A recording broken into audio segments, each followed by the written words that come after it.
Number 4. Number 5. Yeah, he's number 4. That's what I Number knew 6. there. What number am I on? 7, right? Yeah. Just wanted to make sure. And whatever you move, everything you move here, you do here, you won't show on the screen unless you put like play. Unless you play. Say like if you right there is something for. Yeah, how do I hit play? Okay. Thank you. 4 and 5, I think. Just be at the ready. Yeah. That's all. Yeah.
Mr. Chairman, this feels like church. This feels weird that I didn't mean to stifle the vibe. It was a good sketch for it.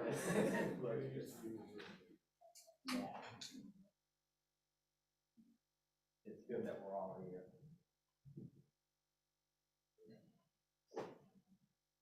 We usually start a few minutes late. We'll get to start right at 9:30.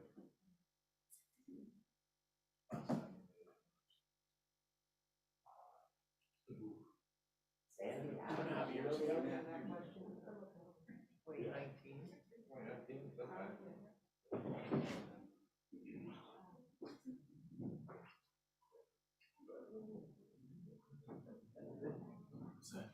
See, this is where we can like do get it on signals and make it basic that people just don't say anything.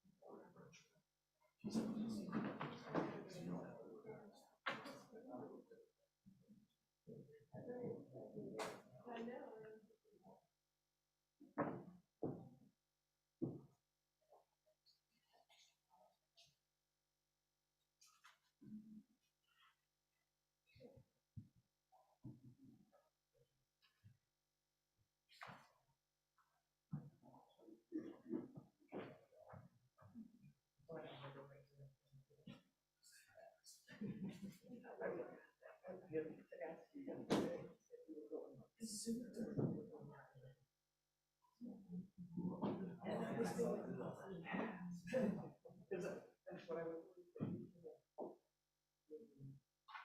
fancy things or I had to go find it.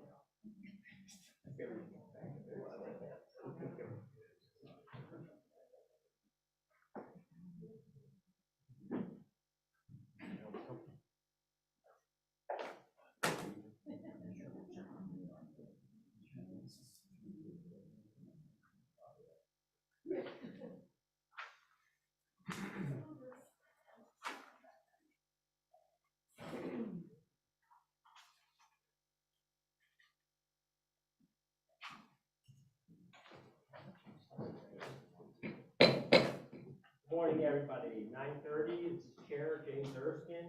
During the working group, we'll call the meeting to start. I'll let my whole team know here I'm a little nervous here today. It's the first time we've been in person for a long time. So I'm gonna ask my co-chairs to help keep me on track and help get me aligned if I miss anybody. You know, one thing that happens in the background that you all don't see is we rely a lot on our co-chairs to bring the meeting and the agenda agendas together, and we rely a lot on Adam's staff and OERI to handle the facilities, help with the agendas, and get everything set up. So as we start, I'll just say a big thanks to our co-chairs and a big thanks to the staff over at REOI. We also have today, this meeting today is being webcast, and we have a virtual platform. I need to do what I need to remind y'all to do. We are being webcast today on the virtual platform, and we need to use our button and hold the button when we speak so those folks that are in the virtual world can hear us as well. I do have some introductory remarks that go along with that. Several of our working group and SCG members have requested the opportunity to participate remotely, and I would just let everybody in the room know and them know in afar that they can raise their hand features, and we have staff at OERI that's monitoring that for us so they can be fully engaged in the meeting. I would like to, we already mentioned it's being recorded and being webcast. It's on evergladesrestoration.gov homepage for anybody out there in the virtual world that's trying to pick this up. There will be 2 opportunities for public comment today. And the public was also given a remote link to log on and register for the webcast during that public comment opportunity.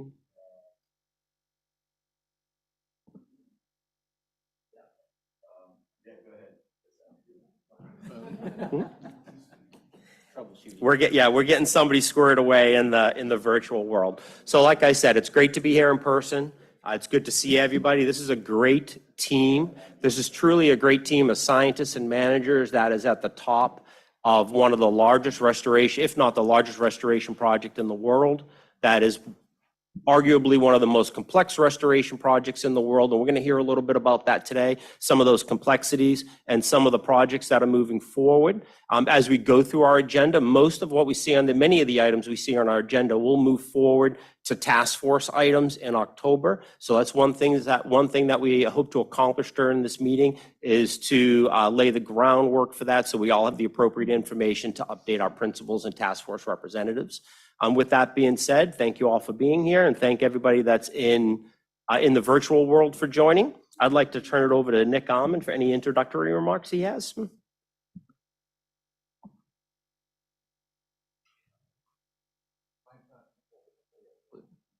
Oh, sorry. Good morning. Sorry. Would this be a good time to make my little gear plug or do that later? So Nick Almond, USGS, I coordinate the Greater Everglades Priority Ecosystem Sciences Program and also I chair the program for GEAR, the Greater Everglades Ecosystem Restoration Conference.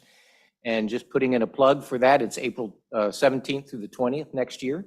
And it's just the same. It'll be hopefully keeping our fingers crossed, our first in-person meeting for a long time. One thing I just want to make a highlight of here is that most of the conference is made up of submitted session proposals by people that organize 5 speakers on particular topics and put together sessions. So we had that call for session several months ago with a deadline of last week. Beth Miller-Tipton, who does a great job of organizing the conference, extended that to September 7th, next Wednesday. We had a couple of requests, but I will tell you that there are a lot of sessions submitted and there are not many slots left open. So if you have not already talked to Beth and or your staff or interested in submitting something, try to do that quickly. We may fill up the conference with, or close to fill it up with contributed sessions. And then, of course, we'll have an abstract submittal window where people who are not part of sessions can submit individual abstracts. But we're already looking like we're going to have a nice full conference. We are thinking about a little bit of a hybrid version in the sense there would be no presentations virtually, but we may be able to have some sessions broadcast virtually, but that depends on hotel bandwidth and cost. It would drive the registration cost up. So that's not a for sure thing. So we are planning full speed ahead for in-person meeting, but we'll always be ready to switch to virtual if we have it. We hope we don't have to do that. If you have any questions about it, please let me know, and looking forward to participation by all our regular agencies that get involved in the science conference and the managers too. Thank you. Thank you, Dick. I'd like to recognize our co-chairs on the Science Coordination Group. Lawrence. Thank you. Being here from the district, I want to welcome you all back to the auditorium. It's been a while, and I have to say it is great to look across the table and see faces and put names with faces for new people that are here. Welcome. And just to see the old faces that I've seen, growing up in my career here, and being able to work with all of you in this capacity is just, it's a blessing to me, and I'm just excited to be part of this team. I think we have some really great stuff on the agenda today. I'm really excited to hear an update on the WRDA 2020 invasive species work that has been ongoing. I've attended several of those meetings, and the team has really rolled up their sleeves and they're getting to work. So I'm excited for what we have to roll out today, and just thank you for being here. For those that are in person and those that couldn't make it, we hope to see you here next time. Thank you. Angie? Thank you. I'm excited to be here this morning and have an in-person Science Coordination Group working group meeting. I do want to make a plug for one of the agenda items that we're going to be talking about today, and that's the Western Everglades Restoration Project. Steve Baisden is going to be giving that update later, and I think it's really exciting to be able to talk about our progress. We've heard a lot of input from stakeholders. The team is looking at options as we prepare to get to our draft PIR EIS, and I know Steve's going to give us a great overview this afternoon. But I really want to thank the support of the working group, the Science Coordination Group, and the task force as a whole for supporting the Western Everglades project, because it's an important component of Everglades restoration. Thank you, James. Thank you, Angie. Adam Gelber? Good morning, everyone. Thank you all for showing up today. Not much to add. Thanks to District and Drew and the others here to support the meeting. This is an integral location that brings us all together in a really central location within the footprint of restoration. It's been a while. Sandy was just telling me it's been since February of 2020 since we've gotten together, and the last time we got together was in this room. And it's really important to look around the room and to bond and have these relationships and abilities to work through the topics that we're all working on today. And like everybody has said, a lot of great topics, and look forward to listening, learning, and on this journey on restoration. And again, really appreciate the agency's support to put these presentations together, not only to work on them together, but to allow the public to engage and learn more as we go and prepare for task force in Washington and work on these vitally important issues, not only for the natural environment, but for the built environment as well. And how we bring those together is extremely challenging, and we have the work to do. And I appreciate everybody here. Thanks. Thank you, Adam, and thanks to all the co-chairs for getting us started. We'd like to move on to our members whip around now, and I'll invite the members to make a brief introductory remark, and I'll start right here at the table, and then we'll move to any of our members on the Zoom platform. So starting on my left with Jennifer Reynolds. Good morning. It's great to be back in the room with everybody. A couple things as we move through the day that I'd like us to think about. A number of years ago, we brought the Science Coordination Group and the Working Group together. At that time, we were doing about $150 million together of restoration work. We're now doing close to $1 billion of restoration work together. And as we go through the agenda, I noticed that every one of these topics is really dense and exciting. And we have about 15 minutes to cover it on each agenda topic. I'd like us to maybe think about, is it time for us to separate the Science Coordination Group and the Working Group again?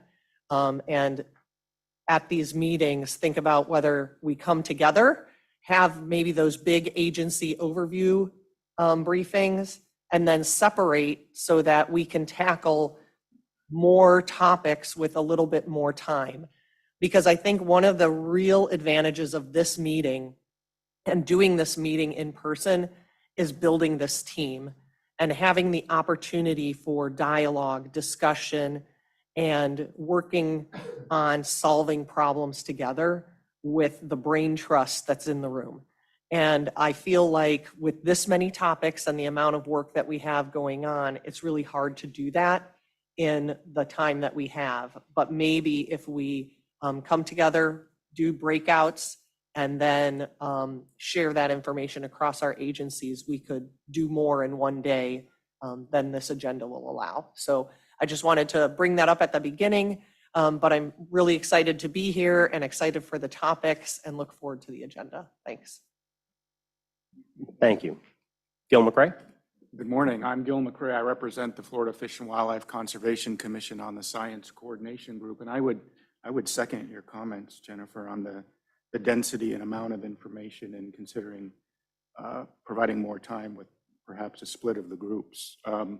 Good to see everybody in 3 dimensions. It takes some getting used to.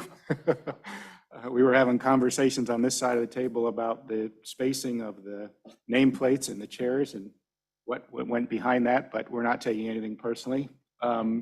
So looking forward to the discussions today. I need to get caught up on a lot of these issues. We will bring to you a coral-related team today, and I want to reinforce that there's been dozens of organizations working on a very challenging coral reef situation, and we need all the help we can get. And if I were to frame up the motivation behind framing that team is recognizing that we need all the help we can get, and we'll talk about that more when we get to that agenda item, but good to see you all. Go right down. Larry Williams? Hi, everybody. I'm Larry Williams. I work for the U.S. Fish and Wildlife Service. Great to see everybody. Great to be here with everyone in person. And I kind of like the idea of breaking out the group separately, Jennifer. So I would support that if others want to do that. And looking at the agenda today, one thing that we're really glad to see is the discussion about the invasive species risk assessment. To see this group making that a priority, we're really delighted to see that. Really delighted to see Congress making that a priority in the WRDA bill. And you know, sometimes we talk so often about getting the water right in the Everglades. We don't want to lose sight of the need to get the plant and animal communities right as well. So, you know, I think this is a chance to make some headway on that. So great to see everybody. Glad to be here. Amy Castaneda? Good morning, everyone. Yes, it's good to see everybody back in person again. I just wanted to thank everybody involved in the WRDA planning process. It's a really important project to the tribe. The chairman, Talbert Cypress, has written a letter to Colonel Booth supporting WRDA and supporting alternative HR and the importance of it to the tribe. And so if anybody would like me to share that with them, I'd love to pass it along. Thank you. Eric Stabenow? Thank you.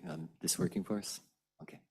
I'm Eric Stabenow with the National Park Service and the South Florida Natural Resources Center. I'd like to say thank you to the whole team for really working hard together, representing the national parks at the tail end of the system in a lot of ways. We're highly dependent on the coordination of this group and the work up through the system to get us in the right place and get us there together.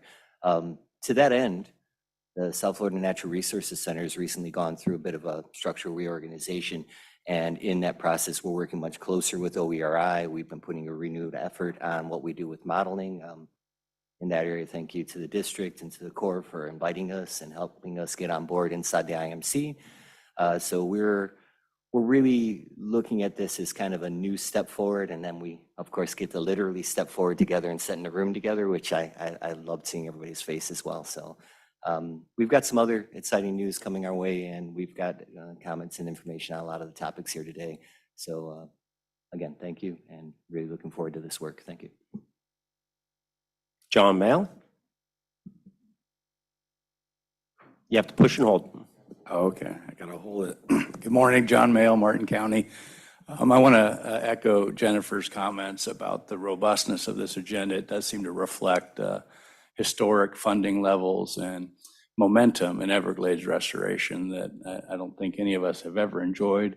It makes it a privilege to be in this room with these people, and makes our task incredibly germane to make sure that as we move faster, that we don't miss things and that the details are attended to. So I really appreciate that comment. I think we're probably going to look back and say these were the good old days of Everglades restoration. So I would again say it's such a privilege to be here. I do want to highlight one thing in this year's WRDA bill that I know we'll probably talk about WRDA 22 a lot today. But one thing that is really important to us is the inclusion of the post-authorization change report for IRL South Phase 2, which includes an often overlooked aspect of SERP, which is natural lands. It includes an updated map and quite a bit of natural area storage and treatment that is a feature that really mitigates some of the wildlife impacts to some of our projects to deal with quality, quantity, timing, and delivery.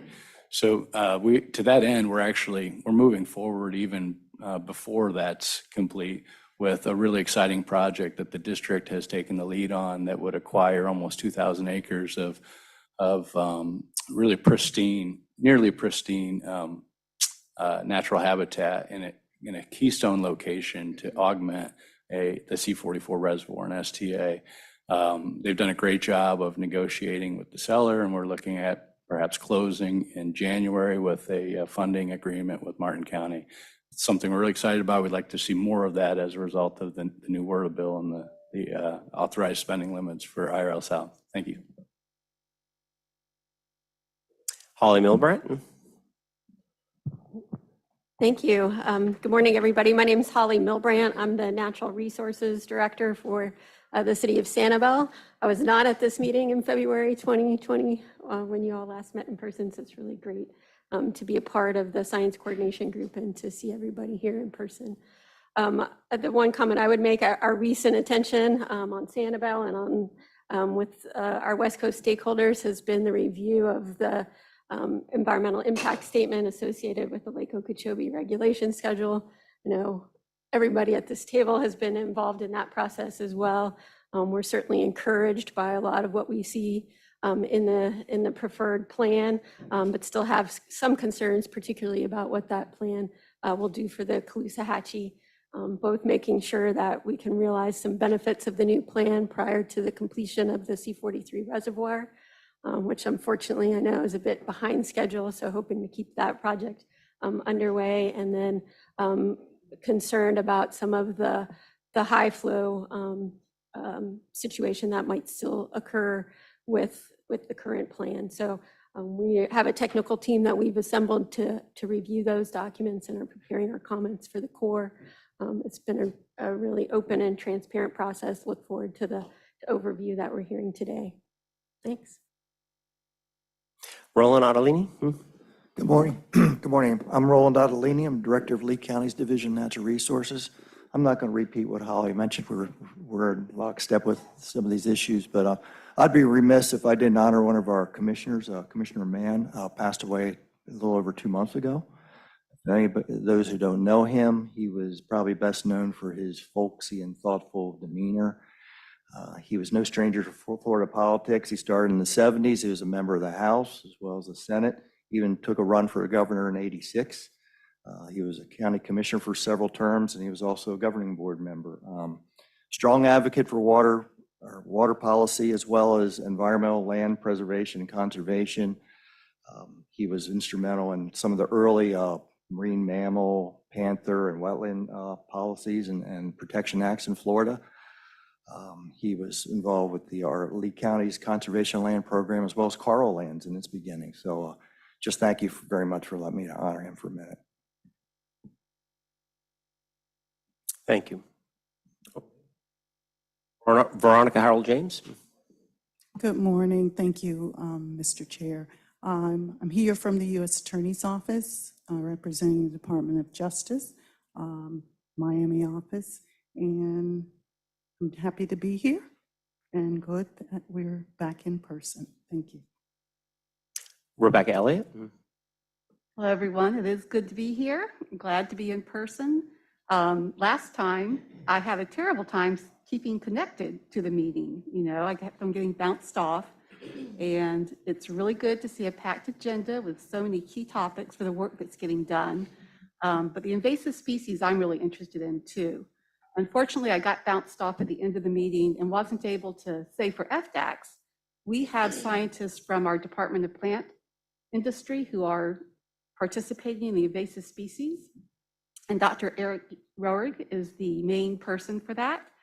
And even though I know that plants pests are not as eye-catching or dynamic as a lot of the invasive species, they are very foundational for the ecosystem and for the health of that, and for also developed areas that they also impact. So looking really forward to that topic. Thank you.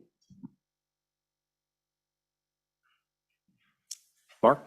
Hi, Mark Rains, Chief Science Officer for the state of Florida, representing the Florida Department of Environmental Protection on the Science Coordination Group.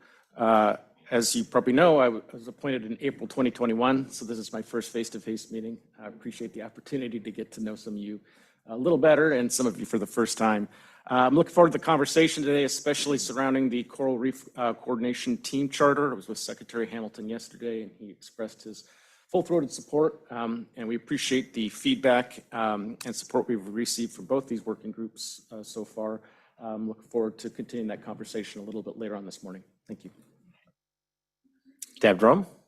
Hi, good morning. Deb Drum with Palm Beach County. Very excited about this agenda today and for all of us to be here. I'm particularly excited about the Flores Coral Reef Coordination Team Charter. We have been working very hard on corals in Palm Beach County in cooperation with the state, and we are very enthusiastic about the kind of leadership and support that can come from that effort. So thank you. I also wanted to mention and invite all of you. We are hosting the Lake Worth Lagoon Science Symposium. That's occurring on November the 15th. It's a one-day event. It'll be held at the Marina Village Event Center in Riviera Beach. And we're very excited to be able to pull this together. We have updated the Lake Worth Lagoon Management Plan. We have a very full agenda with great presenters from FWC and the Army Corps and all agencies in between, and a lot of our local efforts on Lake Worth Lagoon. The key topical areas will be habitat and biological resources, environmental restoration and enhancement, water and sediment quality, and education and public outreach, as all of those topics pertain to the Lake Worth Lagoon. And I'm also very excited that we're going to have statewide estuary partners, Charlotte Harbor, Indian River Lagoon, Biscayne Bay. They'll all be represented to have a estuary focused panel at this Lake Worth Lagoon Symposium. So we hope that you'll join us. It's only $25 for early bird registration and $50 after that. It includes lunch and the breaks and a social poster session after the day, which we have a special donator who is making some beverages available called Manatinis, and I don't think that is to be missed. So we hope to see you there. Thank you. Thank you. Bonnie? Thank you, Chair. My name is Bonnie Irving. I'm with the U.S. Fish and Wildlife Service, and I'm on the Science Coordination Group. I guess I would say that this is my second meeting and my first in person, so I'm excited to be here. I'm still learning so much, and I would definitely second, third, and fourth the comments made by Jennifer as far as splitting the agenda and working into those breakout groups, just to give people time to really dig into these meaty issues. So thank you. Ed Smith? Good morning, Ed Smith, Florida Department of Environmental Protection. I'm the working group member for DEP. Excited to be here. So thank you to South Florida and to OERI staff for making this happen. It's great to see everybody in person. It's been too long. Kind of echoing Jennifer Reynolds' comments earlier about the funding dedication. It's exciting to see that.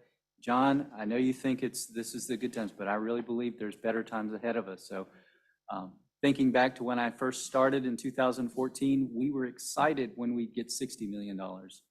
And now we're getting well over $300 million every year. So we need to thank the legislature and Governor DeSantis for their commitment to this. You know, they made a promise to get $625 million a year for Everglades and water quality initiatives, and they have far exceeded that.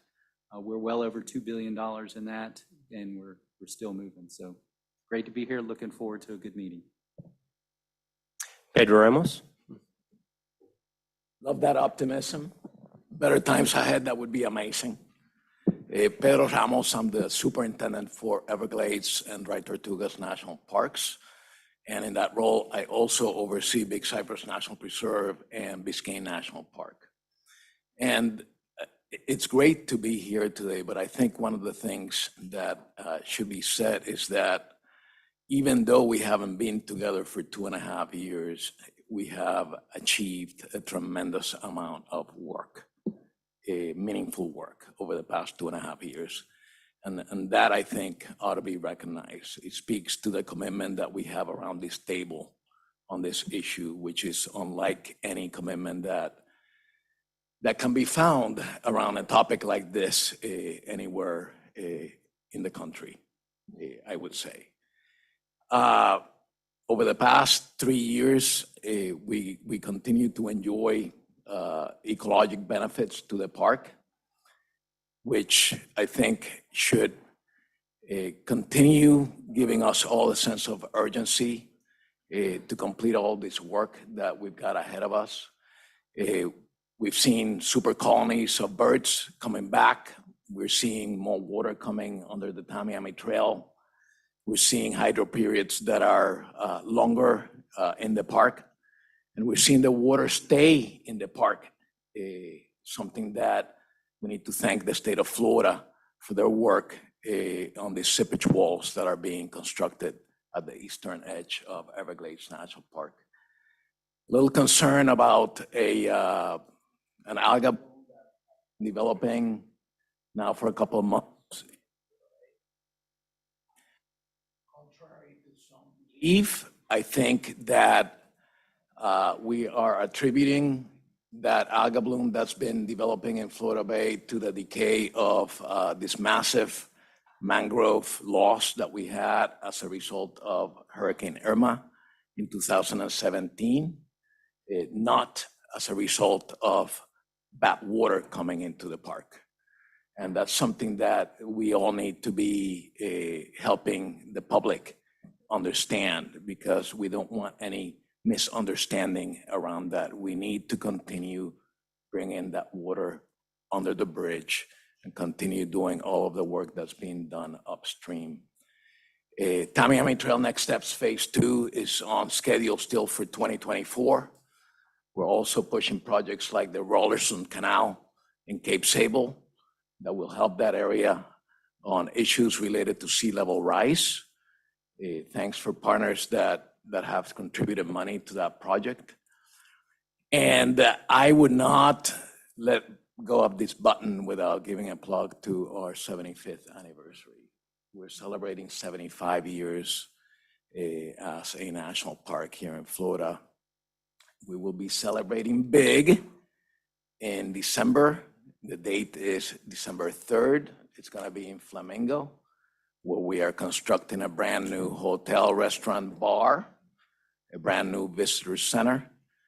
It may not be completed by the time that we have the party on December 3rd, but that's not going to keep us from celebrating 75 years of stewardship down here and celebrating all of the work that we're doing around this table. So with that, thank you very much. Thank you. Wes Brooks. Hey, good morning. Wes Brooks with the Statewide Office of Resilience. I'm really looking forward to today's presentations and for this body to hopefully advance a really important new tool for enhancing cooperation on coral reef recovery in the South Florida ecosystem. I also just really quick want to lend my support to Jen's proposal to find some time to split the working group and science coordination group. We have slightly different functions, and sometimes if we're always just together, we dilute what our individual purposes are. So I would be all on board with that. In particular, though, the working group was established by Congress as a means to see conditions on the ground and address those and raise them up to the task force. We've heard a number of people address, the insufficient funding that we've had over the years and the blame that has received for slowing progress down on restoration. But these bodies helped lead the awareness campaign that the resources weren't enough to do more and to do our mission. Reinforcing that, the last couple of years, we have seen tremendous progress from the state side with Governor DeSantis launching an incredible effort to raise the budget for restoration projects, whether it be SERP or non-SERP projects that the state takes on themselves. And also from the federal side, Florida's congressional delegation has been amazing. I don't think many of us who were here back in 2016, 2017 would have believed we'd be where we're at today on the federal funding side. And that is specifically owed to legislators like Senator Rubio and Everglades co-chairs Debbie Wasserman Schultz and Mario Diaz-Balart. Strong bipartisan support for this program. And that's allowed us to complete or hit major milestones or even break new ground on 52 projects alone since 2019. I mean, just wrap your mind around that work that we've done in the last 3.5 years. And this is the part where I'm going to be the yang to Ed's yin. Again, our job is to kind of look ahead and see, you know, where the storm clouds might be brewing. And obviously, you know, we've had supply chain issues that have hurt us, but you know, I'm never going to get off of the issue we have with bureaucratic hurdles growing.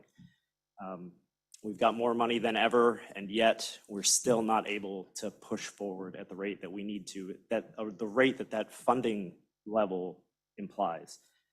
And you know, the word I'll use here is disappointing. You know, core legal counsel at headquarters in Washington, D.C.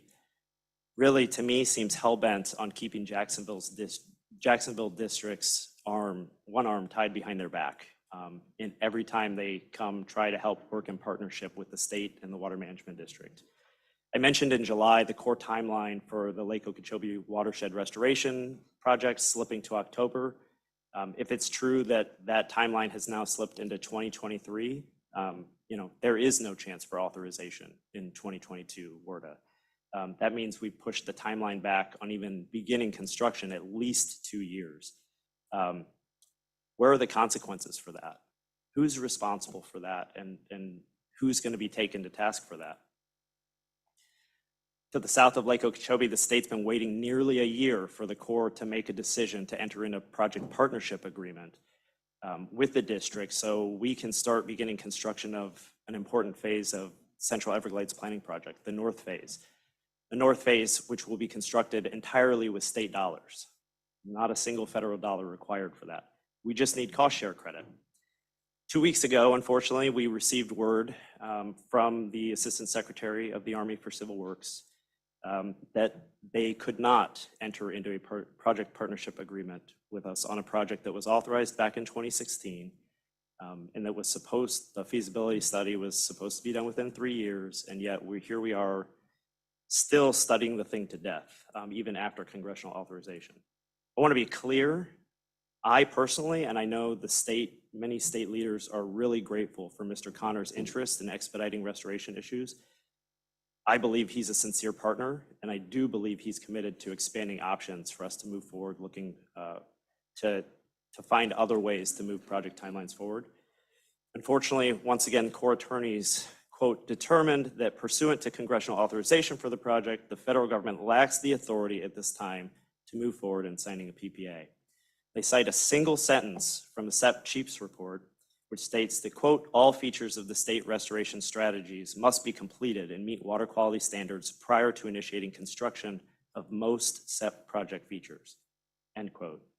A little bit of ambiguity on what most SEP project features means, but I'll give a little more relevant history to this. That phrase was requested to be added by the previous governor of Florida during a tepid recovery from the Great Recession, presumably as a means to ensure that SEP would not crowd out state resources needed to complete its commitment to water quality through restoration strategies. However, because of Governor DeSantis' strong record on Everglades restoration, the state doesn't face those potential resource limitations we once thought might be an issue. Therefore, the rationale for that one phrase, it's no longer valid. We've tried to make that argument to the Corps. And we have even worked really hard. The district is on an aggressive schedule to expedite restoration strategies. They're ahead of schedule on most of the features, but we're still looking at 2025 at the earliest before meeting the conditions of that provision that the Corps lawyers have insisted on using to hamstring the project. That's disappointing. What's truly more concerning about the letter, though, is it contained an expansive determination of compliance for restoration strategies, which included meeting the requirements of, quote, all applicable permits, the 2012 consent orders, and the 1992 federal consent decree, end quote. I want everyone here to understand that those new and expansive expectations for compliance are not defined and have no recognizable time frame, meaning that there's no time frame for a PPA to be entered into SEP North. And again, as I mentioned, if most SEP projects are being hamstringed by the same provision, we're really kind of in the dark on how we're able to move forward in partnership on the Central Everglades Planning Project. Without a PPA, the Corps will not officially recognize the state's project contributions, and they can actually opt to slow federal progress in construction of other SERP projects they deem threatened by, quote, project sequencing concerns.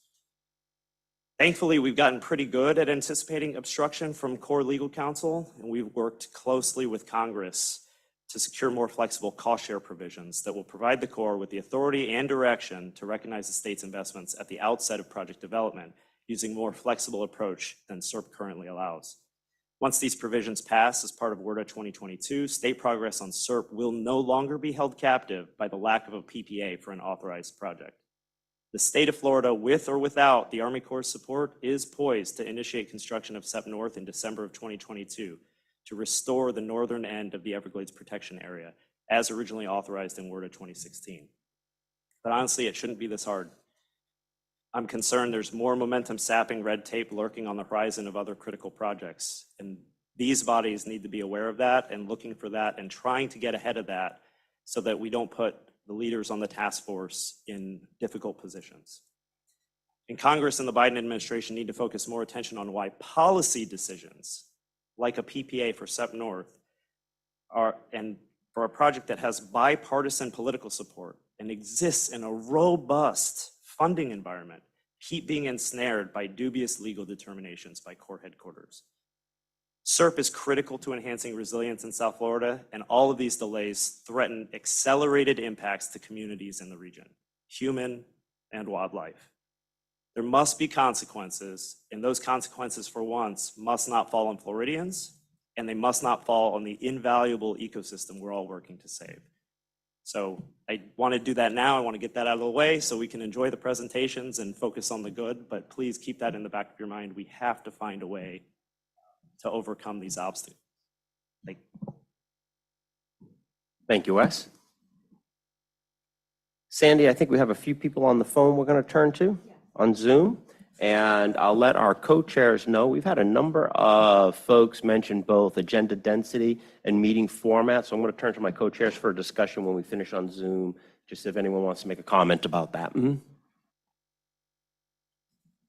We have Adam Brame, who's a new working group member. Adam, welcome. Adam joined us from the NOAA Fisheries in 2010, and he served on the National Recovery Coordinator for the Endangered Smalltooth Sawfish and the Regional Coordinator for Threatened Oceanic White-Tip Shark. In his role, Adam worked with partners to conserve and recover these listed species while also evaluating whether other vulnerable species should be listed under the Endangered Species Act. Prior to his current role, Adam received a bachelor's and a graduate degree from the University of South Florida and spent several years working as an estuarine fish ecologist in Tampa Bay and in the Everglades. Adam, welcome to the group. Would you like to say a few words? Thank you, Mr. Chairman. I appreciate the opportunity to join the team, and I'm still learning all the processes and all the projects that are occurring, but I look forward to participating. I hope to be there in person next time. Thank you, guys. Thank you. Next up, Sandy. We have Becky Allenbach.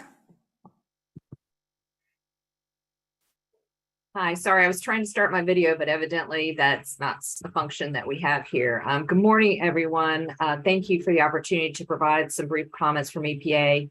I'm Becky Allenbach. I'm EPA's Senior Advisor for South Florida and Everglades Matters and its representative on the working group. Dan Scheit is our representative on the Science Coordination Group. Dan is visiting his new grandbaby in Vermont, so he's not with us today. I apologize to all of you that I was not able to be there in person for this meeting, but I'm really looking forward to the presentations and the discussions today. Keeping in line with talking about funding, I wanted to announce that our RFA for our South Florida funding closed on Monday of this week. We received an unprecedented number of applications, which goes to show you that even with all of the money that federal and state agencies are putting into the South Florida area, there is still much needed. Our budget has increased from around $1 million to $8 million that we'll put towards projects this year. And so we're really looking forward to that. Our focus is on harmful algal blooms and climate resiliency projects, and also studies that have a focus on these issues in disadvantaged communities. I also have an item that I'd like for you all to be aware of and to elevate to the task force for the agenda on October the 19th. EPA and NOAA are chairs of the Interagency Working Group for the HAB and Hypoxia Research and Control Amendments Act. The Florida Clean Coastal Waters Act amends that act to require the first ever federal assessment and action plan to reduce HABs in the Greater Everglades region. This assessment is due in 3 years and is to include a plan for reducing, mitigating, and controlling HABs and hypoxia in South Florida. The assessment is to examine the causes, consequences, and potential approaches to reduce HABs and hypoxia, and the status of and gaps within current HAB and hypoxia research, monitoring, management, prevention, response, and control activities that directly affect the region. We're obviously to consult with state and local agencies and tribes, academia, and researchers in developing the plan, ensure that it complements and does not duplicate the activities, the many activities in this realm that are already being conducted by federal or state agencies, including specifically in the Act, the South Florida Ecosystem Restoration Task Force. So therefore, we would like the opportunity on October the 19th to provide a brief overview of what we have been charged to do and the process we are taking to accomplish it. We want to convey that we want to account for the task force efforts in this assessment and ensure that they are effectively incorporated and ascertain the best process for informing the task force about our effort moving forward. We plan to circle back with the task force in the spring on the preliminary assessment. Both Nick Alman and I are members of the Interagency Working Group, and we can provide updates as these two groups require. Thank you. That concludes my comments. I'm looking forward to the presentations. Thank you. Next, we have Patty Power, followed by Chris Cubble.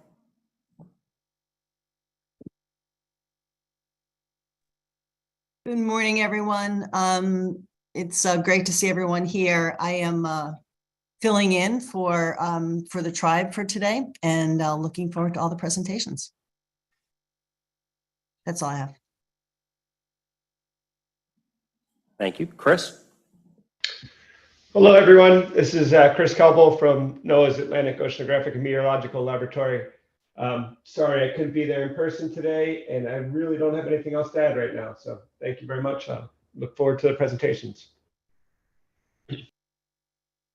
Next, we have Jennifer Hecker, followed by Joan Browder. Good morning. Sorry I couldn't be there in person today. Jennifer Hacker, representing the Coastal and Heartland National Estuary Partnership, part of the US EPA National Estuary Program. Just wanted to say that I agree with the need to have more time to talk about some of these very important topics, but I also wanted to share an observation that I think that having had the joint scientific coordination group, working group meetings has been very helpful in keeping science at the forefront and as the foundation of decision-making, supporting successful restoration outcomes. So hope that we can continue to have at least periodic joint meetings, and very much thank you for considering our input and look forward to a great meeting today. Hello, this is Joan Browder. I'm with the National Marine Fisheries Service Southeast Fisheries Science Center in Miami, and I'm very happy to be here today, and thank you so much for this virtual opportunity. And I'd just like to give a good shout out and thank you for the development of a coral reef team within this task force group. And also, I'm very happy to hear about the HAB collaboration between NOAA and EPA. Thank you. Stephanie Romanach, followed by William Kennedy. Good morning, Stephanie Romagnac with the USGS Science Coordination Group member. Thanks to OERI for providing the opportunity for me to participate virtually today. Seeing you all in person really makes me want to get back there and see you all face to face. I don't have any other announcements today. Thank you. Hello, this is Chad Kennedy, and I'm with the Florida Department of Environmental Protection, and I'm a member of the Science Coordination Group. That's all I have. Any additional, Sandy? That's it. Thank you. Thank you. And for our members that are on the Zoom platform, just in terms of the meeting structure, I'll let you know that your cameras are off. And in here, we do have, in the room, we have a loud and clear broadcast of your voice with the presentation materials on our screens. I'd like to turn to our chairs. We had a few comments regarding the agenda density and meeting structures. And if any of our chairs would like to comment on that, I'll start with Nick. Yeah, and I appreciate that discussion. And as a former chair of the SCG, I want to emphasize the importance of keeping the scientists and the managers together as much as possible. I think I completely agree with the concerns about packed agendas, and we're trying to cover a lot of very important stuff in short time. I would much rather see a 2-day meeting. I know it might make people squirm, but we only do this every so often, and we're all involved with very important things that cost a lot of money, and we want to see them all succeed. But I can tell you from my 30+ years of experience here, having the scientists and the managers together for significant amounts of time has greatly benefited the overall restoration project. And I hope if the concept of splitting is a complete split, I hope we don't do that. There's some combination of with a longer meeting time for these important topics that we can keep the scientists and the managers together. Also wanted to just comment on what Pedro said about what's going on down in the park. If you haven't been down there, I got to be on a tour a few weeks ago to see this new construction down in the park. It's the largest construction project in a park. And how long? I mean, very long time. And as a person who used to enjoy the character of the old hotel, if any of you have ever stayed at the old hotel in Flamingo, this is going to be something really special. There's 24 rooms, so you better get your reservations a few years in advance. But the visitor center in particular is spectacular, overlooking the lagoon there at Florida Bay. And while we were in our tour, manatees were frolicking down below us. It was like, I'm sure Pedro set that up especially for it. So it's really going to be something special. Thank you, Nick. Thanks for bringing the manatees. Lawrence? I think there are a couple of some pros and cons with what's going on, but not really pros and cons. I think it's important for us as working group and as science coordination group to break out, to roll our sleeves up, to really get to the topics at hand. So you have the working group doing what they do, you have the science group doing what we do. It is critical in my mind, as Nick said, to come back together, because everybody that is involved in Everglades restoration talks about science-based results, science-based construction, science-based work. Everything is based on a scientific output for how we're going to restore the Everglades. And having those two decoupled forever would not be beneficial. We have to stay, I think it's great to meet singularly, to really get the meat on the bones kind of work done, but it is imperative to get back together so we understand each other's process, what's going on, how science is going to integrate in at different points, because really the science is what is driving why we're doing this. So I just think that's really important. I think it's a great idea. I think a 2-day meeting might be a great idea, where the first day science coordination group meets singularly, working group meets singularly, and then it's all fresh in your mind to come back in the next day to work through issues that you thought about during the day with your own team. Just throwing that out there, but yeah, I definitely see a benefit in working singularly, but we have to stay integrated. Thank you. Angie? Thank you. I too think it's a good idea to have the breakouts of the two groups. One of the reasons that I wanted to be one of the co-chairs was because I see the importance of the science coordination group, and I'd like us to really be able to focus on what needs to get done. But as others have mentioned, and Lawrence just mentioned, it is important for us to come back together as a larger group. So I know a 2-day trip might be challenging for some, but I think that option is probably the most beneficial. Nick, I'm going to put you on the spot. Do you remember the format of those 2-day meetings? I was, as a young biologist, I was on the SCG, and I don't remember if it was a blended meeting, but I also think I recall having some meetings where it was like Lawrence said, where working group would meet one day and then the SCG would meet on the second day.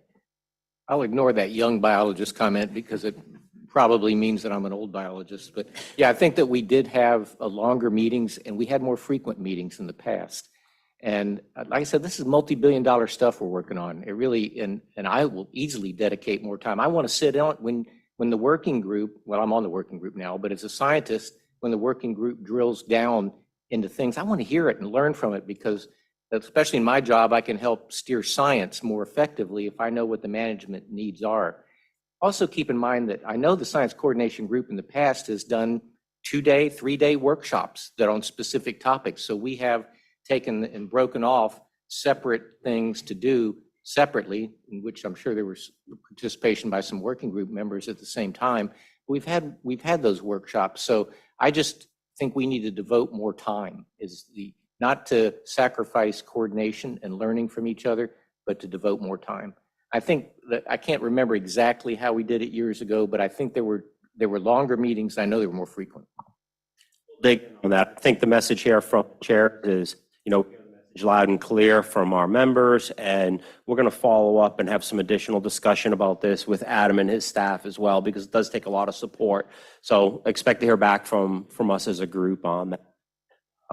And my recollection on that is, well, I should bring this up to now time in that we're having a lot of the same conversation with Recover, and this is one of the reasons why we've integrated Recover is to increase the participation of Recover with this increased funding and increased activity that's going on. That's kind of the same message I'm hearing right now. So thank you very much for bringing that to the table. James, real quick, Sandy whispered in my ear, and in the past it was 2-day efforts is what it was. And, it was interesting talking with Steve earlier beforehand. We were talking about specific science-related topics, right, that need to be fleshed out and may need to be having some more focus time within each one of these programs. And so we'll definitely be hearing about that because stuff that I don't know about and probably others that are related to each one of these individual projects that need to be socialized and explored further. Thank you, Adam. Let's roll into our regular agenda items now. Thank everybody for their participation in the whip around. The first item, not first, but third, agenda item number 3 is approval of the meeting minutes summary. These were sent out ahead of time as a read ahead. And we will check if there's a motion on the table for them. I'll move the acceptance of the meeting minutes. I have a motion. Is there a second? I will second that. We have a second on the motion. Is there any discussion on the meeting minutes before we move forward?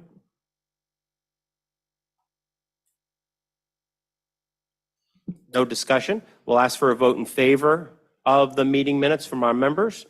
And I'm going to look over here. How do we, I'm so used to taking votes in the video world with thumbs up. We need to do a hybrid vote now, right? So let's just walk around the table real quick. I'll hear yays for the meeting minutes. Yays? Yays? And looking for any nays around the table. Not hearing any. Can we turn to our Zoom participants? And we'll look for any nays from our Zoom participants. I don't see any. Giving them just a moment. Okay, we'll move ahead. Thank you very much. We'll move the meeting minutes into record. Agenda item 4, Adam Gelber, you're up with the Office of Ecosystem Restoration Initiatives. Thanks, James. Should be able to make up some time here. Again, Adam Gelber, Director of the OERI, briefly updating on some of our requirements as as dictated by Congress from a reporting standpoint. Next slide. So the cross-cut budget has been completed, and it is posted on the OERI website, which is the multi-agency representing all of their responsibilities and projects at evergladesrestoration.gov. Again, .gov, example of where that is located. So it's pretty cut and dry there. It's been done and posted. Next slide. The biennial report has come a long way. We were hoping to have it out by today's meeting, but it will be going out next week by the 6th, right after the holiday weekend. And we'll be looking for any final comments by the 16th, I believe, of September. And then we'll be taking that draft to task force in October as stipulated in the timeline for soon thereafter to be transmitted to Congress in between October task force and December of this year. Next, the integrated financial plan timeline, really, again, another heavy document with a lot of information, especially with the recent investments, a lot of input and moving that forward. Again, the IFP is almost completed. It should be completed by the end of this month and will be posted on the website. Again, the only one that will be going to task force for acceptance is the biennial report. That's pretty much all I have to offer, other than to remind folks that we're looking for task forces in October 19th in Washington, D.C. at the Yates Auditorium in the Udall Department of the Interior building. Make your reservations, and we're looking for other opportunities to get together up there in Washington as well. That's all I have. Thank you, Adam. Next up on our agenda, we have an action item, which is the Florida Coral Reef Coordination Team Charter. And what we're going to do, Co-Chair Nick Almond and I were just talking, we'd like to move ahead and bring, Bob, are you ready to come up now? We have people with commitments today, so in order to keep things on track, can we call up the Lake Okeechobee presentation with the technical team?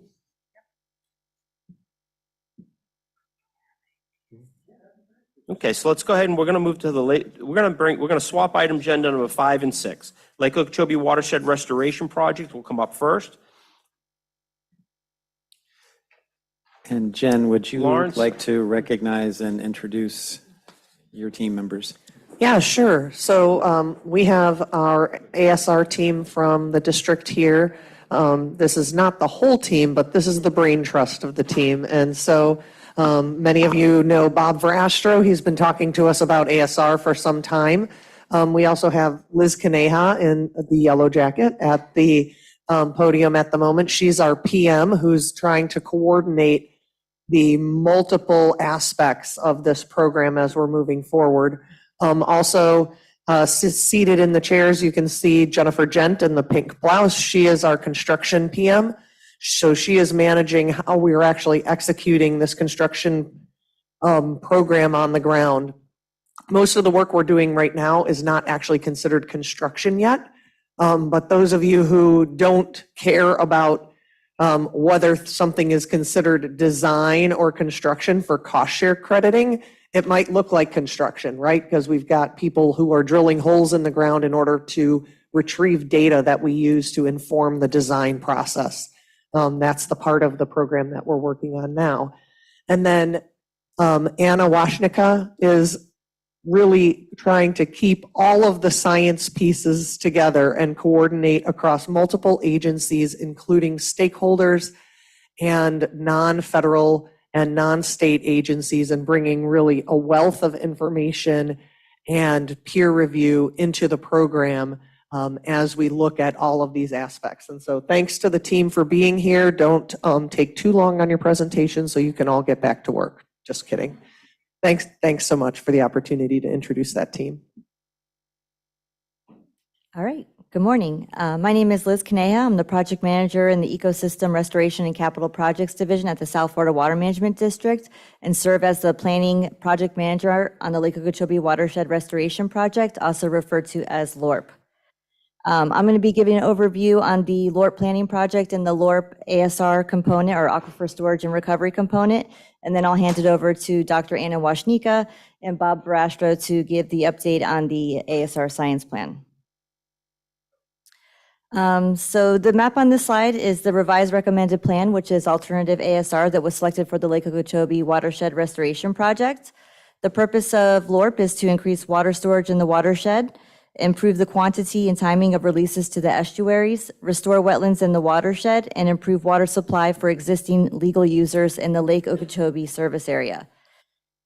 The project consists of two main components, which are the 55 ASR wells, which are shown in the red circles on the map, and the two wetland restoration features, which are shown in the green features, the green outline features. The number of wells to be installed in each of these clusters is still undetermined at this time. There can be a variety of numbers of wells. It can be somewhere between 2 to 10 wells is what we're envisioning. And each of the clusters will have well pairs, meaning that the wells will be installed in both the Upper Floridan Aquifer and the Avon Park permeable zone. Although Lake Okeechobee Watershed Restoration Project is not officially approved yet, it hasn't received congressional authorization. We have received funding from the state of Florida to move forward with the implementation of LORP. So over the past 3 years, we've received approximately $50 million each year. Between last year and this year, we're expecting another $100 million. And according to Senate Bill 2516, we're anticipating another $50 million each year following that. Based on the ASR regional study and ASR pilot projects that were conducted as part of SERP, there are some uncertainties with ASR wells, and the project team is committed to addressing those uncertainties through our ASR science plan. And with the funding provided, we'll be able to help answer these questions sooner and expedite the implementation of LORP. So before we go into the ASR component, I want to talk about the wetland restoration sites as a very important component of LORP. There's two proposed wetland features that will restore approximately 5,900 acres of wetlands along the former Kissimmee River Channel. So that is the two features shown on this map, which is the Kissimmee River Center to the north and the Paradise Run feature to the south. They will provide recreational opportunities such as canoeing, kayaking, frogging, bird watching. Also, these features will have signages and shelters and also boat ramps for access to these features. The land acquisition process has already been initiated for these features. Landowners located within the project footprint were contacted in the summer of 2021. If they were willing, we met with them individually to discuss the land acquisition process. Appraisals have been ordered for all properties located within these project footprints, and negotiations are currently underway. So over the next few slides, I want to provide a high-level overview of the planning, design, and drilling that we have performed for the ASR program over the last couple of years. The graphic on your left was included in the 2021 ASR Science Plan and has been updated for the draft 2022 ASR Science Plan. That will be available, that plan will be available later this month or possibly next month. It lists out the 26 uncertainties described by the National Research Council, and it shows which phase each of these uncertainties will be addressed, acknowledging that some of these uncertainties may be addressed during multiple phases. The graphic also shows the steps we're taking to implement and build ASR wells, which is we're constructing continuous cores, the reactivation of existing systems, we're constructing test exploratory wells, we're doing wellfield design and permitting, cycle testing, and eventually ASR wellfield expansion. One of the first tasks the project team initiated was the existing reactivation of existing ASR wells. So the picture on your top right shows a mechanical integrity test that was performed at the L63 North site. It was determined in 2020 that this well is viable, and it's going to become part of our well cluster as we expand the L63 North site. Additionally, the project team is assessing the Kissimmee River ASR well system. And based on what we found, we know that we need to improve the pretreatment process prior to operating this well. More recently, this site was used for our proof of concept testing, which I'll go into a little bit more. So one of the primary steps in building out a ASR cluster is the continuous core step. Although subject to change, there are 5 locations where continuous cores are needed since we do not have adequate aquifer data in certain areas around the lake. These locations include the L63 North, the C38 South, the L63 South, C40, and C41 sites, which are denoted by the gold stars on this map. To date, we have already completed the L63 North core and the C38 South core, and we're partially complete with the L63 South core. And we're hoping to initiate the last 2 cores later this year or the beginning of 2023. These cores are installed to 2,000 feet below land surface. Core data is collected continuously from 500 feet to 2,000 feet below land surface, and water quality data is collected every 30 feet. So on the top right picture, you will see what some of the recovered core samples look like. The cores are recovered in 10-foot sections and then cut into smaller sections to be stored in these core boxes that you see. And then later on, the cores will be analyzed by Florida Gulf Coast University and USGS for geologic properties. The graphic on the bottom shows you what some of the data looks like that we received from the cores, such as denoting which geological formation it's located in, as well as water quality data, including chlorides, salinity values, and the flow capacity. In addition to cores, we have initiated our test exploratory wells, and we have begun 2 exploratory test wells at both the C38 North and C38 South cluster sites, meaning that at each location we'll have a set of well pairs. One well will be installed in the upper Floridan aquifer and the other well in the Avon Park permeable zone. So you'll see what some of these drilling activities look like on this slide. These wells and associated monitoring wells at both of these sites are expected to be completed later this year. And following the completion of these wells, the aquifer pumping test will be conducted, and that will help us determine the capacity of the aquifer and also the subsequent spacing for subsequent ASR wells to be located within that cluster. We're also planning our next set of test wells to be drilled at the L63 North site. We're currently procuring a drilling contractor, and we're hoping to initiate those test wells at the L63 North site later this year. Prior to injecting water below ground and into the aquifer, the water must be treated to meet FDEP regulatory requirements for underground injection control, or UIC, ASR facilities, including primary and secondary drinking water standards. The photo on your left was taken in October of 2021 during the setup for the proof of concept testing at the existing Kissimmee River ASR well site.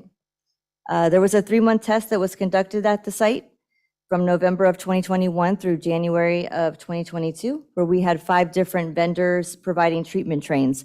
Some of the treatment trains included coagulation followed by media filtration and UV disinfection, or coagulation followed by micro or ultrafiltration using either polymeric or ceramic membranes. The photo on your right shows you what the color difference between the raw water pulled from the C38 canal looks like versus the color of the water once it has been run through one of our treatment trains during the proof of concept testing. One of the secondary drinking water standards is color, and although color is not a primary drinking water standard, it does impact which treatment technologies we select because the water that is darker in color is harder to treat with UV disinfection. So now that the 3-month trial for the proof of concept is complete, the report has been prepared summarizing the results of the field test. And overall, what we saw was that membrane technology performed the best when compared to media filtration with UV. Also, it was noted that ceramic membranes performed slightly better than polymeric membranes because it consistently met drinking water criteria for color. We also determined that the dark color in the water requires high amounts of UV dose, and unfortunately, with the color of the water that we see along the C38 canal and possibly other locations, it would be difficult to remove coliform bacteria based on this UV treatment. So the results of the proof of concept test were presented last week to the Corps and the district's technical review board, and direction on the path forward is still pending at this time. At this meeting, it was proposed that the project team move forward with a demonstration facility of 10 million gallons per day versus moving into a full-scale design of a full ASR cluster site at 50 million gallons per day. By doing a smaller facility, it will allow a conservative approach and help manage the risk and cost associated with the treatment technology for the ASR wells. It will also allow the team to test membrane technology for longer durations. We can have maybe 4 vendors out there running those membranes for a little bit longer to see how they perform. And we can also begin addressing some of the uncertainties associated with ASR wells because we'd be able to cycle test 2 wells in 2 different aquifers. So this slide summarizes some of the near-term next steps throughout the end of this calendar year and then the beginning part of 2023. Most of these items I've already mentioned throughout my presentation, but I wanted to just summarize it to make it a little bit easier for tracking purposes. One item that I'd like to point out is the project team is putting the final touches on the LORP Final Revised Project Implementation Report and Environmental Impact Statement, or PIR EIS, and we're anticipating a signed chief's report before the end of the calendar year. We still have hopes of making WRDA 2022, but with this schedule, we know that most likely we may not meet WRDA, so we may be aiming for WRDA 24. So now I'll hand it over to Dr. Anna Washnika that will give an update on the ASR science plan and the ecological risk studies. Thanks, Liz. Good morning, everyone. Let me start with the estimated 10-year schedule of potential studies that will be conducted as ASR wells are implemented throughout the region in phased manner. So this list that you see on the left was created based on the ASR uncertainties identified by the NRC in their 2015 report. And that report was constructed based on the review of the regional study reports. And the studies were conducted in the early 2000s and were part of the original pilot ASR project. To address those uncertainties, the district and the core team developed 2021 ASR science plan. And this year we updated this plan, and we are planning to publish the 2022 version of the plan by the end of December. So this graphic that you see on the screen shows how we are implementing the ASR and incorporating science into each phase of the ASR project. Okay, so this simplified Gantt chart shows the studies that were completed last year and the ongoing and future studies. So the bars, the light blue bars, indicate the past year studies. So far we completed the programmatic quality assurance plan for the entire ASR program. We also developed an ecological risk assessment scope of work and conducted initial ecological risk assessment analysis using historical data from the original regional studies. We also designed a mobile laboratory that will be used for the future bioconcentration studies, and we're currently equipping that laboratory this year and preparing for the studies. And we also began several geological studies, and Bob will go over those studies in a few minutes. So we also are planning to conduct groundwater modeling and mixing zone modeling this year, and we will be completing a seismic survey at several ASR locations throughout the system. We also have a few more studies that you can see in this table that are currently in a design mode. So as I mentioned earlier, we developed the 2022 draft ASR science plan. And the plan so far underwent Dr. Chuck's review as an interagency review by scientists from different federal and state agencies. And the plan also was reviewed by an independent peer review panel of scientists that also participated in June 15 public workshop. And during that workshop, our team and the contractors presented the work progress on various studies conducted over the last year. So we had a follow-up meeting with the peer review panel last Friday, and we went over the recommendations and comments that they included in their 2022 PRP report that was submitted to the district at the end of July. The next step for the science plan will be a 30-day public review. So we're planning to submit the revised plan for public review by the end of September. And after revising revising and polishing the final version of the plan, will be published on ASR website hopefully by Christmas. So here are the main comments that we received from the PRP. Basically, the ASR peer review panel is pleased with the progress we made so far on completion of various portions of the science plan. They want us to continue with the ecological, geological, and ecological risk assessment studies. As described in a plan, they also provided specific comments on different science components of the plan. One more thing that they recommended was an incremental approach to the design, construction, and operation of the treatment facility. So as Liz mentioned, they want us to develop a single low-capacity water treatment plant first to evaluate the actual cost involved in meeting water quality criteria at the wellheads. They also recommend adding water treatment expert to the panel. So now I will give a short overview of the activities associated with the ecological risk assessment. We are currently in a phase 2 of that process. We are following the standard US EPA ecological risk assessment framework for completing ecological risk assessment for this project. And the phase 1 was completed last year. During that phase, we developed a scoping document outlining planning and implementation of the ecological risk assessment and conducted an initial risk assessment analysis based on the available historical data from the previous studies. As part of phase 1, we also formed working group of experts. So we have more than 50 experts on that working group that come from different federal and state agencies, universities, and non-governmental organizations. So we meet with the group more or less on monthly basis. So we had 3 working group meetings last year, and we're planning to have 5 more working group meetings this year.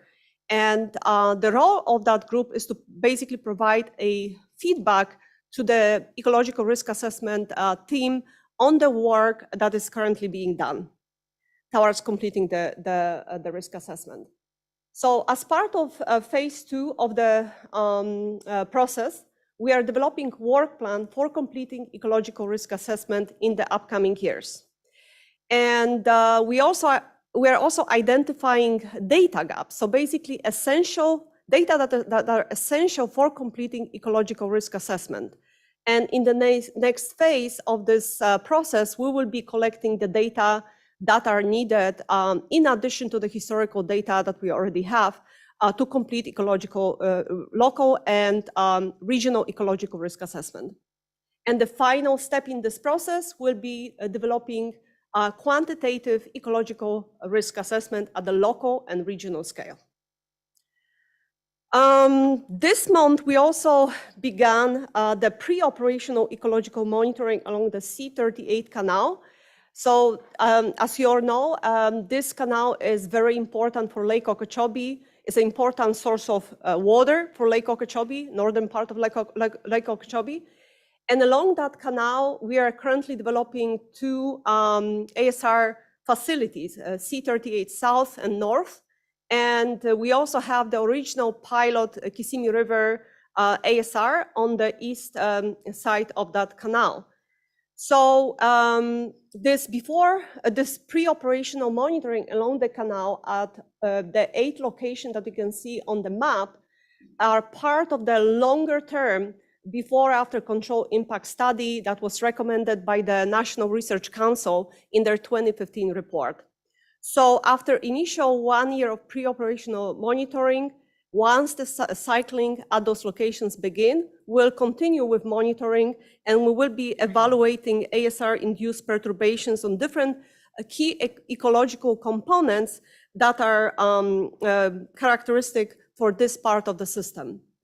And in the table, you can see all the study components that are included in pre-operational monitoring. And the bars, different color bars, indicate the schedule for this and next year sampling along that canal. We are also planning to conduct different bioconcentration or bioaccumulation studies and toxicity tests, chronic and acute. And that was also recommended by National Research Council in their 2015 report. So as part of the bioconcentration studies, like I mentioned earlier, we developed designed a mobile laboratory that will be able to move between different locations, different ASR locations throughout the system. And we will be looking at bioaccumulations of different chemical compounds in the tissues of selected organisms over different time periods. We are also going to conduct acute and chronic toxicological studies or toxicity tests in a NELAB certified laboratory.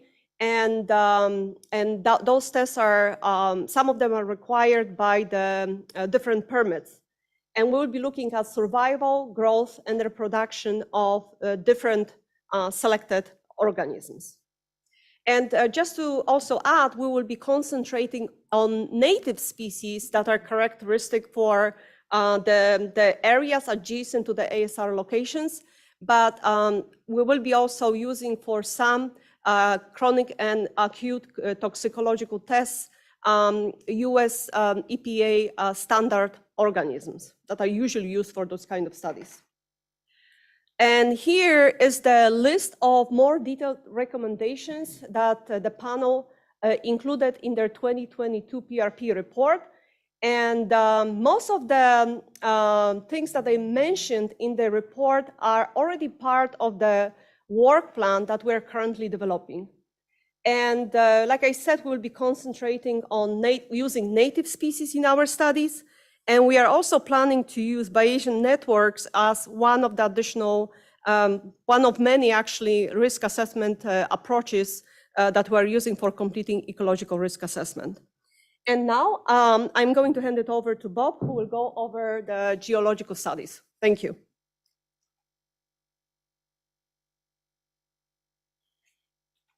Thanks, Anna. So as you can tell, I don't quite have to do as much talking as I used to. For this program, I'm surrounded by a whole bunch of bright young folks that are taking a lot of these aspects of the ASR program and moving it forward. I'm going to delve a little bit deeper into the hydrogeological aspects of the ASR program and the science plan, because ASR is essentially a leaky underground storage tank, right? It's an underground technology. Most of the performance of an ASR system is dependent on the local hydrogeologic parameters of what the attributes of the aquifers and the subsurface conditions are like.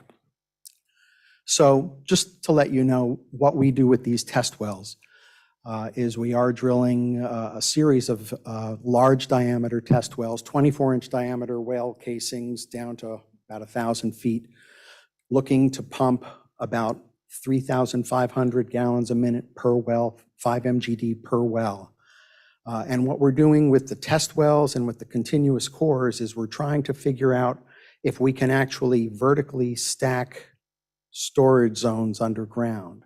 We're actually looking at whether we can use the upper part of the Floridan aquifer, it's about 1,000 feet underground, and also complete wells storing water at about 1,500 feet underground in the Avon Park permeable zone.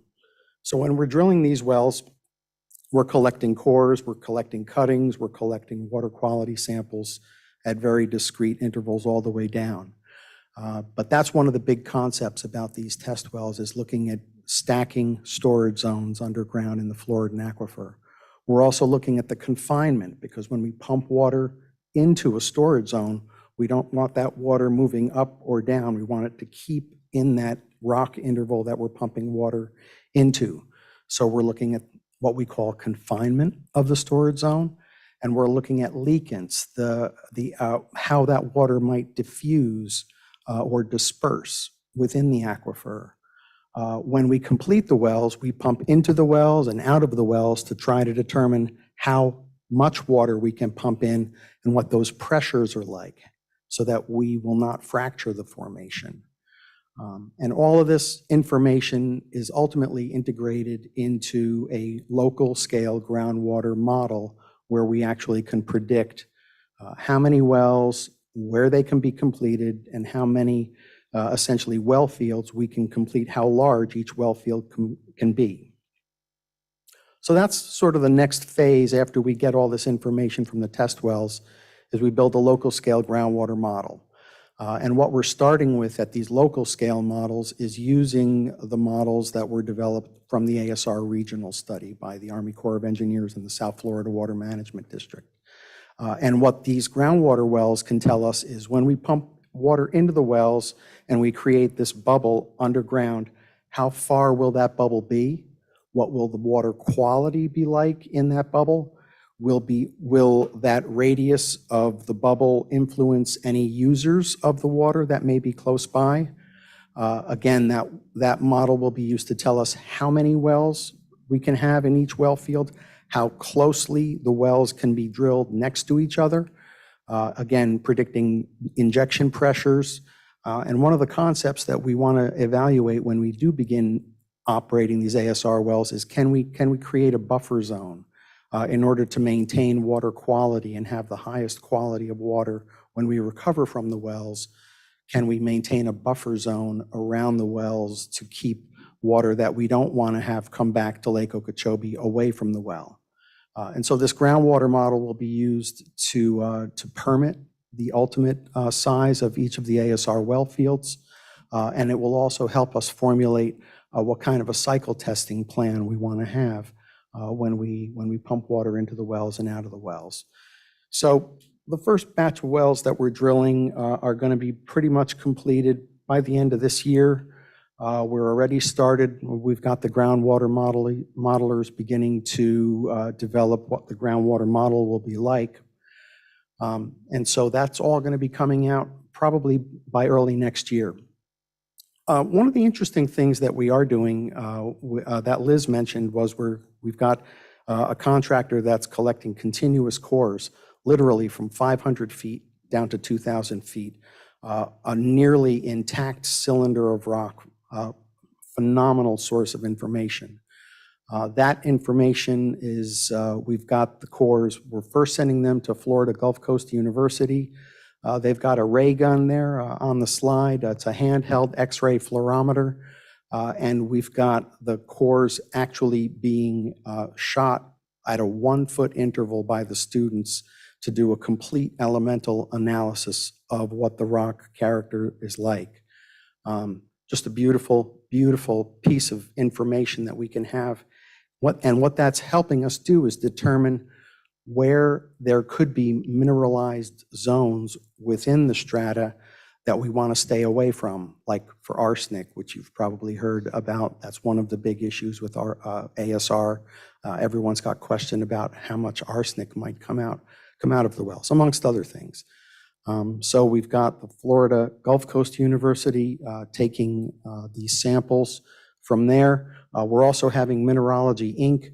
do petrology of them. And I don't know if you can see my pointer, but the slide on the upper right shows that spherical pyrite framboid, which is one of the culprits of leaching arsenic from the formation. So we've got a complete X-ray analysis and petrographic analysis of the rocks, again, trying to help us determine where we can complete the wells to stay away from these kinds of issues.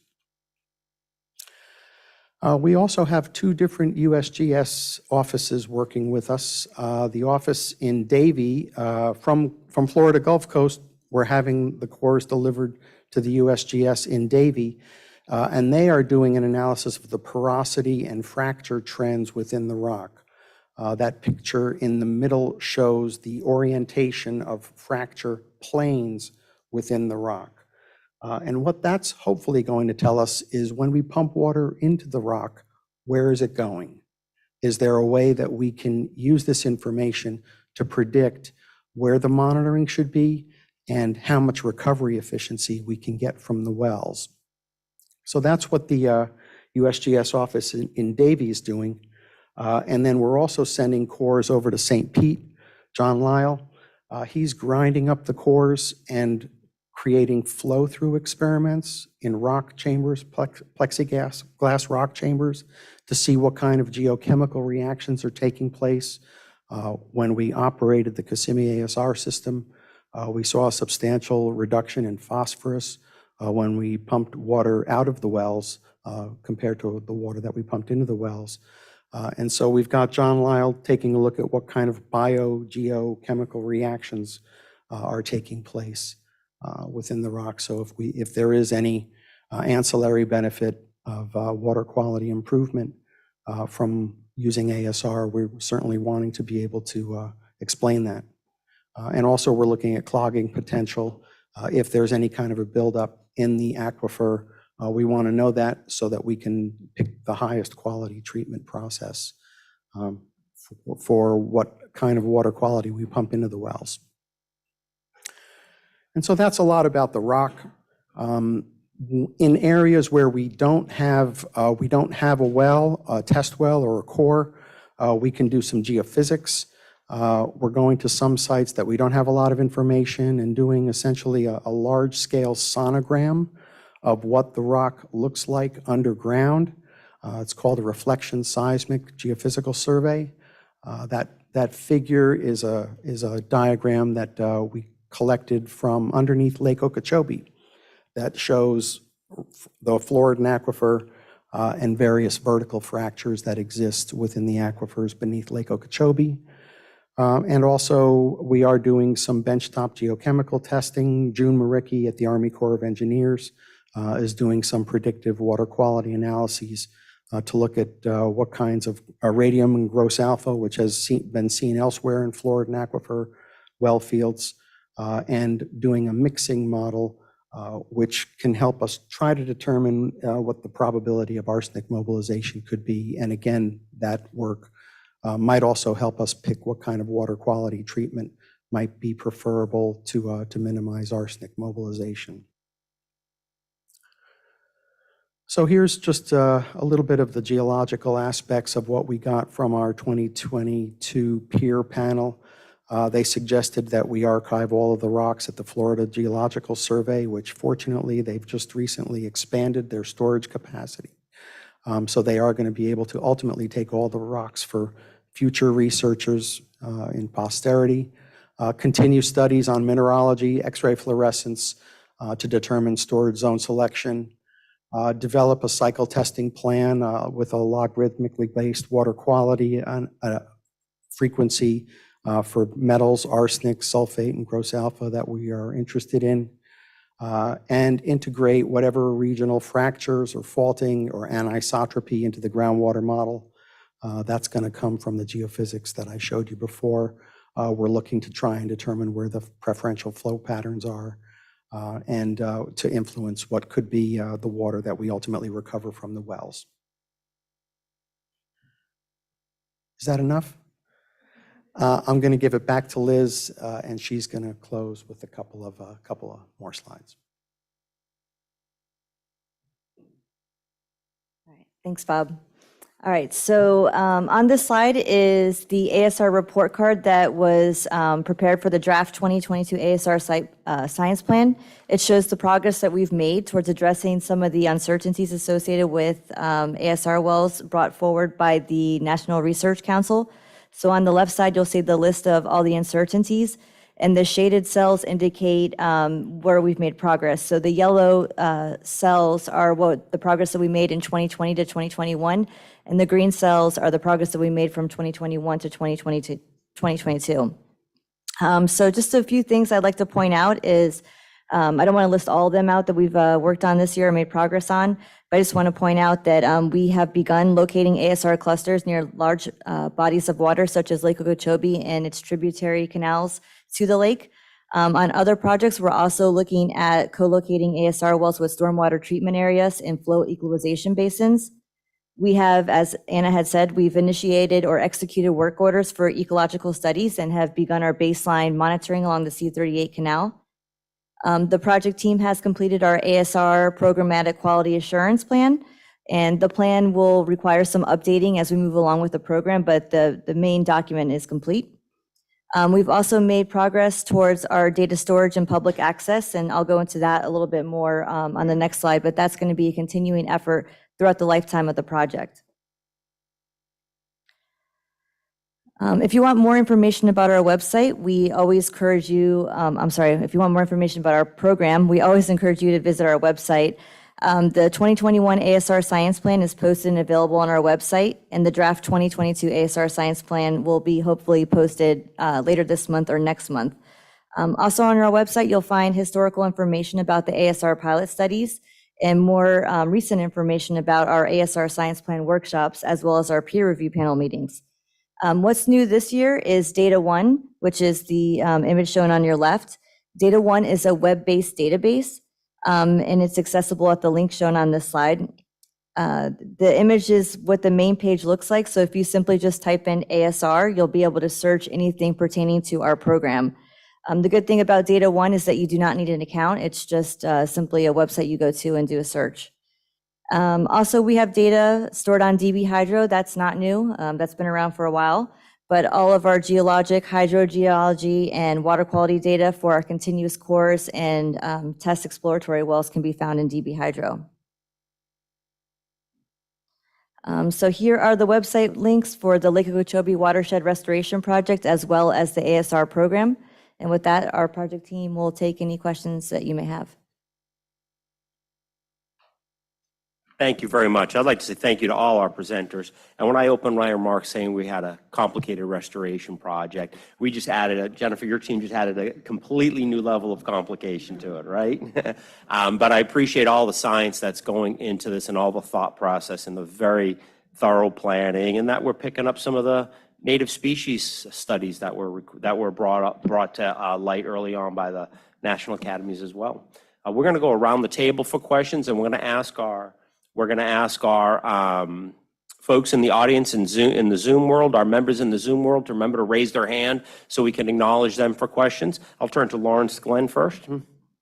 If you haven't had the opportunity, to peruse through that document on just an hour's worth of work, now it's a real robust science plan, and there's often questions about uncertainties associated with ASR. And in this plan, there are a group of uncertainties that can be addressed as construction is occurring.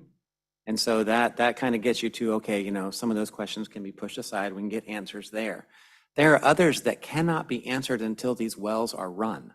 So, some people think, oh, we have to have all the uncertainty completed before we start to operate these, and some cannot be addressed until they are operated.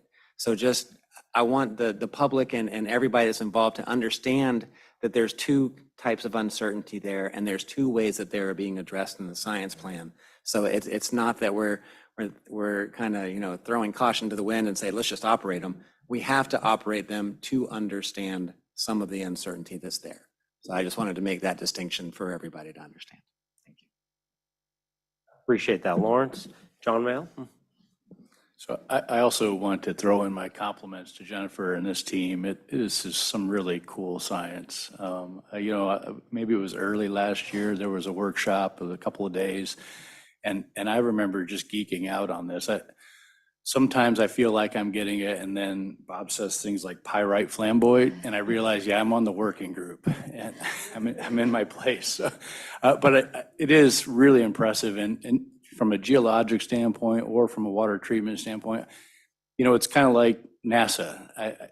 Sometimes you shoot for some really lofty objective, and we may or may not get there, but in the process, we come up with some spillover benefits that I think will have tangible applications that benefit society going forward. So my compliments to all your work. It's incredible.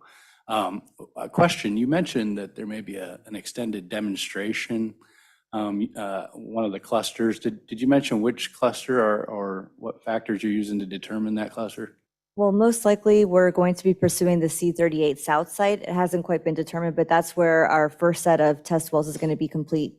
So we'll be able to incorporate some of the data that we received from the test wells, as well as the groundwater model that we're going to be doing in the aquifer pumping test.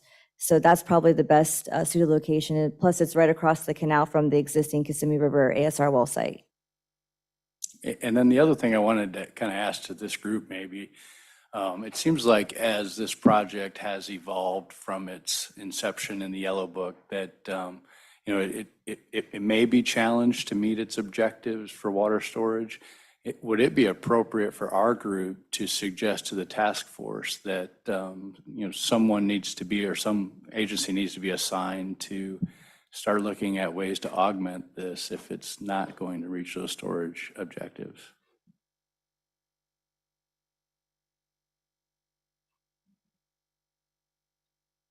Thank you, John. Mark Rains? Yeah, first, thanks. That was a really wonderful presentation, super rich and detailed, and it's going to take a while to digest it all. And I appreciate you, Lawrence, setting the framework, but I'm going to ask one of those questions you can't answer, just to get that on the table so we can start talking about it. So one of the goals, obviously, is to give us enhanced storage for the lake to manage it. I see 308,000 acre feet as the annual storage objective. Which, if I'm doing the math right, is 0.66 feet on the lake. So we're at 12.57 today. And if that doesn't change, we'll go into water shortage management zone sometime next month or the month thereafter. So my question is, in addition to how much you store, what are your thoughts on how quickly it could be brought? Let's say it was at full build out, it was fully, everything was stored. What are your thoughts on how quickly you think that water could be brought out during recovery and brought into the lake to manage those water levels? Well, we're hoping to operate the wells at 5 million gallons a day, so I'm thinking the recovery would be somewhere similar along to those lines if the water was available. But I'm not sure exactly how many inches that would take off the lake and how, the amount of time it would take to get to that 6 inches. We'd have to do the math to figure that out. So presumably, and this goes to you, Jennifer, I think, presumably you'd have a plan in place to sort of, you'd be looking in advance and thinking about how much storage and how quickly you could bring it out and how quickly the lake's declining and how quickly that we're rising up towards the water shortage management zone, and sort of have that as part of your toolbox to think about initiating this in advance of the panic moment. Yeah, exactly. I mean, I don't want to sound flippant when I'm answering that question, but that's what our water managers do every day across the entire system. Is manage exactly those kinds of things in order to be able to stay ahead of what nature is giving us, right? And to understand where we are in the time of year and what we have in the forecast and where we are with the current conditions and the projected future conditions. And so we would work that into how we manage the ASR sites the same way we do with the reservoirs and other storage features across the system. And then I just have a quick comment because Bob brought up the word arsenic and also buffer zone. I want to connect the two for this committee and for the public as well. So one of the, there's a finite amount of arsenic down there. And when you go through the early cycles of storage and recovery, you're mobilizing that and it's moving out. As long as you stay within your bubble after a while, there's no more problem. You can reach arsenic levels that are perfectly fine. The problem is we often don't go to ASR until it's a panic moment, until we're sort of in a shortage condition. If it's expensive, it's hard to run. It's maybe not our best initial water quality. So, and we'll blow that storage zone, and that's when we can mobilize more additional phosphorus. So I appreciate your thoughts on that, Bob, in advance, talking about the fact that you're thinking about the arsenic concentrations and staying within that storage zone and maintaining that buffer zone. I think that's going to be crucial in terms of how you operate the system once it's established. Yeah, thank you. Looking around the table, Eric? Yeah, well, just I guess a comment and then a little bit of a question at the tail end of that. So the comment is it's great to see the level of study going on here. So early in our opening round, there was a discussion around the table about how we tend to focus on hydrology, and I'm a victim of that myself from my own background, without looking all the way to the ecology. It's really great to see the chemistry and the ecology being considered right at the outset of these type of projects. So kudos to the team for taking on the hard question, which, as a hydrologist, side oceanographer, I tend to see these ecological questions as the hard question. I did see a list of the other agencies that were involved and some of the other groups that you're working together on the technical aspects of this, and I'm kind of wondering if you're also making good connections with perhaps counties and other locations. I believe Miami-Dade's done some studies on ASR and has information that they've worked with, and I believe they could benefit from your work, and there might be some feedback between, going both directions there. So I'm kind of a question of whether you're already making that connection or if you're aware of those efforts.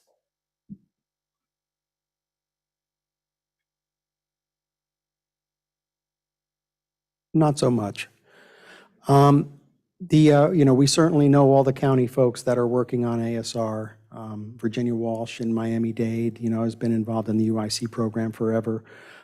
She does attend our meetings, and we do speak with them. County folks, Broward County and Palm Beach County, Martin County really hasn't done too much in the way of ASR. Over on the West Coast, Lee County has been working on ASR. Collier County is very familiar with it.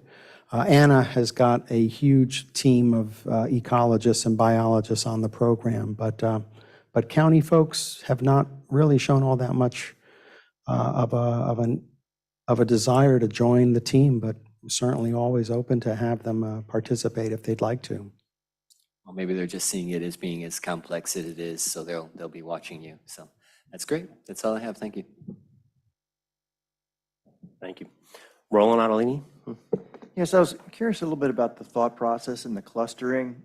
Are they individually becoming sort of additional test wells as you move along? Because I imagine they influence each other. So I was curious how you initiate your spacing and add subsequent cluster wells. Sure. So we started the clustering along the C38 canal, which is the main artery of water coming into Lake O. So our first thoughts were to get busy at those sites. The C38 South site is right across from the Kissimmee ASR pilot project, which is essentially a laboratory of information already on what the performance of ASR will be. So starting on the C38 South sites were our first two clusters. But we never really know how many wells we're going to be able to do at any one cluster until we drill a well and pump the wells and understand and then do the analysis of how many wells can be within a well field. We're hopeful that those first two clusters will be able to construct what could be up to 10 wells at each of those clusters. If that were to be the case, then that would be 20 of the 55. The other cluster locations we'd like to kind of diffuse around the lake. There are other canals that do empty into the lake. The L63N canal has always been, Taylor Creek has always been one of those canals that folks would like to get some water off of if we can capture that water before it gets to the lake. But how many wells at each of those clusters will be determined basically when we construct the wells. We'd like to get up to 55. And 55 is just a number based on the assumption of 5 million gallons a day per well. If we can get more water into any of the wells, we'll certainly like to be able to reduce the overall number of wells. So that'll all be in the mix when we do the models after the wells are constructed.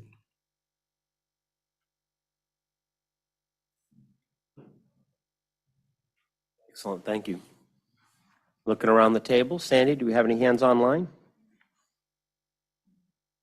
Last call. Thank you all very much for the excellent presentation today. I know it was a lot of teamwork going into there, and it shows. Thank you. And just to clarify, only two of the team are out of my division, and actually the other two that are on the team are out of Lawrence's division. And so this is really, a microcosm of Everglades restoration where we have to have the engineering, the program management, and the science folks all working together. So thanks for the opportunity.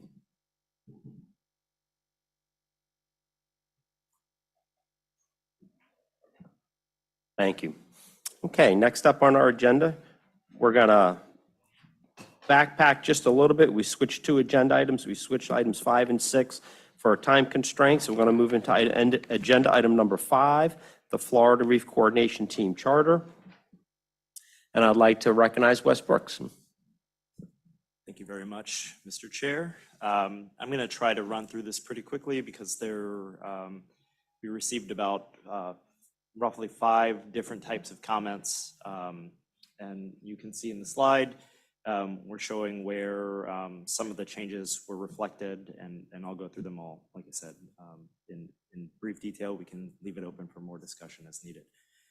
So one of the comments we heard is that it would be helpful to have more direct language articulated from Task Force Strategic Objective 2A2 as justification for the team in the background section. So we did address that first sentence of the second paragraph there in the background to reframe and better demonstrate the restoration linkage between SERP and Florida's coral reef. Next slide. The next concern that we received, and we had sort of talked about this in July as well, there was an interest in having additional representation from NOAA on the group. So the charter was amended in section 5A to provide 2 voting members designated from NOAA.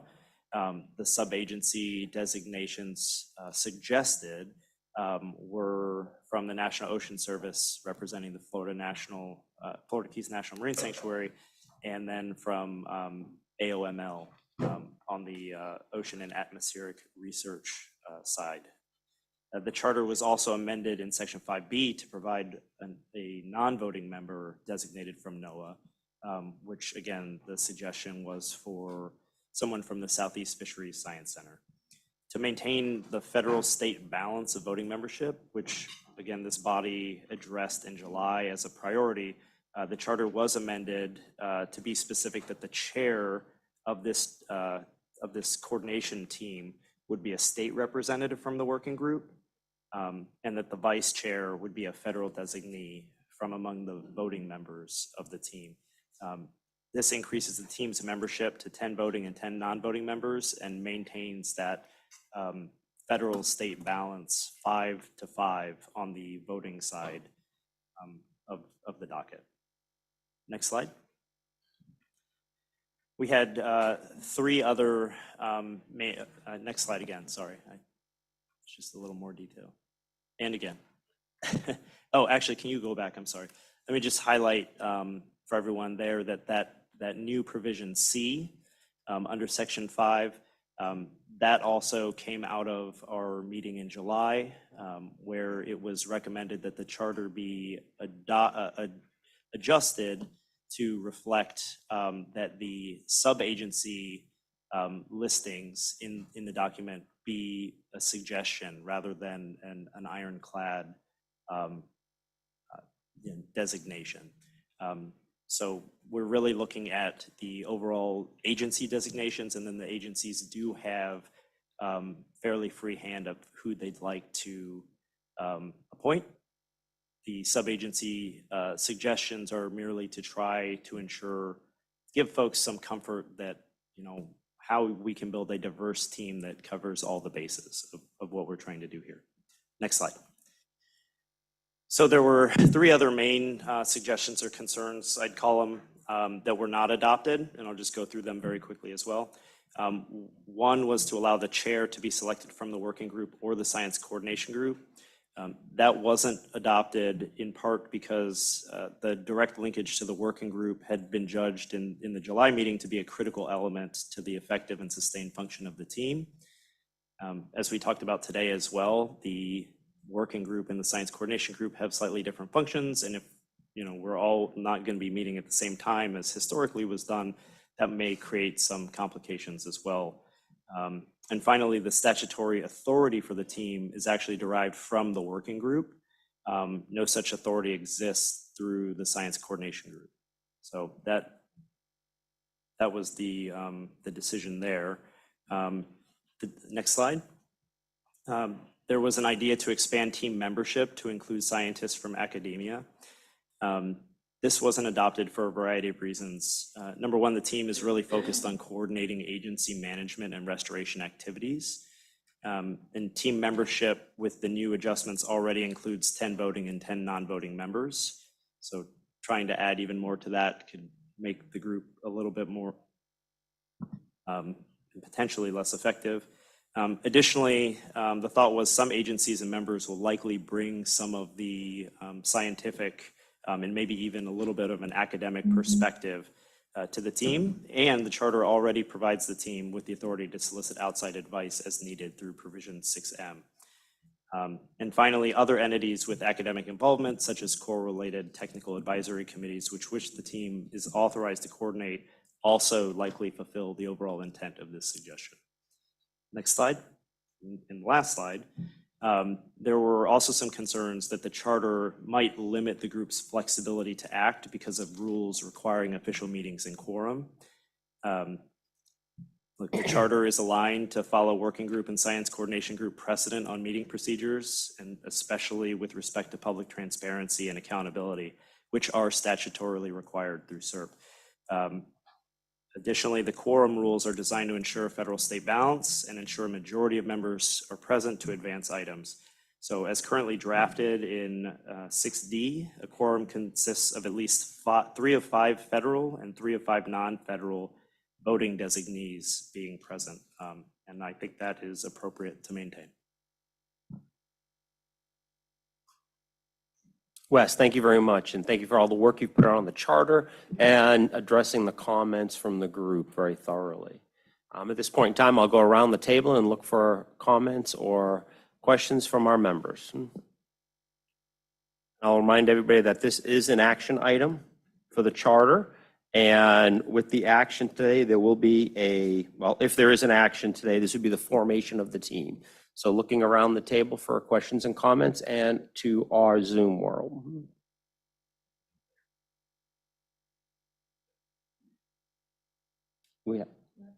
We have, let's recognize our hand on our Zoom platform. Becky Allenbach. Thank you. I just wanted to make a very slight edit to line 114 where it lists EPA. If you would just remove South Florida and Everglades and leave it as Water Division, that would be great.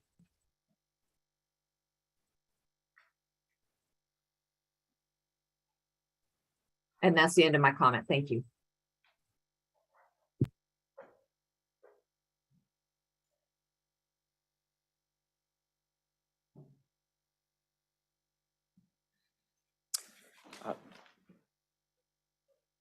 Larry Williams first. Hi, I'm Larry Williams with the U.S. Fish and Wildlife Service, and I like how the edits were handled in the charter. I think that the edits that were made were appropriate. The items that were not incorporated, I think those were good decisions. And I suggest that the charter be made final and we get the team up and running, because there's a lot of work to be done on this topic, and getting that team up and running soon will be very helpful. Thanks. Eric? Okay, and been very supportive and involved in the process here. So we do have inside there a list for National Park Service narrowed down to just the South Florida Natural Resources Center. And in South Florida, we've got a number of other good potential members that would be from our individual parks that could roll on that. So if we wanted to do it as the National Park Service without the South Florida Natural Resources Center limitations, so we could have a little larger pool of our people, that would be appreciated. I like that. So I'll just address real quick again for National Park Service and for EPA as well. Those sub-agency designations are not locked in stone according to 5C. National Park Service can choose whoever they want. It's just a general suggestion to ensure there's thought into the balance of the overall team. Appreciate that and appreciate that clarification. Thank you.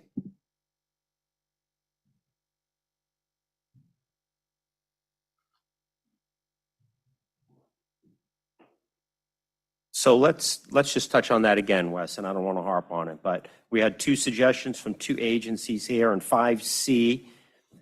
Can we get that up? I don't know if we can get that up there. I can read it. Sub-agency representation for the federal and state agencies designated as A, voting, and B, non-voting members are optional recommendations for the developing a well-rounded team. That's the 5C you're referring to, and that gives the Park Service and EPA to recommend folks from within their agency, not the subgroup of the agency. Correct. I think that addresses both of the comments on the park and EPA, although EPA is on the phone. Becky? I think it's okay to leave it. It just, the person that we are likely to have participate may not be officially in our South Florida program, since we would have a more of a corals expert to be the one to participate. So that was kind of the reason for my comment. They are still housed within our water division. So whatever the preference is, I think we can yield to that. Thank you, Becky. Looking around the table. Deb Drum? We're enthusiastic partners. We can't wait to get started, roll our sleeves up. We talk about boots on the ground. This is fins in the water, and we are that local reach. So we're ready, and I'm happy to make the motion at the right time. Let's go I'll once second. last. Was that my voice echo or somebody else? Let's go one last time around the table on discussion. We have a motion from Deb Drum on the table to take a vote. Jennifer Reynolds? Yeah, I'd be happy to second that motion to approve the charter as written with the flexibility for the agencies in 5C that's already included in the charter. We have two motions. That motion has been seconded. Let's look around the table for any discussion on that. I think we've already had discussion, but we'll just take a last check online for any discussion. All clear online, Sandy? Any discussion in the room? Mr. Chair, Yes. just one question with regards to, I believe that is 5F, in terms of the individual who would be nominated and recommended for federal members with the voting responsibilities. Is that going to be the entire group that will determine the federal representative, or would the federal agencies be able to present a proposed person for their federal representative? I'm not sure.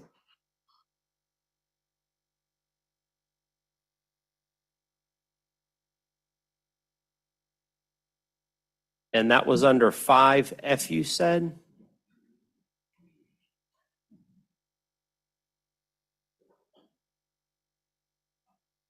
So as the provision is drafted now, it's the voting members of the team. Correct. But I would imagine that the team would generally defer to the federal agencies on who they'd like to represent them. This was curious. Thank you, Wes.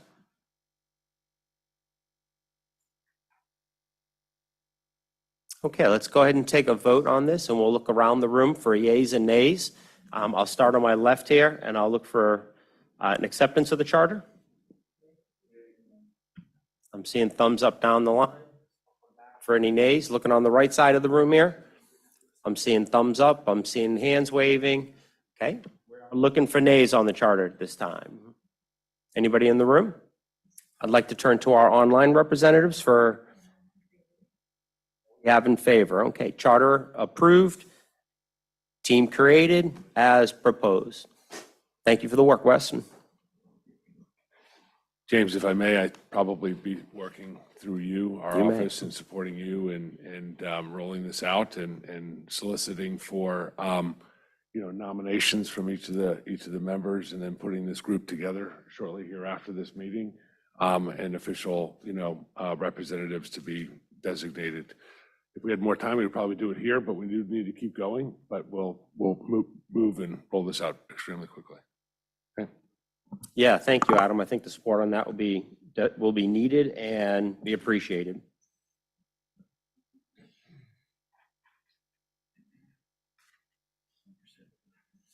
Okay, yes. Thank you, Nick. Number 7, next agenda item. Thank you for the work on the action items today. Next agenda item is our Werder 2020 Invasive Species Risk Assessment. And Adam Gelber, I'll recognize you to kick this off with your team, your staff. Again, good morning. Congratulations, Wes, on the last in the state, and the secretary for advancing this, and Gil, and all the efforts of the team putting this initial effort together. As we look at this next important topic of the direction of our office here and the task force, supporting the task force you all are involved with the Word of 2020 on invasive species. The OERI has been just organizing all of the brain trust that you all have committed your agencies to support this important endeavor. They are rapidly advancing. There are several meetings that have been going on and many more that will be taking place between now and task force to further possibly get to a priorities list in advance of task force executing part 1 and part 2. Carrie and Alan being in the trenches on this and driving this bus right now, I have sat in on most of all of the interactions, and they're robust. And these folks are really committed to this topic and addressing it from this perspective. So with that, Carrie, please. Okay, hi, Adam, thank you. So today we're going to talk about the progress that we've been making, as Adam said, and I started off with a kind of a review of why we're here. And at the May 3rd task force meeting, they directed us to begin work on the Word of 2020 Part 1, and us being the working group, the science coordination group, and with the staff of OERI helping out on that. And so part 1 is to develop a priority list of invasive species specifically for the task force, so that restoration focus. And they wanted this list to include an assessment, look at a list of already assessed species.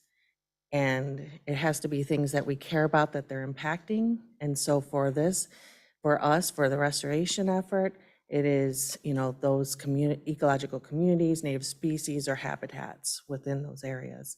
And also, as Wes pointed out at the last meeting, thank you, Wes, for that, there's kind of that prevention piece where they have a strong potential to reduce or obscure our key system-wide indicators that we use to measure success of restoration.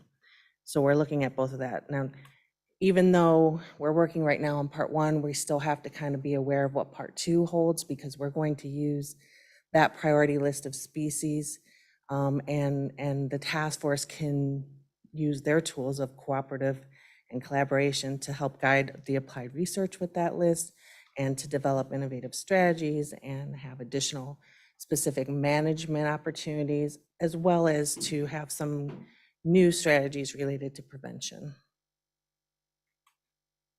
So at our July meeting of the working group and science coordination group, you all looked at our proposed process and gave us a go ahead. And I like to check off the things that we're doing to help you know that we're doing something. So we have convened that group of experts. We've identified a lot of existing priority lists that have been assessed. And we have started our tool development to get us a good list. And I'll go into more detail on those. So here's our appointees so far. On the left-hand side is the working group and science coordination group agency appointees. And you'll notice that your chairs have been involved and your vice chairs of the working group and science coordination group, and Adam's been involved. So we've had a lot of leadership there, but as Adam said, we have some, really helpful people on this list, including the folks on the right side, which are some other key experts that we brought in because they are good at developing lists and processes for lists, or they represent a large invasive species community. So we were tasked with going out and looking at the lists that exist and not reinventing the wheel. And so we got lots of them. And so we have an Excel spreadsheet that goes with this list of lists. And I'm happy to give them to you. Each one of these represents kind of a different scale, a different purpose, and even different taxa. So they're all very different, but they're all useful in their own way. Some were developed through best professional judgment, some were developed through a quantitative methodology, and some were legislative. So you can see that there's a lot to pull from that has had some sort of ecological assessment, but we have to kind of refine that. And so that brings us to this next discussion point. So the group at our most recent meeting was able to think about and talk about what does our selection criteria look like? If we were going to look at all these already approved lists, what does it look like? So we've gotten direction from WRDA. WRDA told us that we have to look at things that have already been assessed, and that it has to be high or moderate impact the group kind of thought that was important. And that it would have to impact something that we care about once again. We've got some direction from working group and SCG at our last meeting, and that included a focus on prevention and EDRR was important to the group, and that species should be that species list should be small and manageable. So we're trying to work on that. And then finally, at our kickoff meeting of the experts, we brought up the point that the task force has a special tool to be able to coordinate at that leadership level, and they have a restoration focus. So we want to develop a list that they can kind of give us that value added, and we're not duplicating something that someone else can do. So that is our restoration focus criteria that we started with our conversation. So additional things came out of that meeting, and that was that we wanted to split the list by taxa for a few reasons. There's different funding stream for taxa and different expertise for taxa. So, and they're at different places in invasive species management as well. So to keep things simple and a little bit more manageable for your lists, we wanted to do that. There was some additional guidance that came out of that. And that was, again, for that manageability of the list, it was to split the species by prevention, early detection, rapid response, and then our established species. I know containment's not in here, but containment kind of crosses between the two. So we didn't feel it was important to kind of divide that up. And I think that just gives us more kind of subdividing lists, so you know where you're working, what you're working towards in each list. And I think that as we go through developing the processes, there'll be slight differences in the process development too, because of our list being different for those things. They also wanted some common questions for consistency across the taxa and across these divided goal areas. So we want to try to make it as seamless as we can. So the process, quantifiable results was important. So as we're going through developing the list, it gives us the ability to tier the list so that work can be done at the highest vulnerable species, and then we can move through the list to those that are maybe moderate. And then finally, we began that discussion for what this tool would look like, and I think that the next couple of slides is just an example of some highlights that we were given through some presentations. So I think it's important for you to see this next slide. So this tool, and I just want to note that Dia Lorenz gave us permission to use this slide, was developed as part of that horizon scanning or the prevention kind of look at things. And so they've come a long way. This was a rapid screening tool that we're using as an example, and we may be able to adapt, and it gives you some kind of semi-quantitative. And I think the key here is that each one of the likelihood of arrival, likelihood of establishment, and likelihood of causing an impact, those impacts that we care about in this case, has a scoring methodology backing it. And that's well written up. And I think that's kind of something that our team wants to do as well. Did not do that. The confidence piece of this is important because each one of those scoring criteria has a level of confidence associated with why you gave that score. So if it scored a 5 because, say, it was going to cause an extinction event, you would score a 5 for the impact. You want to say how certain you are on that. Are you very certain, moderately certain? And so that's going to be important when you're scoring at the end. So for this tool, they were using, again, this is prevention horizon scanning. They reflected that in the saturation of color for the dots that you see next to the species. They came up with a list of 42 species in different taxa, split out by different taxa. And it's not published yet, but it's in the process. So our timing is good. And we'll probably use this as a starting point and then go through our selection criteria and some other key pieces like, can it live in South Florida? Because this is Florida-wide tool. But I think the important piece here is that each one of them has a rating. And I don't think you can see it up there, but if you looked at it ahead of time, The first one, for example, has all fives. It has a 5 for likelihood to arrive, a 5 for likelihood to establish, and a 5 for likely to impact. And then they're all very saturated colors, so that means they're very certain of that fact. So we know that's going to be something we need to really look at. And so these are the kind of tools that we're going to move forward and discussing at our next meeting. So let's talk about that. So we've had several meetings. By the way, the blue and the green on this list are opportunities for public and stakeholder input as well. So we'd love to hear from you all on the selection criteria and the process. We were able to give a presentation at the ESISMA Summit in July, and there was about 125 to 150 people all caring about invasive exotics in that species in that room. So our ultimate goal is to get to that October task force meeting with a really good update at this point on the process. So that's it for now. Any questions?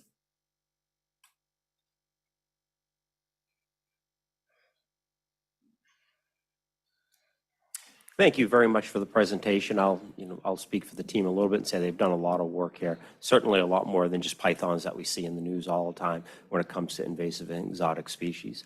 Would any of my chairs like to make a comment? Mr. Chairman. Pedro, thank you. People ask me what keeps you up at night. This kind of thing keeps me up at night.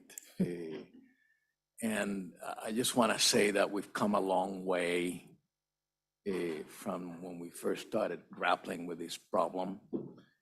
There was a time when we didn't have any money for this issue. And then that evolved to people wanting to throw money at us to tackle this issue and us not knowing what to do with it. And that we're getting to the point where we're demonstrating now higher level thinking. And that's because we've had a lot of experience with this issue by now, and we know what to do with the money. And this shows that with resources now, we can actually get our act together and do something about it. So, we're with it, we're with you, we're part of it. I also want to acknowledge that even during those times when we didn't have enough money to tackle this problem, there was good friends like USGS finding money from I don't know where to keep our efforts going. So I want to tip my flat hat that I don't have. Eric has it over there on the other side. To you, Nick, and your team for continuing to figure out how to support the efforts throughout. So thank you. Thank you. Lawrence? I would just like to commend the team in trying to develop something that is going to be implementable, that isn't duplicative, that is taking a good look at what is out there already. And with the task force, providing us guidance on what they would like to see us do, to be able to provide back something that is meaningful and useful, that has boundaries, that, we can have a tiered approach, we can actually go out and do something with that will be meaningful. So the team has done an excellent job in going through and looking what's already out there, what's established, what can be leveraged, but putting something together that is not so overly comprehensive that you don't know where to begin. So kudos to the team for really stepping back, taking that's some of the hardest parts of these types of efforts, is that first initial thought on what do we want to produce. Now let's put our collective minds together and try to come up with something that's going to be definitely usable. So definite kudos to the team. Y'all have been outstanding in this effort. Good points, Lawrence. Carrie, I'd like to ask you a question about the ESISMA presentation. Is it possible for you to sum up what kind of feedback you heard back from ESISMA at this time? I actually didn't hear any feedback, so I don't know if that's a good thing or a bad thing, but it was a quiet group overall, so I don't feel singled out in any way. So. All right, thank you. Look, Wes Burks. I just want to say, Carrie, great job. It's exciting to see how far it's come and the direction it's headed. I want to underscore what Lawrence said, action-oriented. I mean, this is the way government is supposed to work, so thank you very much for doing that. We're going to be able to make some real progress on this front. I truly believe that. And I also just want to thank Senator Rubio for pushing this provision forward 2 years ago, and his staffer, Connor Tomlinson, for getting it done.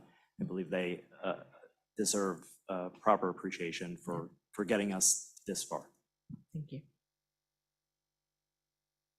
Thank you, Wes. Taking a last look around the room. Larry Williams. Hi, this is Larry Williams with the U.S. Fish and Wildlife Service, and kudos to the team for all the progress on this.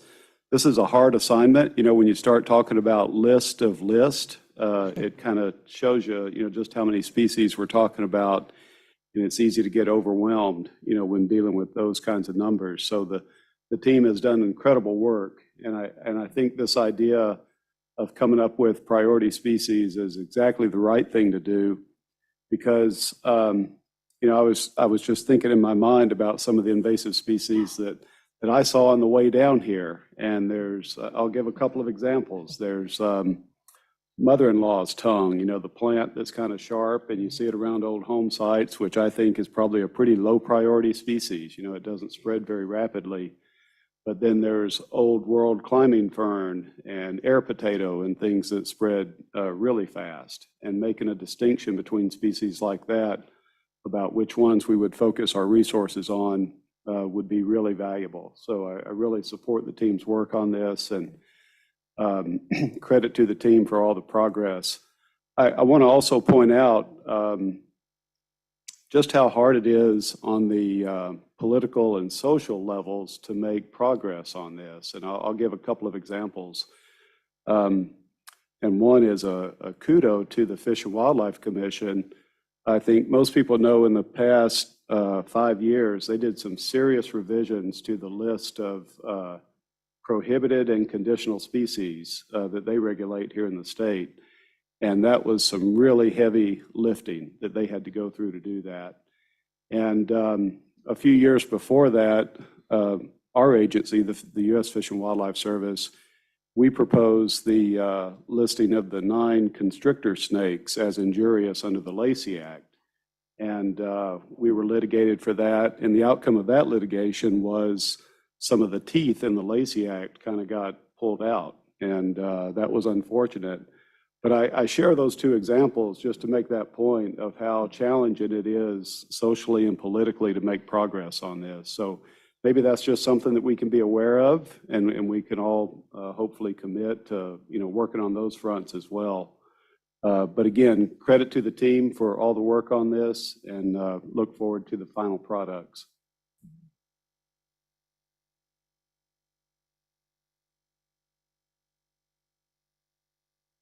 Looking around the table.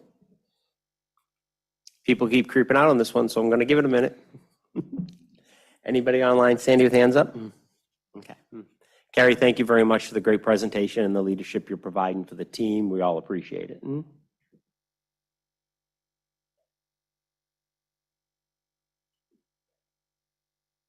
Next up on our agenda is our first public comment period. I'm going to go ahead and start with the in-person public commenters. And we'll encourage anybody who would like to make a public comment to fill out a comment card. We have 2 of them here already at the OERI staff. If there's anybody else, I have 2 comment cards here. I have a Ryan Vogel and a Newton Cook. We have 2. We have seats open at the table. Why don't you come right up to the table, gentlemen?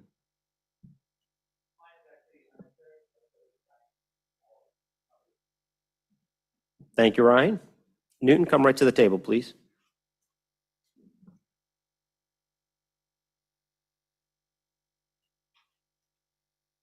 Thank you. I want to say I really love this group. It's as close to the old rack as there is today.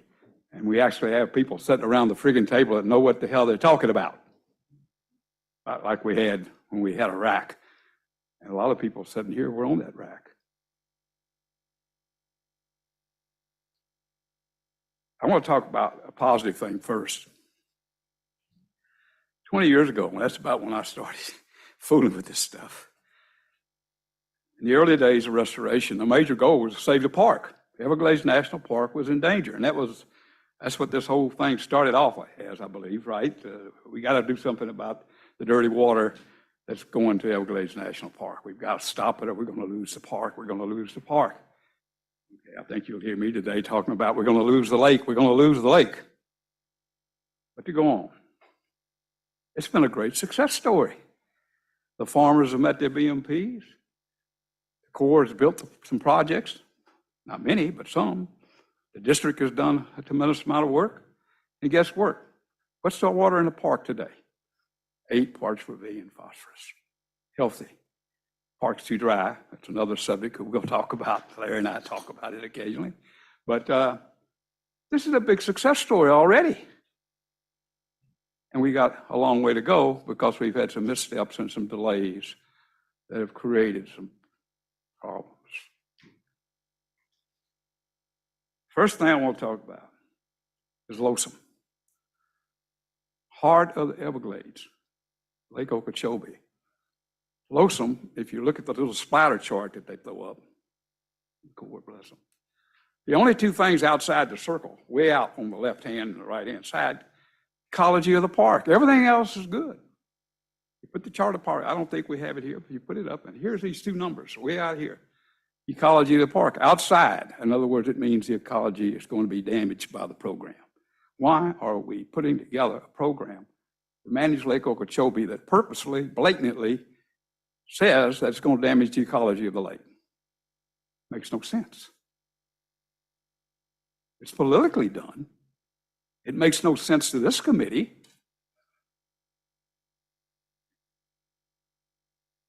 Second thing I want to talk about is the Western Everglades Restoration Program. And I want to say, first of all, I appreciate and enjoy and love every one of you guys because I know what you do and how hard it is. But somebody drew an SDA right on top of a 500-year-old cypress trees in a pristine cypress swamp to be bulldozed and made into an SDA for the Western Everglades Restoration Program. Why would we be destroying pristine marshes to build SDAs, which are my third subject? I think that's going to be stopped. There's a lot of people pushing back on that SDA destroying that cypress marsh. And I'm going to stay around and do some more this afternoon. I don't want to hog the day this morning. The next thing is the SDAs.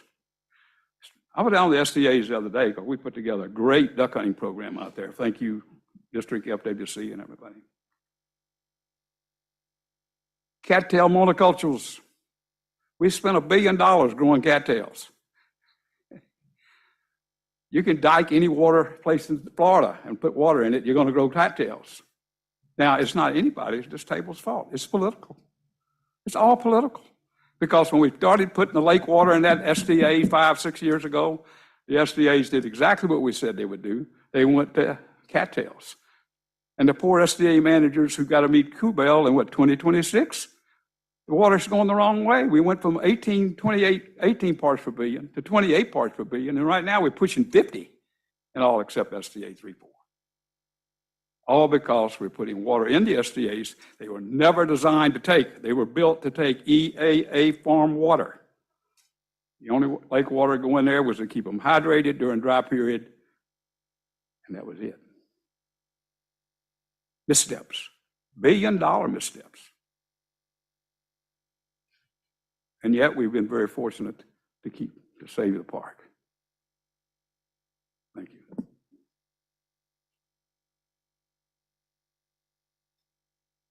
Sandy, that was our 2 public commenters for the room. Do we have hands raised online? We'll move Yes. to the online audience. Yes, I have Mike Elfenbein.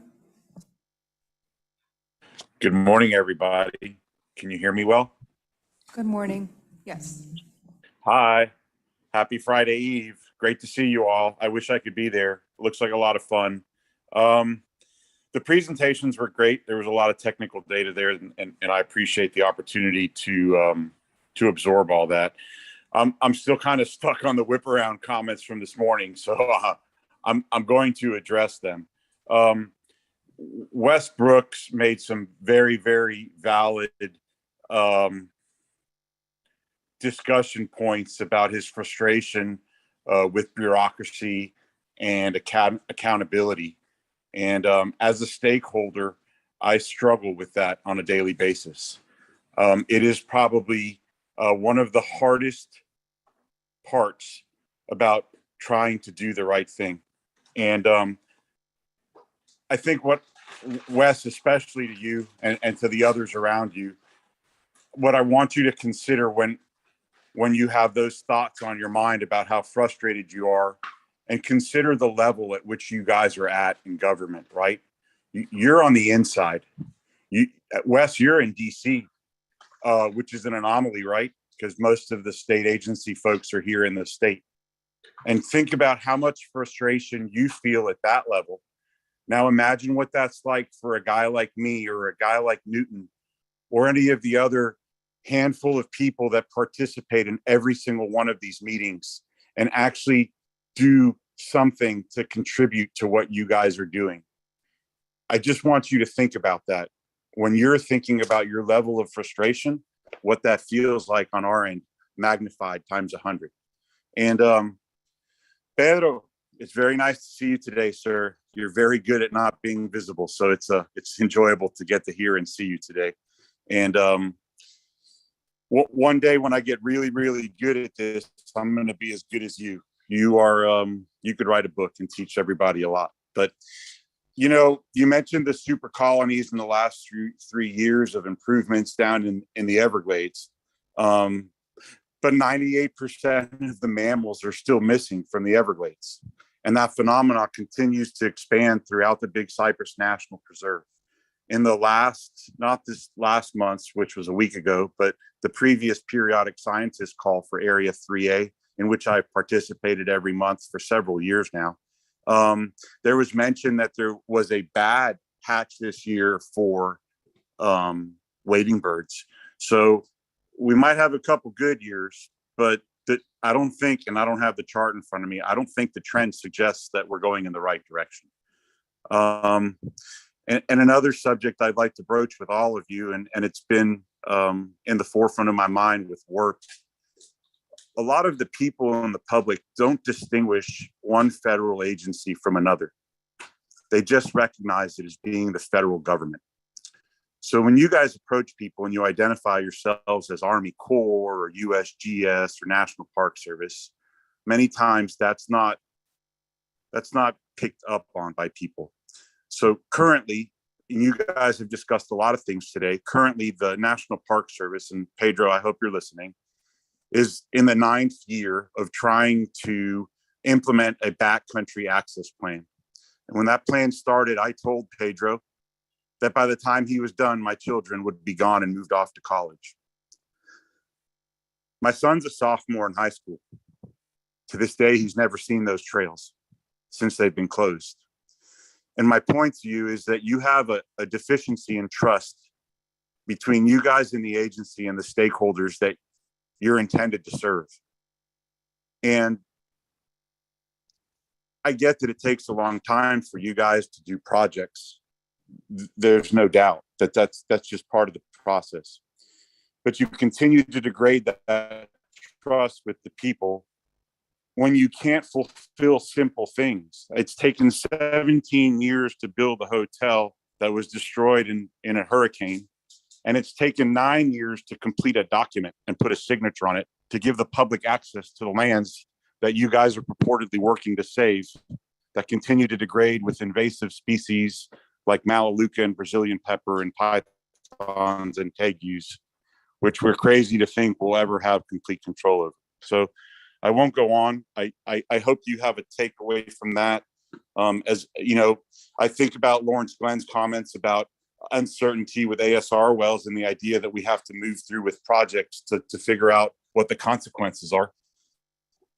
And it's my understanding that we move through with a C44 reservoir that's currently having troubles holding water. So as we continue to think about work and suggesting that we move forward with a plan, but we can't see what that plan is until we move forward with it.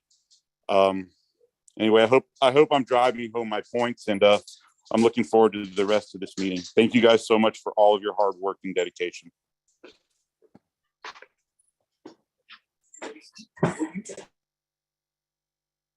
Sandy, additional hands? Seeing no additional hands? Going around, just looking around the room. I think we've got all of our public commenters. Thank you, public, for participating. And from there, it is about 12:07, and we'll take our lunch break till 12:40. We'll reconvene the meeting promptly at 12:40. And there'll be another public comment period in the afternoon for anybody online. Thank you.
Get them there on time.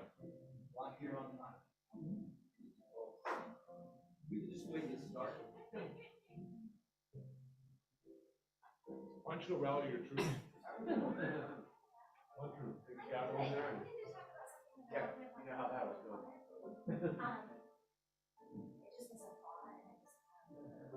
There's a lot of line.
All right, I'd like to remind everybody in the room we are on air and the microphone's alive now.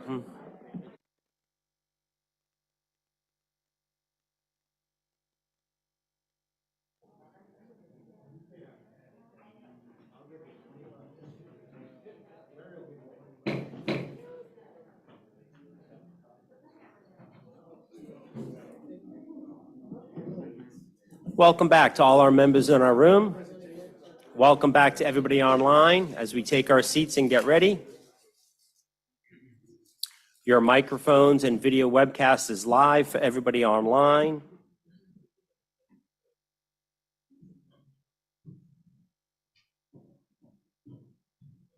We will get started right up, I think.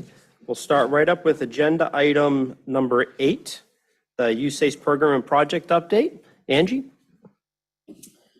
Thank you, James. I'd like to introduce Ms. Ava Velez, our Everglades Program Manager, to give this overview. Ava? Good afternoon. Hello, everyone. Thank you for having me. Thank you, Ms. Angie, Mr. Chair. I appreciate the introduction, members of the working group and science coordination group. It is an honor for me to be here today and tell you about all the amazing work that the Jacksonville District team is doing to advance Everglades restoration every day, and also in our amazing partnership with the South Florida Water Management District, which without them, we could not advance it to the degree that we do, both in operations as well as in design and construction. So we're always thankful for that. I will do my best to walk you through all the work we do and not make it too long and allow time for questions. I will start out with a really happy moment that all of us at the Jacksonville District had last night, which is we awarded a contract for construction for the EAA reservoir. It's something we've been working on for quite some time. And we were able to award that last night, and we anticipate to do another one in just a few weeks. So very good news for us. I will focus my brief today, and hopefully I won't have to put my readers on, although that switch everybody talks about that happens in your 40s happened to me. So I have them here. Okay. It's not there yet for you, Mr. Gelber? Excellent. Excellent. I'm very jealous. I only aspire to such greatness, sir. All right, so here's what we'll be going over today: our budget, what we do at the program level, and then planning, design and construction, and then water management operations. We are blessed with a very healthy FY22 budget in our annual appropriation of just over $350 million for construction, which we are in the core side of the world. We're in the home stretch of the fiscal year, so we're working really hard to obligate everything. And we are in very good shape to do that this year. And then the FY23 President's budget was historic for the Everglades Restoration Program, and it is $407 million. Our team is hard at work making sure we are well positioned to obligate that as well. The bipartisan infrastructure law, which if you saw my brief in recent months, it called it IIJA. It's the same thing, the Investments and Jobs Act. And so we're just making sure that we use the appropriate terminology here. So you'll see me use the term BIL. So that was 1.097 billion that came for the allocation in 22. Always, we make sure that we highlight that the comprehensive Everglades Restoration Plan has an operations and maintenance part for the Corps, which is very unique in the Corps world, for the federal government to pay cash for operations and maintenance. And then, of course, we are super excited about that $500,000 we got this year because we get to start the Central and South Florida resiliency study for flood protection of the CNSF, which we are kicking off in just about a month. So this is our program structure. This is a great place to check where everything fits together. And you always start up at the top right corner with the CNSF and how all the work we do in the Everglades Restoration Program at the core stems from that. There are changes to either operations or adding infrastructure to that project. And so those red circles are what I'd like to highlight for you, which were the list of projects in the BIL list. And then, of course, again, highlight our excitement for the 216, which is in the middle of the page there, our flood risk management infrastructure resiliency plan that we hope to accomplish through that new study that we're kicking off with our partners at the Water Management District here soon. And then, of course, LOSIM there, which is out for public review. Dr. Tabitha Elkington will be giving you a brief on the integrated delivery schedule later on in the agenda. My goal here is just to highlight that we are in the middle of our update that we do every year. Thank you to all of you who participated in our 101s. They were on a Friday afternoon. And they got into how to read the IDS, and they were well attended. We had good questions, and we made good progress in communication with those. And then we will release the working draft at the task force meeting in DC, and then the final in November.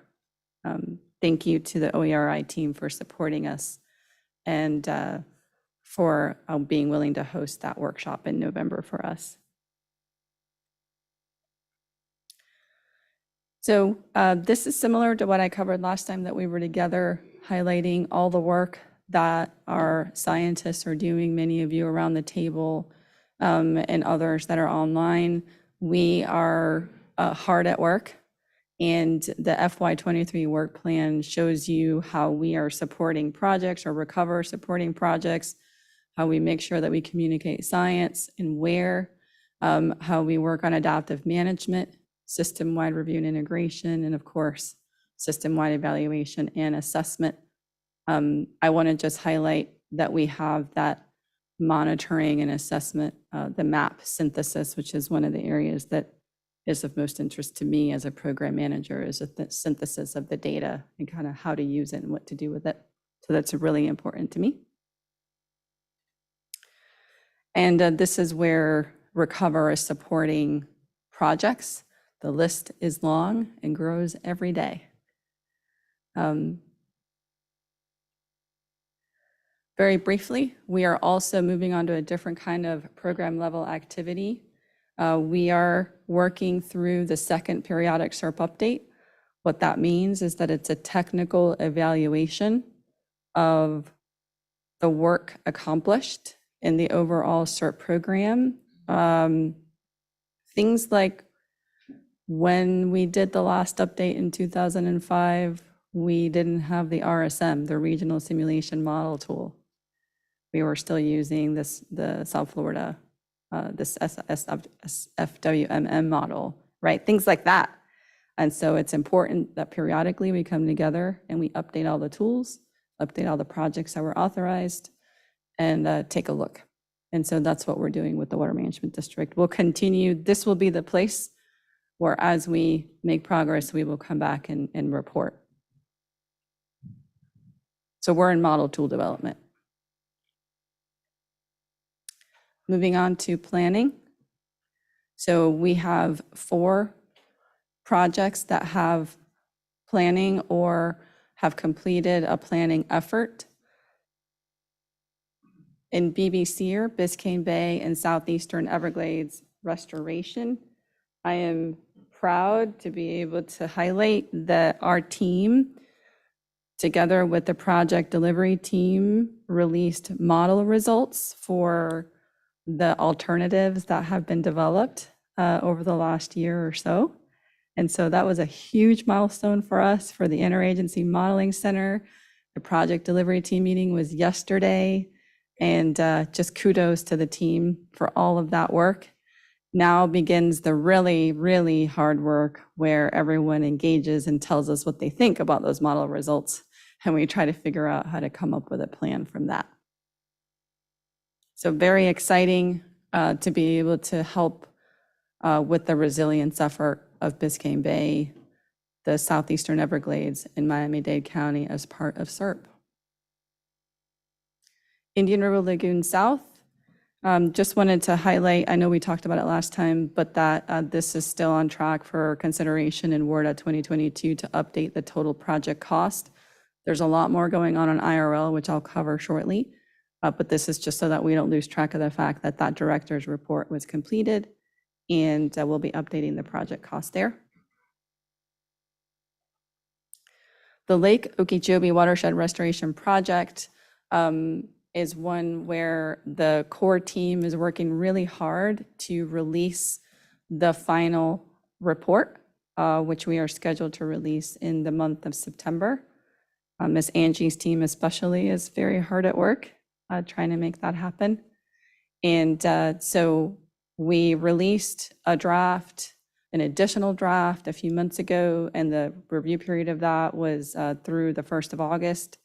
In order for us to make sure that we were as transparent as we could be about what we learned about that advanced pretreatment technology that is needed in order to meet the important regulatory requirements of ASR.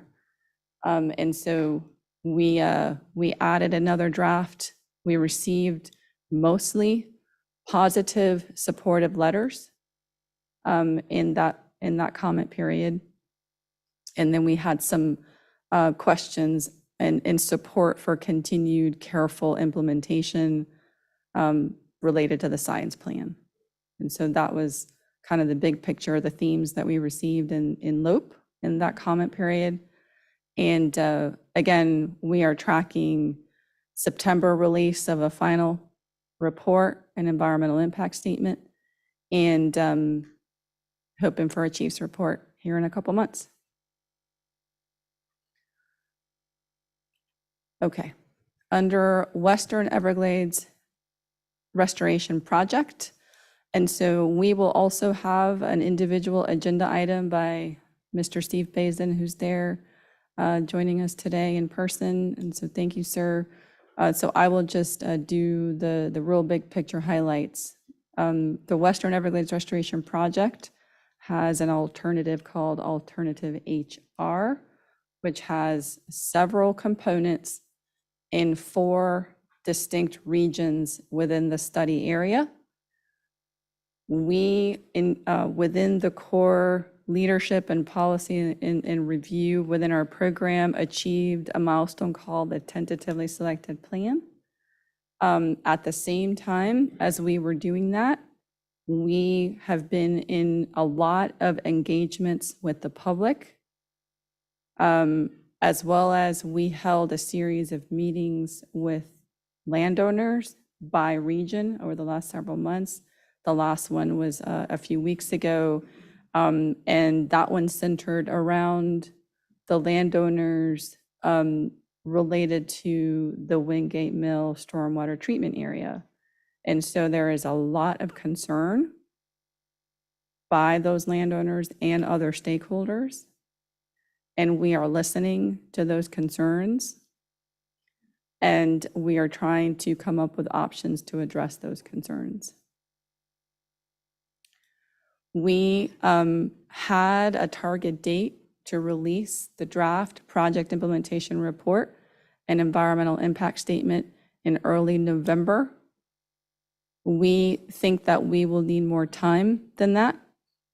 And so we don't yet have a new target date for that release. And as soon as we know, we will let you know of that. And Steve will go into more detail on Western Everglades Restoration Project. I will make sure that I emphasize here the Corps' emphasis, support, and priority to the Western Everglades Restoration Project and the goals and objectives of the study. And so we are trying our best to listen while also keeping the study moving forward. It's a hard thing to do with Western Everglades, but we're committed to doing that. Moving on to design and construction. Generally speaking, the Corps has about $500 million of active construction right now and about a dozen construction contracts. And we anticipate to award just shy of that again this year, and then another potentially up to $3 billion in the next 2 years. So the C-111 South Dade project is one where construction of the detention areas and other structures were completed in recent years, which is why we have the combined operations plan. But there were 2 pump stations that needed to be replaced that were authorized by the Congress in 2020. And so those are S332 Bravo and Charlie, B and C. And we are working with the Water Management District on those. Really cool thing about this, I think it's cool, is that the Everglades Restoration Program is so big that we're pretty much doing anything we can think of to advance it. And so sometimes something that's new is typically when the Corps builds something, we design it. And when the Water Management District builds something, they design it. We don't usually, somebody designs it and then hands over the set of plans to the other agency. That's just not something we're used to doing. We're doing that with this because that's how much we're trying anything we can. The Water Management District is designing these, and then we'll split up the construction. So that's pretty cool. Picayune Strand Restoration Project. We are in the last, bit of construction. And so we're already seeing benefits in the areas that we've been able to complete, and several construction contracts underway. Miller Tram and road removal and Southwest Conveyance features. Under the Southwest Conveyance features, that's more than one feature. There's a levee and a canal and some culverts associated with that. And so we've got those underway as well. Took a little bit more time than we expected. So when you see the new IDS this year, you'll see that construction took a little longer or is going to take a little longer. That is sometimes what happens when you have really wet conditions or other things come up during construction. But still, funded, we're doing well, we're moving forward. But that's one of those where things happen during construction sometimes, and you just got to keep going. All right, Indian River Lagoon South. Lots going on here. So we have a C-44 reservoir and STA that's in their operational testing period. We have a C-23, C-24 stormwater treatment area. So the C-44 reservoir and STA, we're testing still. Stormwater treatment area is under construction by the Corps and moving along nicely there. And then we're also designing the North Reservoir and the South Reservoir. Biscayne Bay Coastal Wetlands Project. We have 4 active construction contracts for this one, and all in different stages. And so there are pump stations that will help better distribute water to the coast. And we're going through all the things that you do with construction in that one, but going well also. Central Everglades Project, I'll just focus on 2 of the phases. Just to remind everybody, CEP has 4 phases. CEP EAA, CEP North, CEP South, and CEP New Water, which is the seepage barrier that our partners were doing such a great job on. So on CEP South, we are in the process of re-awarding or restarting, the construction of the 3 culverts. And so that's any day we'll be awarding that contract. So I'm excited about that. And then we are in final design for the 356 pump station, which is here, which is one of the BIL projects. And we are also in design for the 355 West spillway. My apologies, that should say intermediate. We're beyond preliminary. But we're in the design process for the 355 West spillway there that will go into L29, and also on track for a construction contract award in FY23. That one's funded by the general appropriation, the annual appropriation. And then on SEP BAA, excited to report that this top line was awarded last night. And then we are on track to award the foundation and cutoff wall as well. And so our reservoir embankment, which is, so you've got the reservoir dam itself, you've got to build the foundation of the dam. That's what we're working through our procurement process at this time. And then the dam itself, meaning the dirt above the ground, is the next contract, and we're in final design for that one. Still in engineering design. C11 impoundment, Broward County Water Preserve Area, a very important part of our program. It's also a predecessor for full operations of SEP, specifically SEP South. And so we're in final engineering design for the C11 impoundment. This is one of the ones that received BIL funding and on track for a fiscal year 23 award, which means about a year from now, maybe a little bit less, we'll be awarding that. The Loxahatchee River Watershed Restoration Project.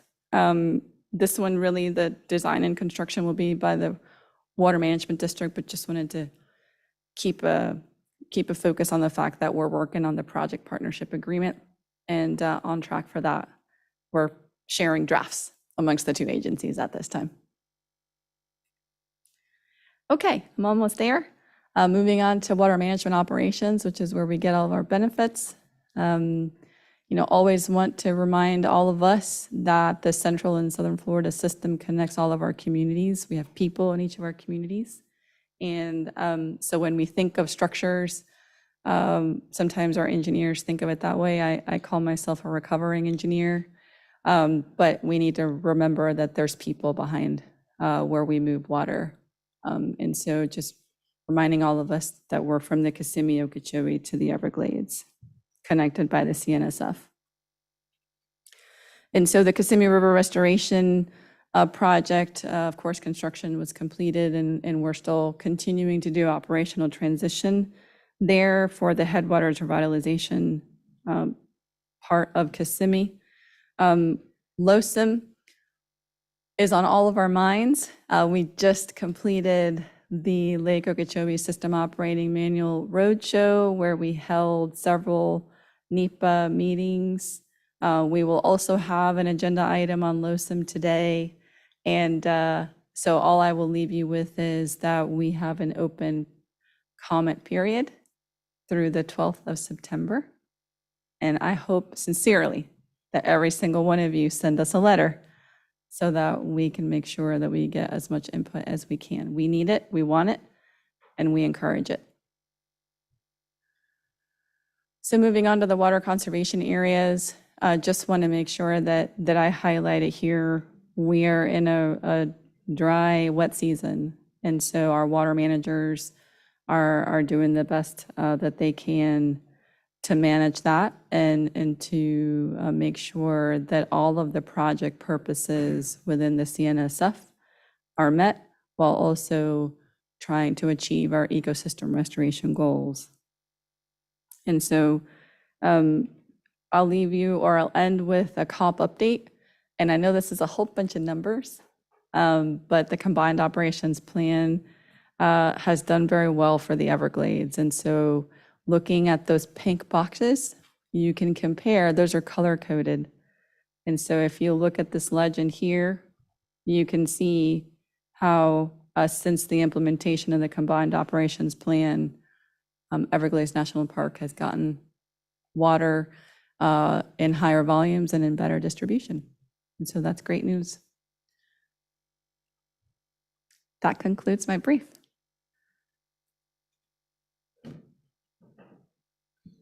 Thank you, Ava. Well done. Excellent presentation. Let's look around the room for comments or questions from any of our team members. Lawrence? Thank you. Eva, you always give such a wonderful presentation. Thank you.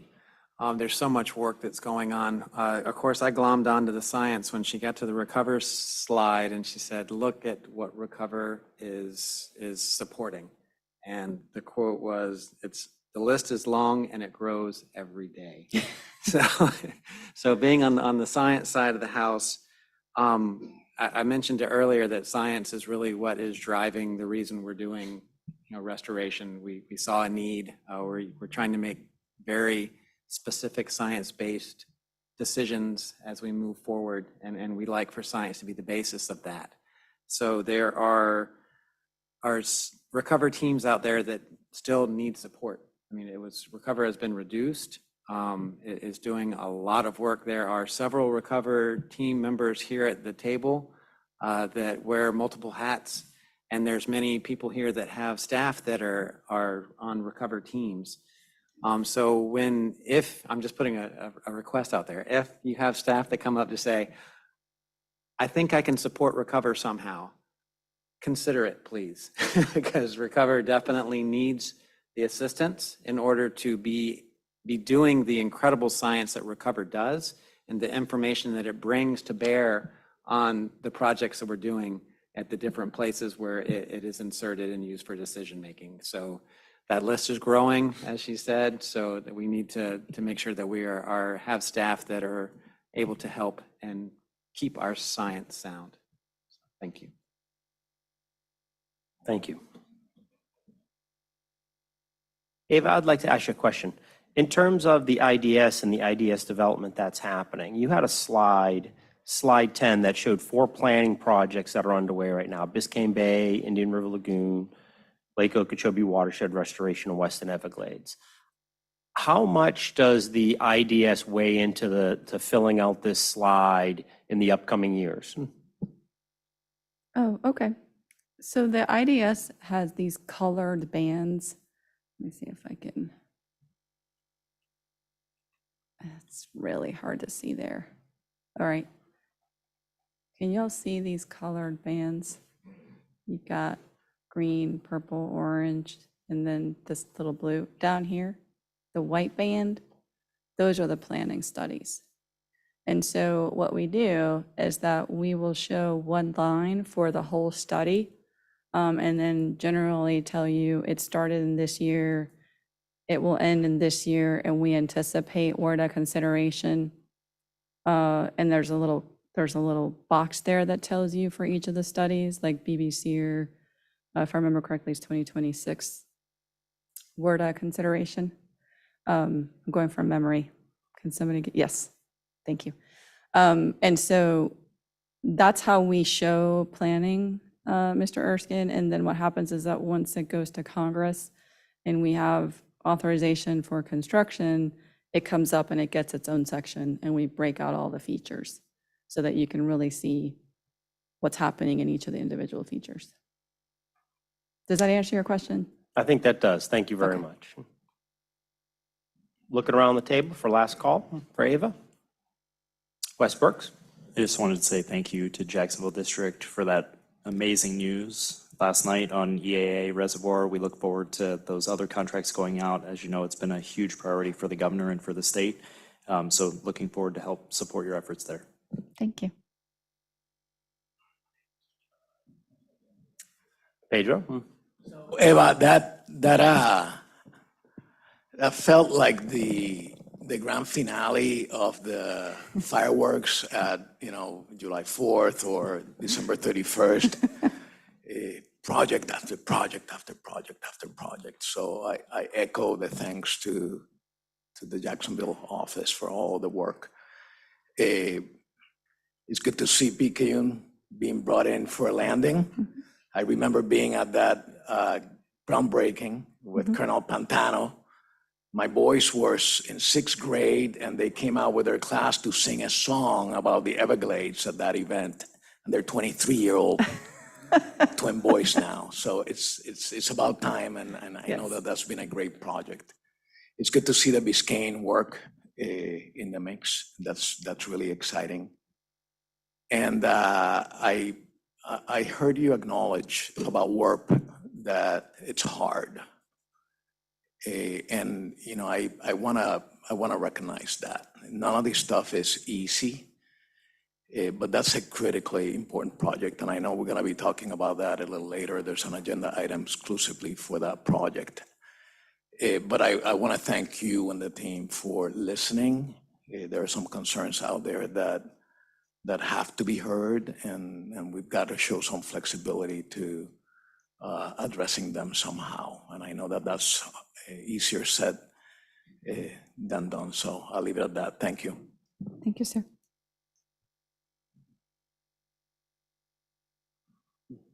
Thank you very much, Ava. Last call around the table.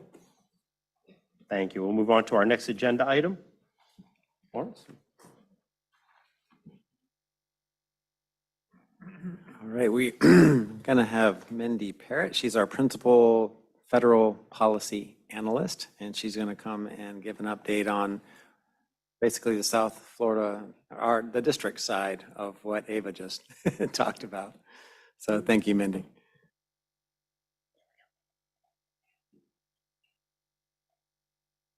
Thank you, Lawrence. Thank you, everyone. I appreciate the opportunity to give you all an update on what we're doing at the district for the South Florida ecosystem restoration and restoration strategies projects, because that's what I'm going to focus on. I want to point out that the district does a lot of other work related to restoration with the Everglades and estuaries programs and the resiliency program and level of service studies, which will be very important as we all deal with the effects of climate change. So on this slide, I've listed a number of projects that we're working on either in planning or design or construction. And some of these are moving from design into construction later this year, and we're very excited about that. I'm not going to spend a lot of time going through this list, but I want to highlight some of the things that we're excited about. So for Indian River Lagoon, there's a number of things that are going on, as Ava mentioned. We're looking forward to WRDA 22 and getting that director's report and the 902 limit change authorized so we can continue the very important work on IRL South. Nothing new to report from our last time I gave this presentation. We're still working on the operation, testing, and monitoring for C44 and looking forward to working through that and having that reservoir and STA go into operation soon. Another important piece of IRL South is the interconnect, and I'm excited to tell you that that contract award is scheduled for consideration by our governing board in October, which would have it, commencing construction very soon after that. And this project will help divert harmful discharges from the middle estuary and make use of the storage available in the C44. Our design is complete, and once we have that WRDA authorization, we're looking forward. Oh, not this one. We have an amendment to the PPA for this one in the works, and we should have that very soon. Another important piece of IRL South is the C25 reservoir and STA, and this is in northern St. Lucie County. And the real estate for this project was required last December. And we are looking at early design and relocations for this one, and looking forward to amending our PPA after the WRDA this year, so we can get this one going. So moving to the other side of the state at C43, we are still under construction. We're making progress on the reservoir. Our contract still has a completion date of September 2024. So we're looking forward as that project advances. large storage feature will make a really big difference for the Caloosahatchee. Some construction photos for your entertainment value. And a part of the C43 project is the F470, which I'm excited to tell you is substantially complete. So I'm probably will hear some announcements about finalizing that project and getting that station, celebrating the completion of that station. And now that it is complete, we are moving ahead with the water quality component that will be incorporated into the Caloosahatchee Reservoir. This part is not SERP. This is state only.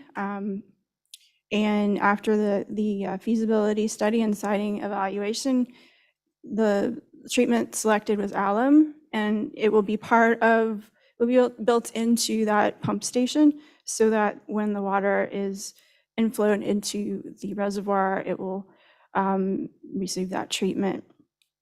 So design is underway. We're looking for 408 permits and other permits and to get that installation done and operating concurrent with the operations of the reservoir in 24.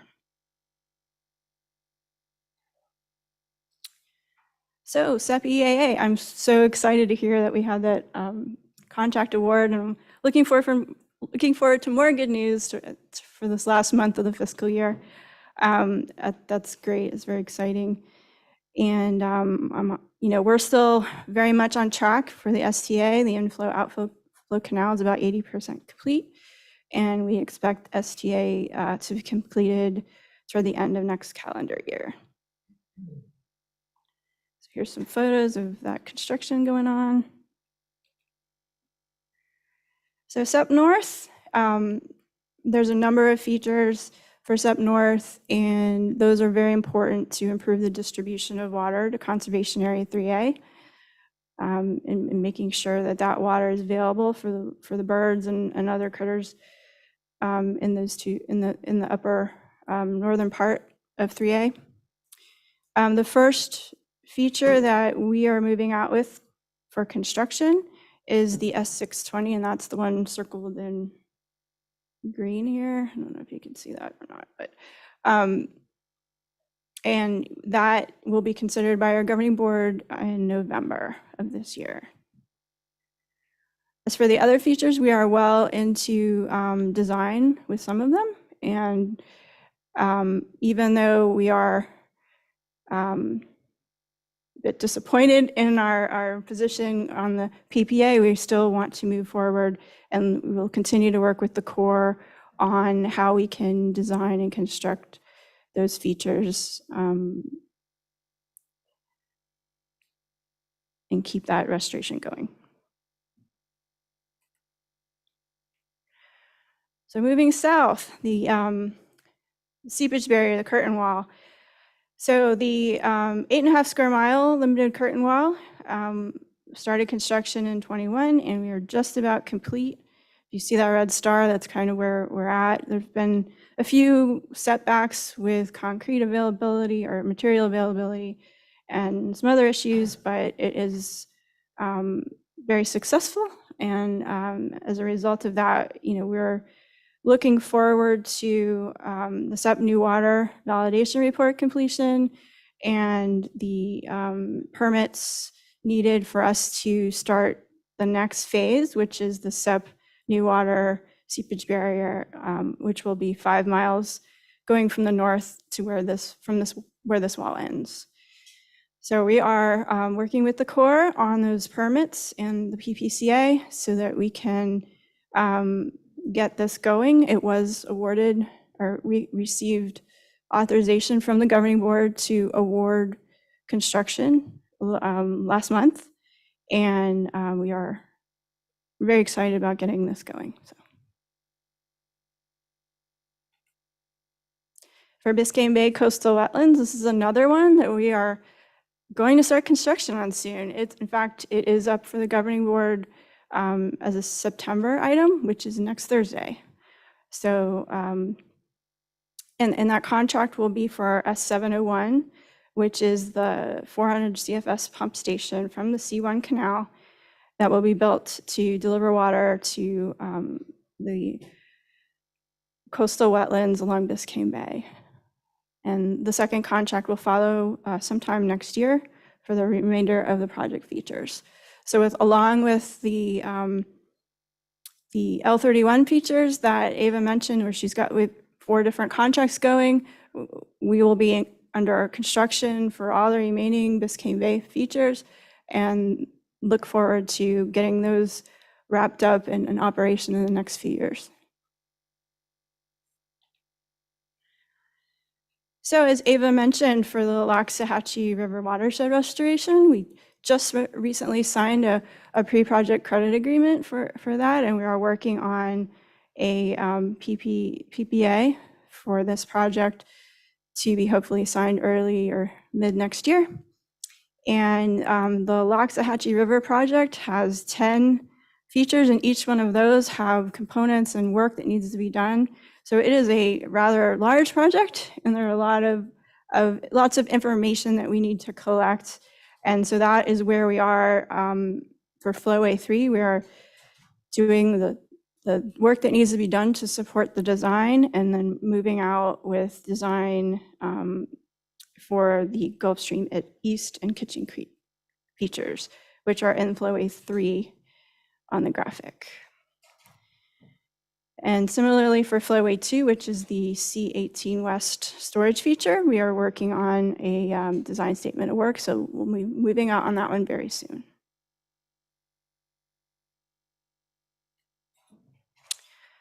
So moving on to restoration strategies,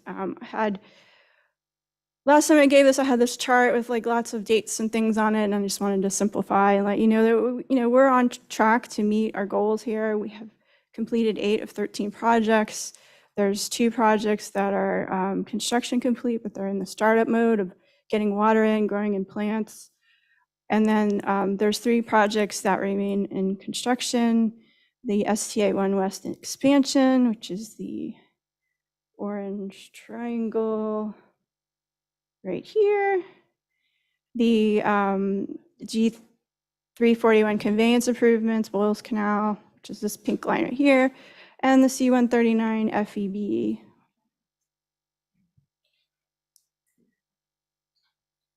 So here's some construction photos of the STA1 West expansion. So we're continuing to keep that moving. Oops. The C139 FEB, which will help us manage water going into ST56. We expect that to be completed next July. Here's some photos of that. And now I'll take your questions if you have any.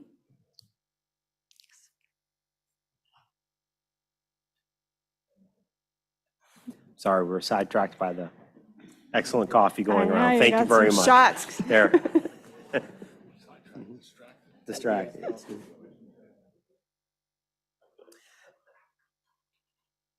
Let's go ahead and look around the room. Lawrence, yourself, you may have questions, or folks around the room. Eric? Thank you.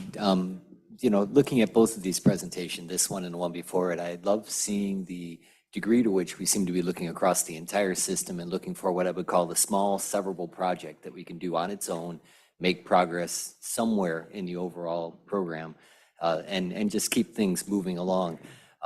We have some interest in some other projects that would be beneficial for us in that frame. So like the backfilling at the L67 extension is one of the ones that we'd be looking at.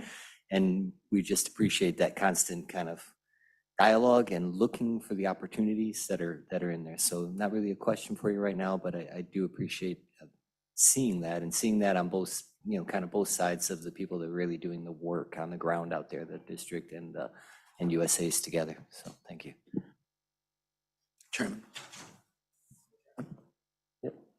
Pedro? So I can't let this one go by before thanking the district for the work on the seepage wall and continuing to work on it. It is great to be getting all this water into the park. It is not so great to lose it as we make so much effort to bring it into the park in the first place. We needed to get through the park and down to Florida Bay, and that's what's helping us get to that goal. So thank you, and it is great news to hear that the district board will take up the Cutler Wetlands project up next week. So I'll be watching, I'll be cheering. Good stuff. Thank you. Pedro. Holly? Thank you, Mindy. What a really informative presentation, and for both the Corps and the district, just an amazing amount of work that's going on. I just had a quick question. I think I heard during the public comment period a statement that the C-44 reservoir was having trouble holding water. Could you just talk about if that's something that you are seeing and what the issues might be? I'm going to defer to Ava on that one.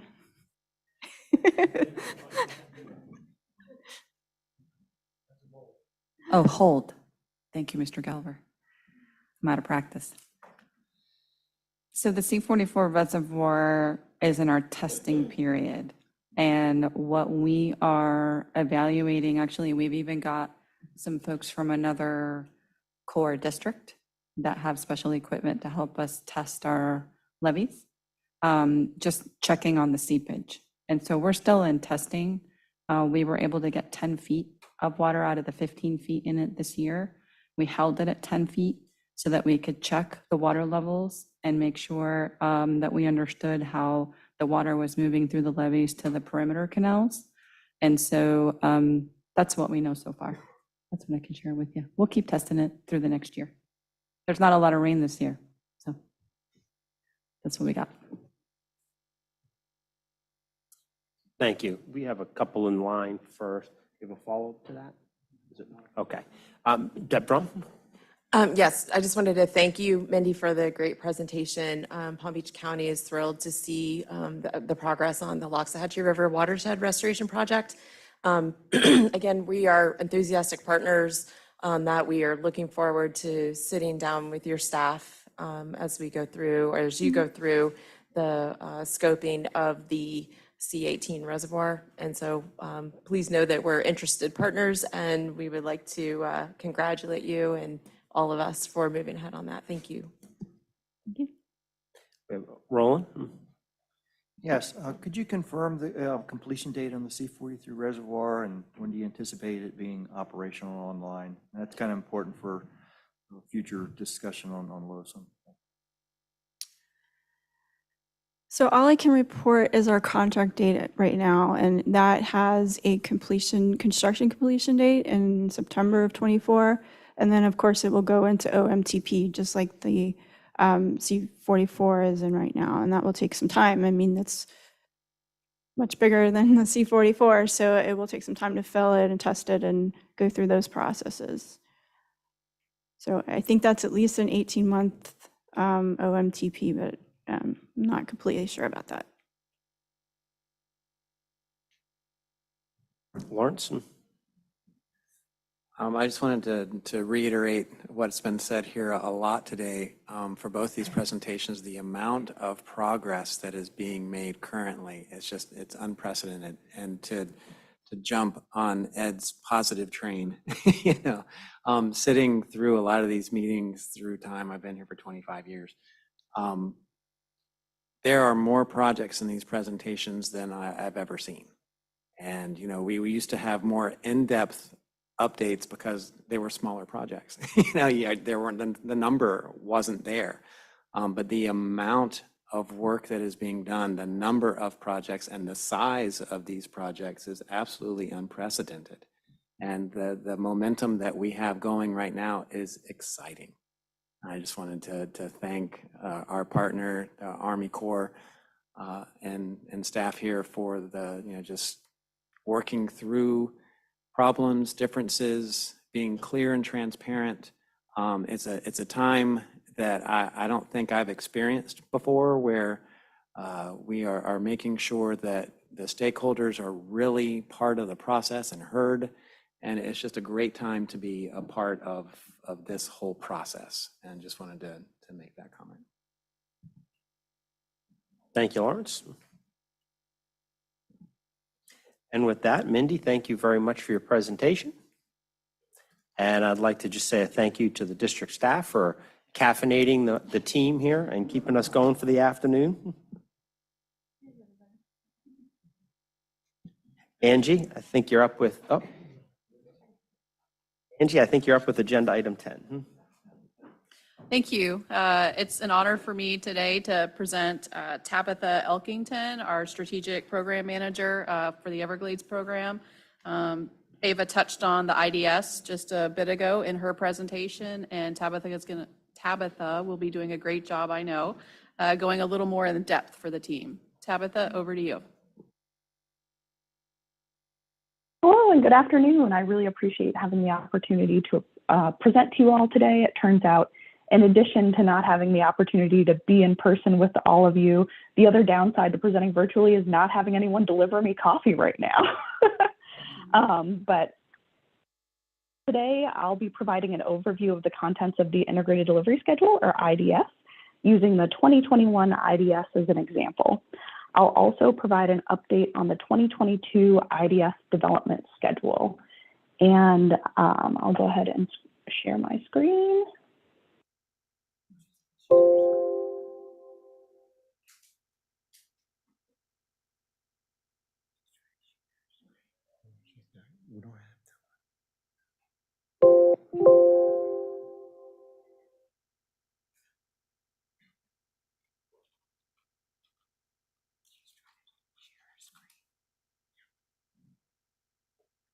All right, hopefully everybody can see what I'm presenting, or I don't know if you all need to present the slide deck.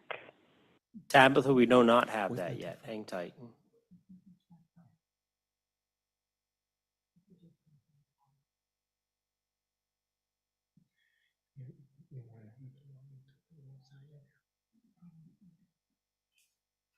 Tabitha, we're going to bring the presentation up here.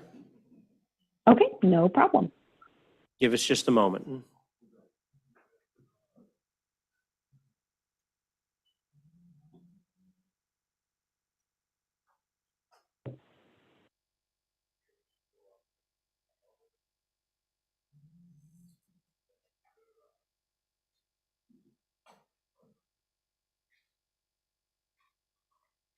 Can you not get there here?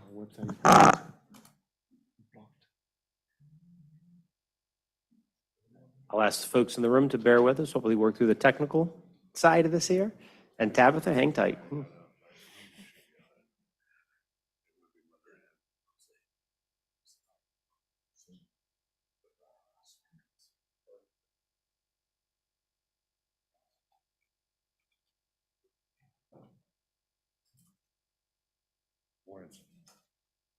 Lawrence, can you log us in? Okay, she's got us in. Jose? Did we already thank whoever was responsible for the coffee?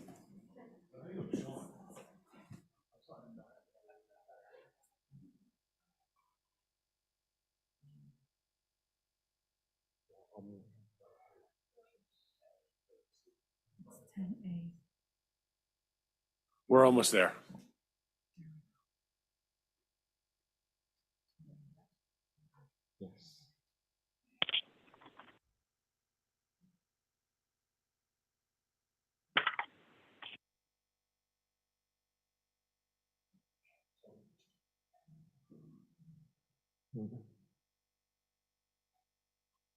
All right, great.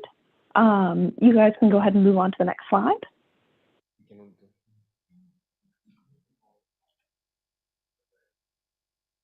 All right, so many of you are already familiar with the IDS, but for those of you who may not be, it's a roadmap that guides projects and helps maximize the benefits of Everglades restoration efforts.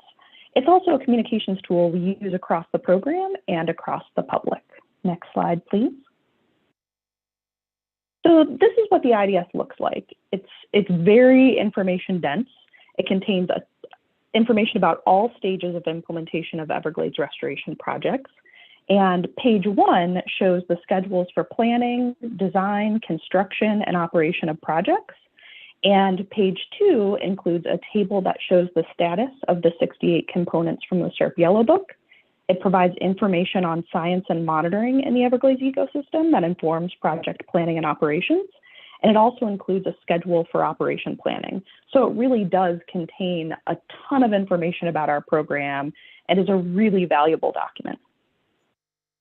Next page, please, or next slide, please. So another reminder about our schedule is Ava already presented. Currently, we're working to develop the 2022 IDS, and so far we've provided 2 public listening sessions to provide information on all of the contents of the IDS. And today I'll be providing kind of a Cliff Notes version of those 2 presentations. Then we'd also like to invite you to join us for the next 2 public meetings, one on October 19th, which will be at the Federal Task Force meeting in DC. And that's when we'll be presenting the draft of the 2022 IDS update to the public for the first time.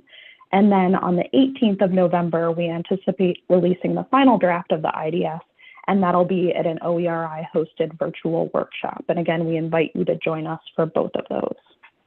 Next slide. So now I'll provide an overview of the 2021 IDS, kind of section by section. The 22 IDS will include updated information across all these same sections that I'll be stepping through today. So on the front page of the IDS, on the top, you'll find this table. It includes a summary of the total amount of federal and state investments in the South Florida Ecosystem Restoration Program. And it's also broken down to show investments made by the Corps of Engineers, the Department of Interior, and South Florida Water Management District.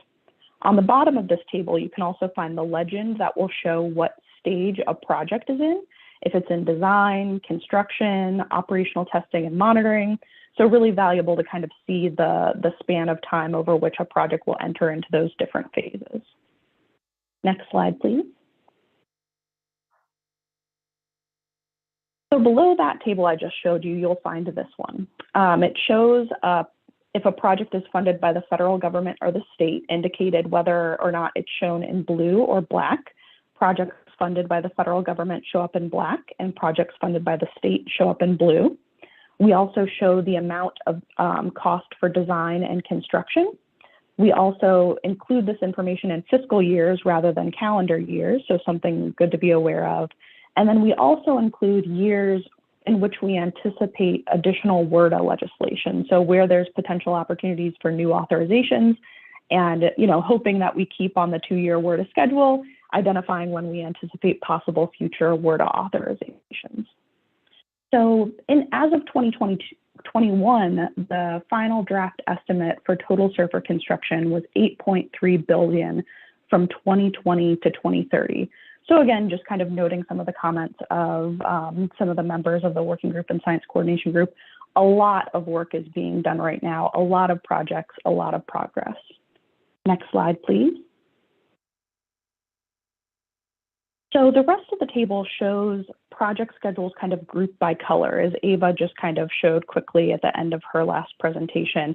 And they're kind of broken down section by section based on when they were authorized. This first section includes non-SERP and foundation projects. So I'll step through each of these sections and give kind of a quick update. Some of this information will overlap a bit with Mindy and Ava's presentation, but just to get a quick sense, kind of section by section on where we are on some of these projects. So the Herbert Hoover Dike construction is on track to be completed this year. Development of LOSOM is well underway, and many of you have attended our recent NEPA meetings. Again, another reminder that comments on the EIS can be submitted up until September 12th. Kissimmee River restoration is moving from construction into operational testing and monitoring.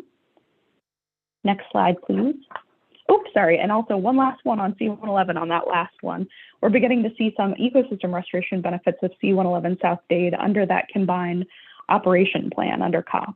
And we're also going to be replacing 2 pump stations that were authorized in 2020, as Ava mentioned in her presentation. So next slide, please. So on to SERP Generation 1. These are projects that were authorized under WRDA 2007. Picayune Strand, the FACA Union and Miller pump stations are complete and other features are under construction. For Indian River Lagoon South, the C44 reservoir and C44 STN pump station are complete in an OTMP, which is again operational testing and monitoring, and additional other features are under construction. Next slide, please. For SERP Generation 2 projects that were authorized in 2014, C43 is under construction. The Broward County Water Preserve Area's C111 impoundment is in design. Biscayne Bay Coastal Wetlands Phase 1 is under construction. And the C111 Spreader Canal Western project, the features of that project were expedited and built by the South Florida Water Management District, and we look forward to developing a project partnership agreement with them in the future, or PPA.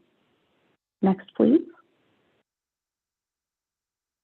The Central Everglades Planning Project was authorized in WRDA 2016. We're working to incorporate the decomp physical model features into SEP. This will allow us to bring some extra flexibility into the permanent project. For SEP North and SEP New Water, those are both in design and we anticipate starting construction this year. SEP EAA and SEP South are in construction, as was highlighted by both Mindy and Ava's presentations earlier. Next slide, please. SERP Generation 4, WRDA, which was authorized in WRDA 2020, is the Loxahatchee River Watershed Restoration Project. It's currently in design, and as Mindy mentioned, we recently executed a pre-partnership credit agreement with the Water Management District on this project. Next slide, please. So, Mr. Erskine, the question that you had asked earlier about the planning projects, this is that band at the very bottom of the front page that Ava had identified earlier. Here's where we list all of the projects that are in planning and then will be in the queue for kind of authorization in future WRDAs. We have kind of another bit of information off to the right that got cut out in this table that indicates what year we anticipate potential WRDA authorization for each of these studies. And as you can see, for the Lake Okeechobee Watershed Restoration Plan, we're currently updating the draft PIR and anticipating releasing the final PIR EIS in September. For WRP, we do have, as Ava mentioned, an individual presentation that will be provided on that later this afternoon. And for that, we're currently evaluating the tentatively selected plan and writing a draft PIR. For BBCR, or the Biscayne Bay Southeastern Everglades Ecosystem Restoration Planning Project, we're currently in formulation and modeling of alternatives. As Ava mentioned, we just presented those model results yesterday at a public project delivery team meeting, so we're excited about that milestone there for BBCR. And then the last item that's shown in this table is Southern Everglades, and we anticipate kicking off that new study next year in 2023. Next slide, please. So now I'm going to start stepping through the content that's on that second page or the back page of the IDS. It includes information on the SERP 68 components, science and monitoring, and operations. So first I'm going to start with operations. Operating manuals are a really critical step in getting the water right and identifying when and where it will go to achieve restoration results. So getting that quality, quantity, timing, and delivery of water right that we all talk about. The System Operating Manual, or SOM, covers the whole system and includes 7 volumes that are organized by geographic region. And on the left-hand side of this slide, you can see how those regions are broken up. The SOM provides a system-wide framework for the operation of the components of the CNSF project and SERP projects to ensure that all of these projects will function together in a coordinated and systematic way. Project operating manuals, or POMs, are specific to each individual project. So we kind of work on these things to develop operations so all of the pieces work together as they're implemented and to make sure the whole system is functioning together. Next slide, please. So this is the table that you'll see on the IDS that provides information about where we are in the schedule for planning and operational planning for each of the POMs and each of the SOM volumes. SOM Volume 4 has been implemented. That's the Combined Operation Plan, or COP. The Lake Okeechobee System Operating Manual is under development. That's LOSOM, which we've just had those NEPA public meetings for and still have an open public comment period on. And in FY22, there were operational planning efforts underway in all regions of the system. So really exciting to see that not only do we have a bunch of projects underway, but we're getting to the stage where things are starting to operate and being able to start delivering ecosystem benefits. Next slide. So in the top left-hand corner of that second page of the IDS, we also include some information about Everglades science and monitoring efforts undertaken by RECOVER. RECOVER stands for Restoration, Coordination, and Verification, and is a multi-agency team of scientists, modelers, planners, and resource specialists, which you should all be familiar with because some of you are on that team. And they conduct scientific and technical evaluations and assessment that provide information on the health of the Everglades ecosystem. And as Ava mentioned in her presentation, RECOVER is supporting a long and growing list of projects. So it's also really exciting to have these projects being informed by the best available science. Next slide, please. And just in general, RECOVER provides a system-wide perspective on the health of the Everglades ecosystem and ensures that SERP implementation is guided by the best available science at all stages. RECOVER has three major missions: assessment, evaluation, and planning, which I won't dwell on too much since this group should be very familiar with it. All right, next slide, please. So again, just kind of a quick snapshot of what that second page of the IDS looks like, with the operations on the bottom left, the information on RECOVER, and a little bit more information on operations on the upper left. And then to the right-hand side there, you've got this map and accompanying table. So this is where you can find the status of the 68 components from the SERP Yellow Book, see where they're located, and kind of identify also what projects they have been incorporated into. Next slide, please.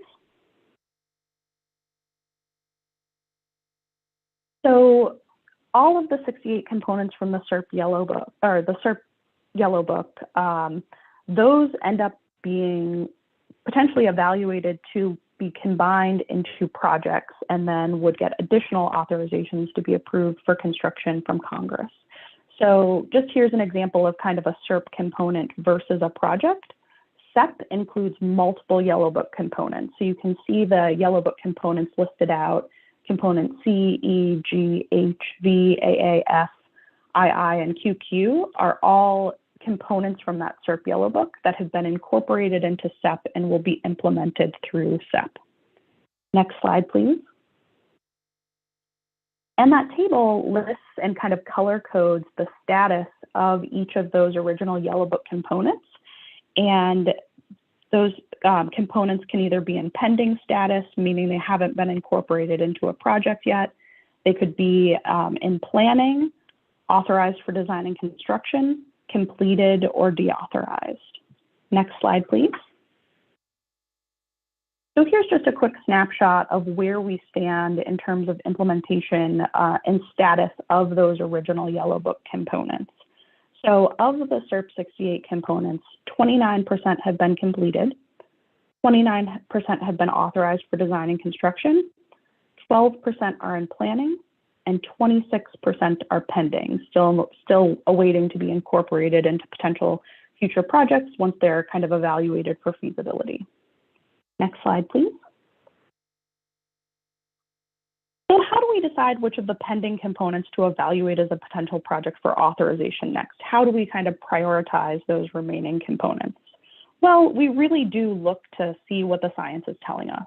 The RECOVER program provides report cards that show the health of the Everglades based on biological indicators. And the 2012 to 2017 report card showed that compared to other regions of the Everglades, the Southern Everglades was really struggling and really kind of in a poor kind of quality of health based on the indicators we had. So as a result of that information, we looked at the pending components in the Southern Everglades. Next slide, please. And we'll be basically combining multiple Yellow Book components from the Southern Everglades to be evaluated in the Southern Everglades Restoration Project. So this study is anticipated to kick off next year in 2023, and we'll be looking at the following components. So component BB, which is the Dade-Broward Levee and Pennsuco Wetlands, CC, Broward County Secondary Canal System, EEE, flows to Eastern Water Conservation Area, GGG, which is C51 and Southern L8 Reservoir, QQ, which is decompartmentalization of WCA3, Central Lake Belt Storage Area, Bird Drive, diverting WCA2 flows to the Central Lake Belt and diverting WCA3 flows to the Central Lake Belt Storage Area. So again, this study is going to be kicking off next year, and you'll also see that reflected on the IDS. Next slide, please. So again, just another plug and reminder, we really hope you can join us for the October 19th meeting of the task force, where we'll release the working draft of the 2022 IDS update for the first time. And then again, on November 19th, that'll be a virtual workshop. And again, thanks so much to OERI for supporting, helping us provide this information to the public and getting these, the information out about the IDS update. And with that, that concludes my presentation. Next slide.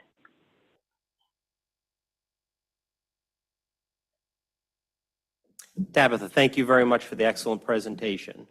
Let's go around the room and look for some questions, our co-chairs and our members.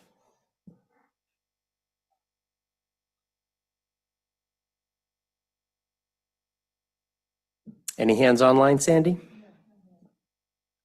Tabitha, thank you very much. This is your first presentation to the group, and we look forward to hearing you back or seeing you back.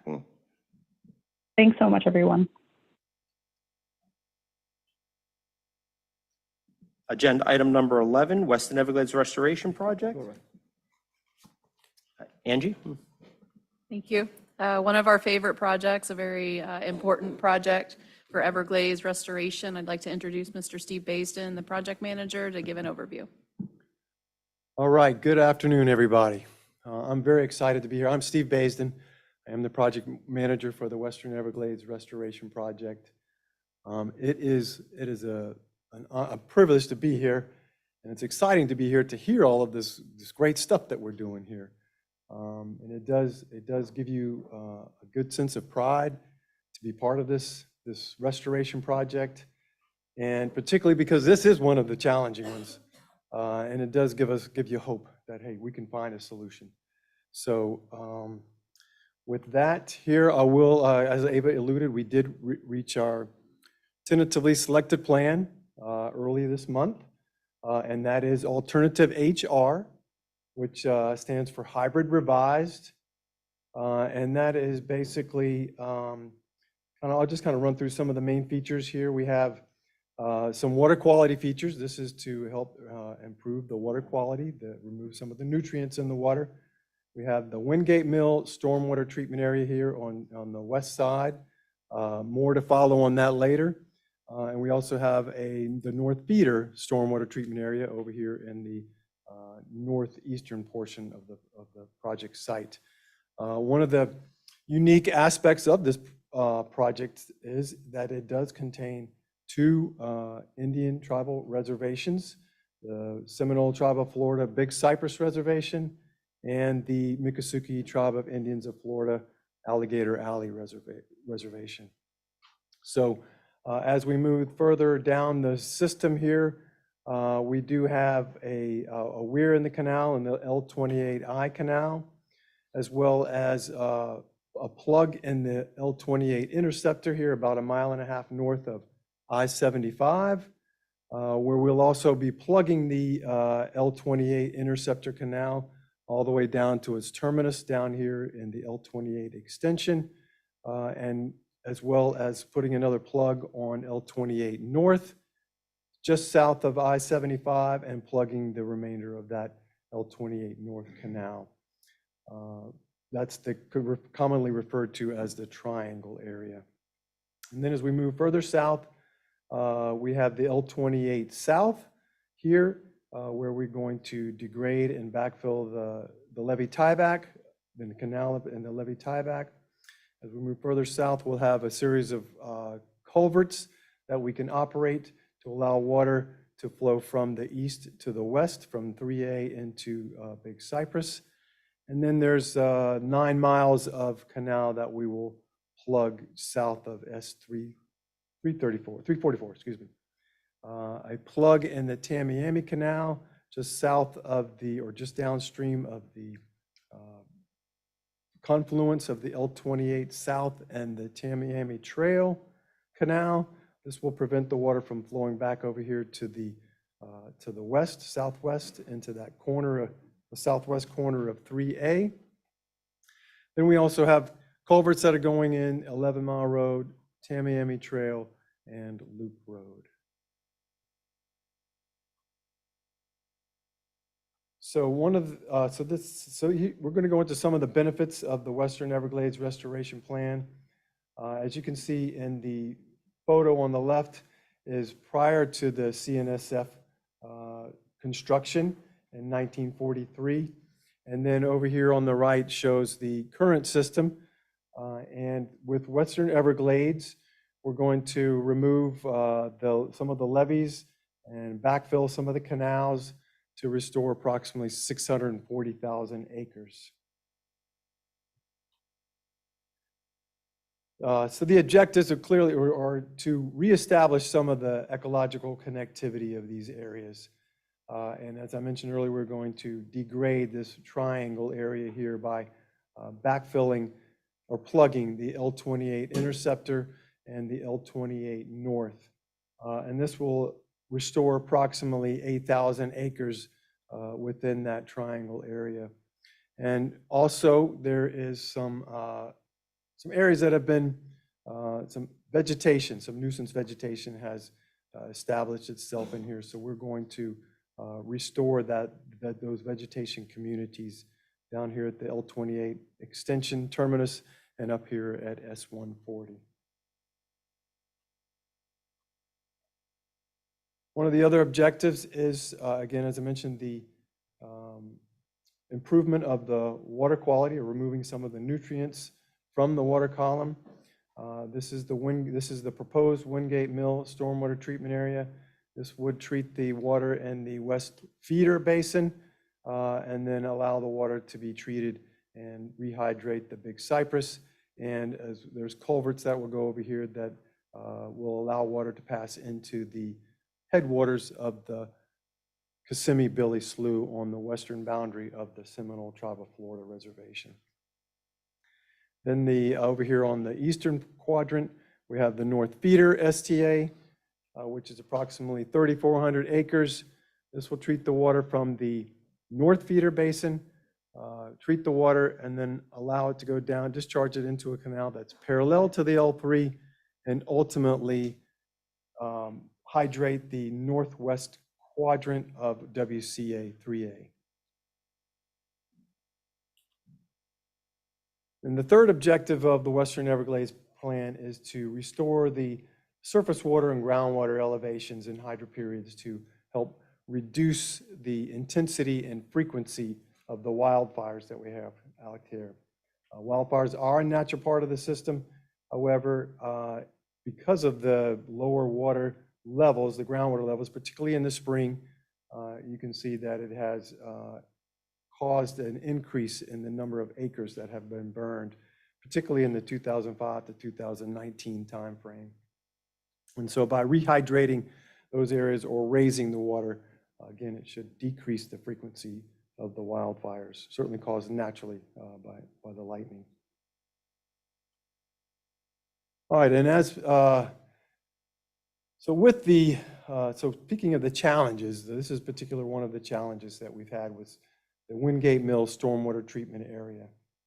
The Corps and the Water Management District have been working to still meet the project objectives. In this case, it's the treatment of the water quality. And through a series of public meetings that we've had, presenting the tentatively selected plan and our real estate analysis, we've heard a lot of comments about the location that we had proposed for that Wingate Mill stormwater treatment area. And then as a result, one of the first things we looked at was trying to shift the footprint to the west in order to avoid those impacts to the high-quality wetlands. But after we were looking at that, we did notice that there were some other technical issues that were going to lead to the operation of that stormwater treatment area, such as potential dryouts due to the location, because it's a very porous topography. The water will seep into the ground, and the water availability is kind of a flashy system where you'll get some events and then could be have less water at times. So there was a potential for the stormwater treatment area to dry out. So now the Corps and the Water Management District are kind of going to take a little step back and look at some other courses of action to address this particular project feature. So the real estate analysis, this is by the way, a preliminary real estate analysis. It is a very conservative approach. It's the worst case. It's based on the period of record from 65 to 2005, where we take the worst event in there and apply it to the landscape with the project to come up with the maximum amount of real estate that may be required in order to implement the project. So, and this is one of those challenges that I think we have gotten a good solution to, that we've been able to overcome. The people that live and have property within the Big Cypress are entitled to that land in perpetuity, as long as they're not going to do anything that adversely impacts the preserve. So what we did was we went back and sought a waiver to our real estate policy in order for us to pursue the minimum real estate necessary to implement this project. Ordinarily, we would be required to acquire that property in fee. However, we're now pursuing the minimum real estate interest. So in a lot of cases, it will be a flowage easement in lieu of acquisition of the title.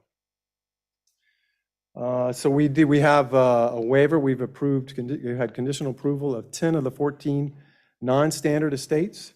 We've since provided some additional information on the 4 outstanding estates, and that is with our headquarters right now for their review. And we did complete the real estate analysis. These were focused real estate analyses that went out to the Seminole Tribe, the Miccosukee Tribe, DOI, National Park Service, Big Cypress National Preserve, Miami-Dade County, and then the landowners within each of the regions, the southern, the central, and the northern area, the Wingate Mills stormwater treatment area. All right, so the project does have still some risks that we are still current. I mentioned the stormwater treatment area, the water availability, the potential dry out for the STA, and the location of that stormwater treatment area, which the Corps and the Water Management District are taking a step back to reassess that, to try to find some courses of action that will be able to avoid those areas and still meet the project objectives. Our water quality cost share coordination will need to ensure that our project does comply with the legal policy we have for cost sharing of water quality features. The savings clause and real estate analysis. We do have the 4 pending non-standard estates that are being reviewed to complete the approval of our real estate policy waiver in order to seek the minimum real estate necessary in order to implement the project. And then the last risk is the National Historic Preservation Act consultation. So in order to comply with the Section 106, we would need either a programmatic agreement executed by the Seminole Tribe and the Miccosukee Tribe, or a letter stating the project will not have any adverse impacts to the cultural resources. And one of the more recent initiatives that was passed by our current administration is the Indigenous Traditional Ecological Knowledge, or ITEK for short. This was issued by, again, our presidential office on behalf of the Science and Technology Policy and the Council on Environmental Quality. And it's basically kind of taking the information that exists either through observation, oral, or written practices that can be incorporated into our project to help with the environmental sustainability and stewardship of our natural resources. And the Seminole Tribe, the Miccosukee Tribe, and the work project delivery team have incorporated some of this ITEK into our plan formulation process. All right, this is our current schedule. We were aiming to release our draft report at the beginning of November. However, in light of the recent challenge with the Wingate Mill stormwater treatment area, this is at risk or likely we will not meet that date. However, once we do release the draft report for review and comment, there will be a 45-day period for everyone to provide us with comments. And shortly after we release the draft report, we will hold a project delivery team meeting to kind of go through some of the major portions of the report, tell you where to find it, and tell you how you'll be able to provide comments on the report. Then that would flow into the remaining milestones, which include the agency decision milestone meeting, the final report, and ultimately culminating with a chief's report approximately a year later after the draft report is released, which will then go to Congress for consideration in the next upcoming Water Resources Development Act.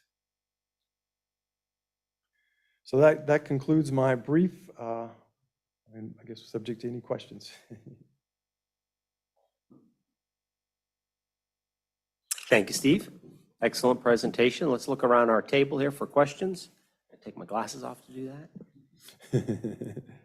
You know me, Chairman, I don't have to be the first, but I'm happy to. I saw you with the microphone. I do want to say a few things about this. So it's been almost 10 years. It was, if I remember right, and folks in the OERI office, correct me if I'm wrong, but this topic made the task force meeting via a presentation by the Seminole Tribe of Florida in 2013. Throughout that period of time, we heard concerns also from the Miccosukee Tribe because of what was happening at the bottom of the L28 and the inability from tribal members to be able to use that area because it was becoming too dense. I flew somebody the other day around that area, and we had to gain more elevation in order for him to appreciate what I was trying to explain to him, because it was not appreciable from a lower elevation because it keeps getting bigger and bigger. Congress somehow directed the National Park Service, Everglades National Park specifically, to write a report, which we did after collaborating and consulting with other people. And I think that report, if I remember right, was completed in 2016. The task force after that went ahead and held a series of workshops that eventually turned into the project that we are working on now. And just like the seepage wall, you and I spoke about that project for many, many years. Wes, thank you very much, and your former bosses. I cannot emphasize enough the importance of this project to the National Park Service assets down here in South Florida, specifically Big Cypress National Preserve and Everglades National Park. And I highlight Big Cypress National Preserve out of those two assets that we've got down here, specifically because The Seminole and the Miccosukee people happen to have traditional use and occupancy rights over those lands. And for that reason, we have a very significant trust responsibility to deliver on and look after.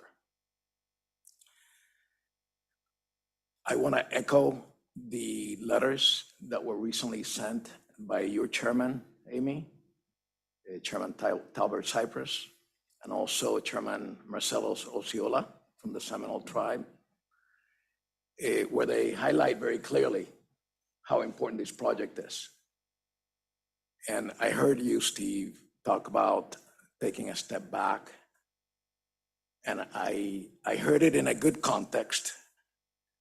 And that was in the context of listening to the concerns that are being expressed. So I'm cool with that. But this project must continue to move forward. It is just too important. I want to emphasize how key it is for us to take advantage of the indigenous, traditional, ecological knowledge that the Seminole and the Miccosukee people can bring to the table. We benefit from that relationship and that knowledge in everything that we do in managing Everglades National Park and Big Cypress National Preserve. And I hope that we find a way to include that knowledge as we move forward. I don't discount how hard this work can be. And I know that it's been blood, sweat, and tears for you guys. And it hasn't been pleasant at times. But I'm happy to hear that we're listening to those landowners and to others that are expressing concern about ecological damage to areas that are pristine. None of us want that. You know, we're here to protect the environment and to restore it and to be good stewards of it. So I just request that we are able to do that while at the same time keeping a good clip on this project, because it's going to be 10 years next year since we started talking about it, and that plume continues to get bigger and bigger and bigger. I'm going to leave it at that. Thank you. Thank you, Pedro. Around the table.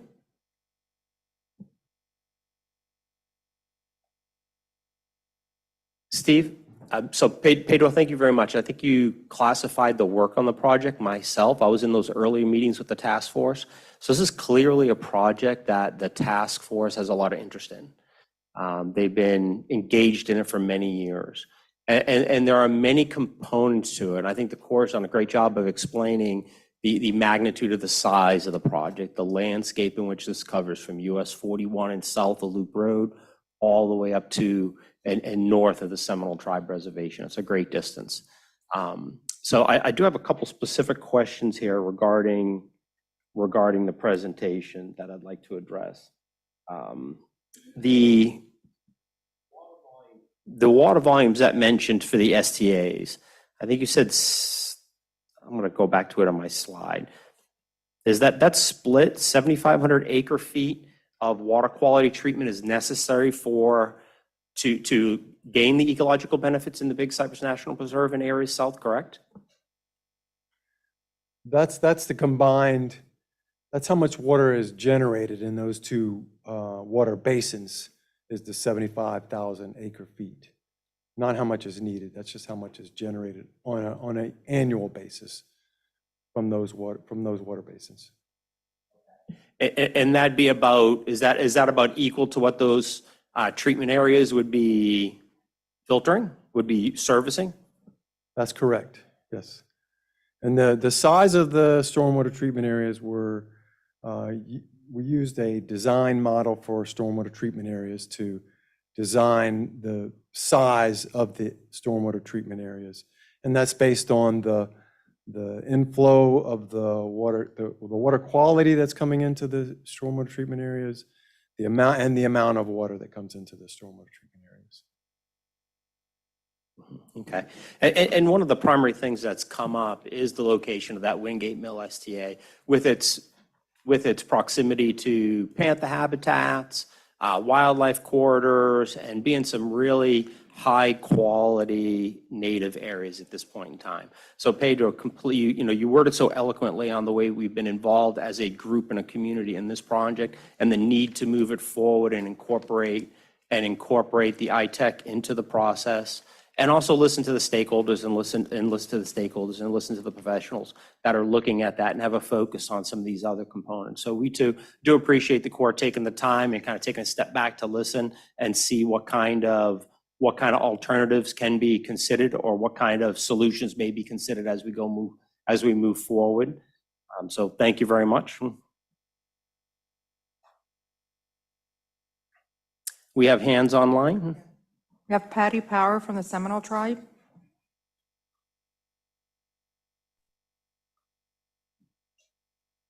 Am I clear? We got you, Patty. Okay, great. Good afternoon. Hi. So I just wanted to confirm Pedro's history lesson on that. I think he was spot on.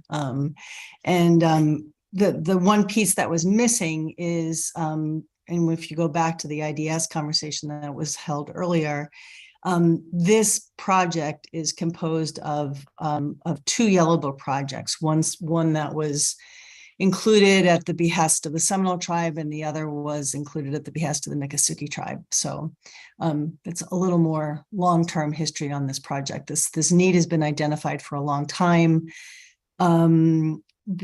One of the things I think that makes this more complicated is that this area wasn't included in the Yellow Book analysis that was done in the 90s.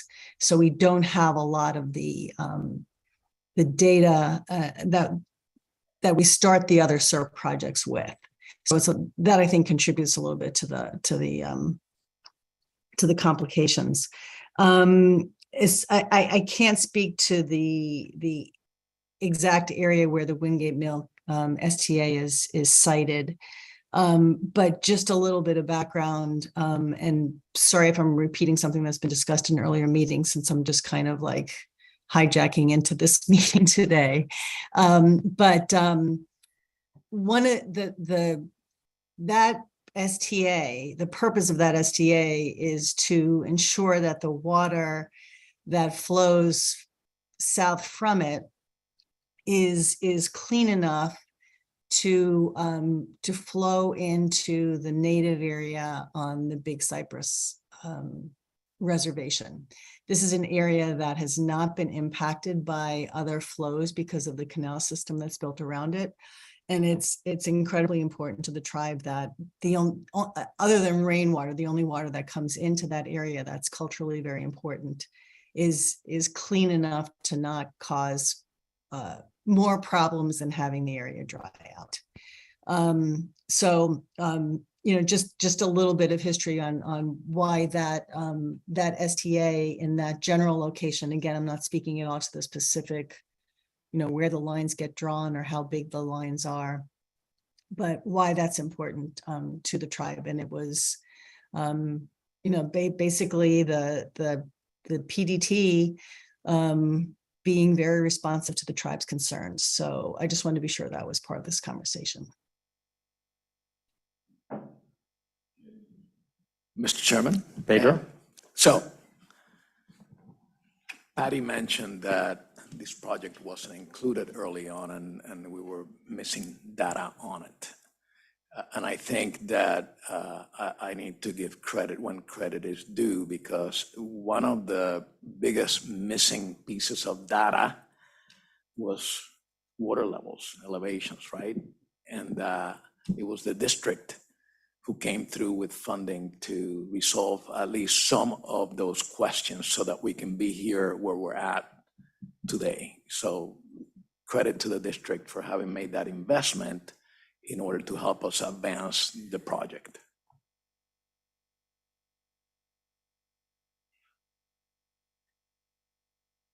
Steve, while I'm looking around the table for additional questions, what is a non-standard estate for everybody? So non-standard, well, so in this case, it's, I'll give you some examples, would be private landowners within the Big Cypress. It could be Seminole Indian, private citizens who owns land within the Big Cypress. It could be tribal, like Seminole Tribe of Florida Limited, as an entity that owns real estate within the Big Cypress that's not trust lands. So these are all just kind of non-standard. So most of the standard would be the fee, again, in ecosystem restoration would be acquiring the title of the land. So I'm not sure if I answered that completely, and it looks like Ava might have a little more to add to that. So a non-standard would mean that we would seek a real estate instrument that does not have fee, that the underlying landowner retains their ownership, and the Corps and the Water Management District see to be able to flow water or to just raise the groundwater a little bit. So that's an easement. So is that referring to, just out of curiosity, is that bullet point referring to the properties in Big Cypress, the inn holders, or are we referring to the folks in the Looneyville community north of Big Cypress in that 14? Both. Yes. Both. Both. Okay, that's what I wanted to clarify. Thank you very much. Yes, sir. Going around the table here on last call for Western Everglades restoration. Questions, comments? Steve, thank you very much for the presentation.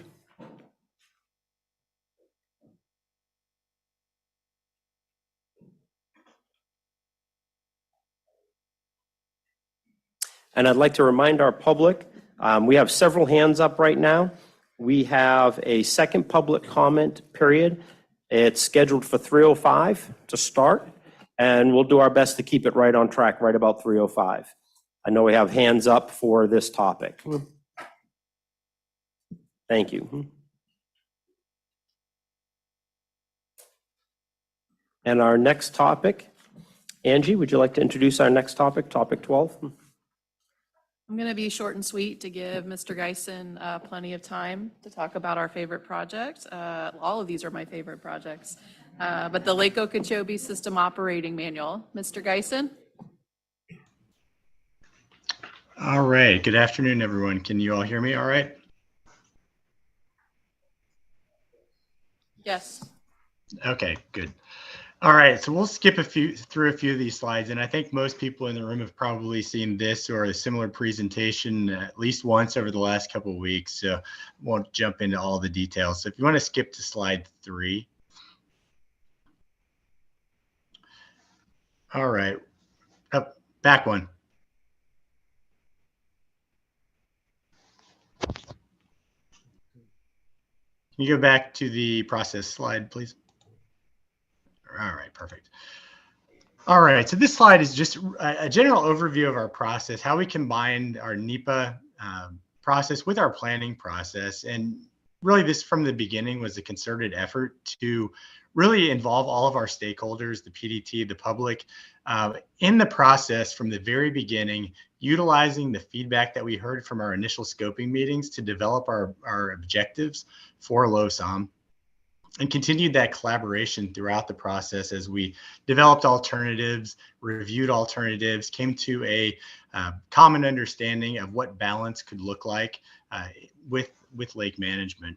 And ultimately, the selection of our current plan and to where we are with the draft NEPA document out on the road for everybody to review.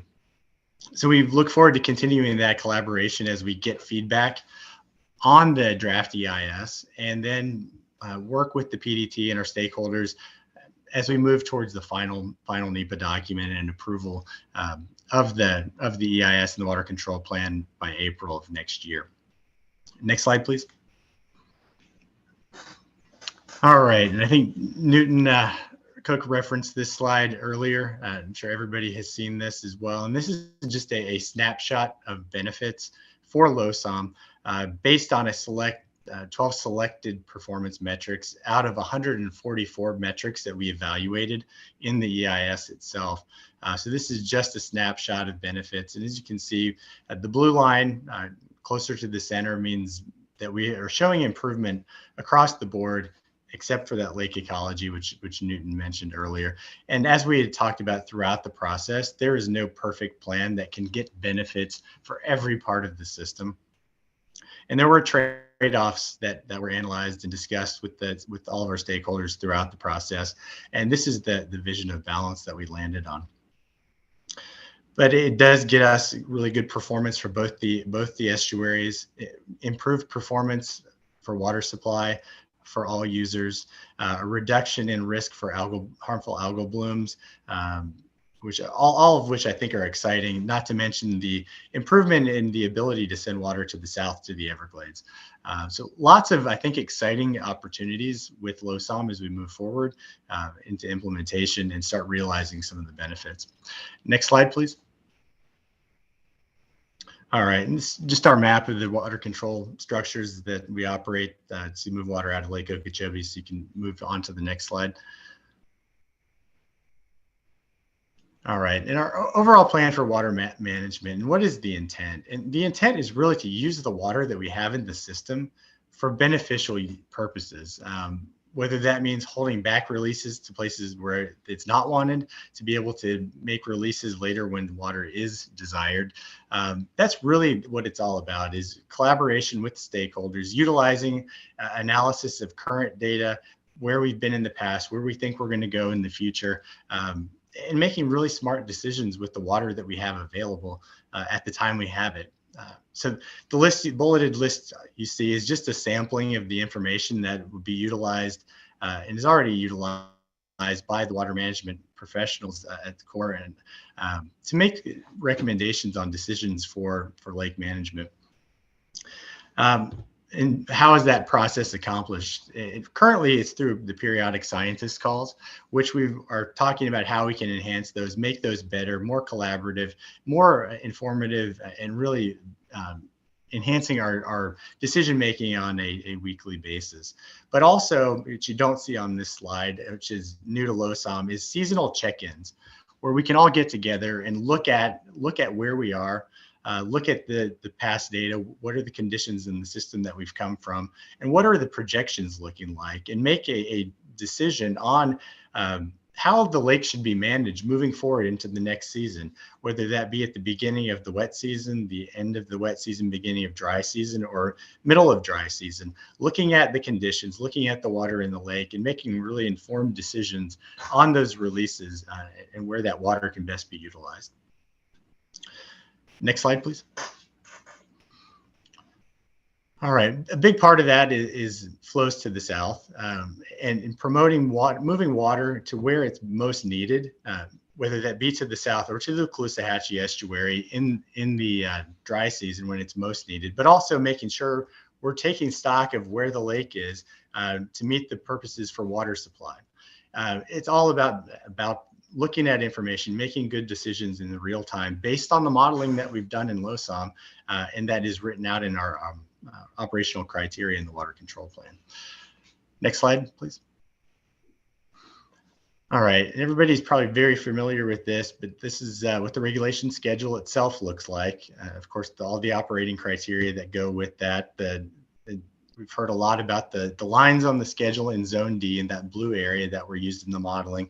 And those lines have been translated, that logic that the model used have been translated into operating criteria in the water control plan. So all of the decisions, all of the way the water managers will think about those decisions are based on the modeling that we did to get to where we are now. So that memory, that information has not been lost at this point, but this is what the schedule looks like. That Zone D is where all that beneficial use can take place. The highlights of that: no flows to the east to the St. Lucie estuary. Big thing we've heard since the beginning, the estuary doesn't need that water, and make a concerted effort to limit releases to the east unless it's absolutely necessary. So that's what Zone D accomplishes. 80% of the time, no water flowing out to the east to the St. Lucie estuary, which is a big improvement over the current LORS schedule. To the west, to the Caloosahatchee, the the big thing was keeping those flows that we do release that are beneficial to the salinity in the estuary and ultimately to the ecosystem that lives there. Keep those flows in a beneficial range, less than 2,000 CFS, which is below that stressful threshold. The schedule also allows us to send water to the south throughout the operational band, which is different than previous schedules. So those are kind of some of the big highlights, but also we've got the criteria, the logic to make the decision to also focus on water supply, which is a big thing, not only for the environment, but also for all of the users around Lake Okeechobee. And as we talked about, that this schedule will allow us to improve that availability for all users. Next slide, please. Also included in LOSOM, which is a little different than we've had in the past, were some additional tools. So these are things that are not baked into the schedule itself. They're things that are not triggered by a specific lake stage or anything specifically happening, but tools that are available for the water managers should they be needed. So the first being harmful algal bloom operations. Harmful algal blooms obviously have been a big issue. We're key at the beginning of LOSOM, a lot of concerned stakeholders coming out of 2018, and have been a focus on how we can better address those. So the HAB operations that are included in LOSOM allow us to look at all the available data, current things that are going on, and make decisions on releases, whether it's smart to make a release if there's an algal bloom present or if the risk is high, or make a decision to not make releases and wait for that bloom those conditions to subside. So that's something that's definitely in the mix, in the toolbox that's available for us as we move forward. And the second thing is lake recovery operations. As we talked about with the benefits, there is a trade-off to get all of these other benefits, and that's the potential for the lake ecology to suffer depending on the climate conditions that we get.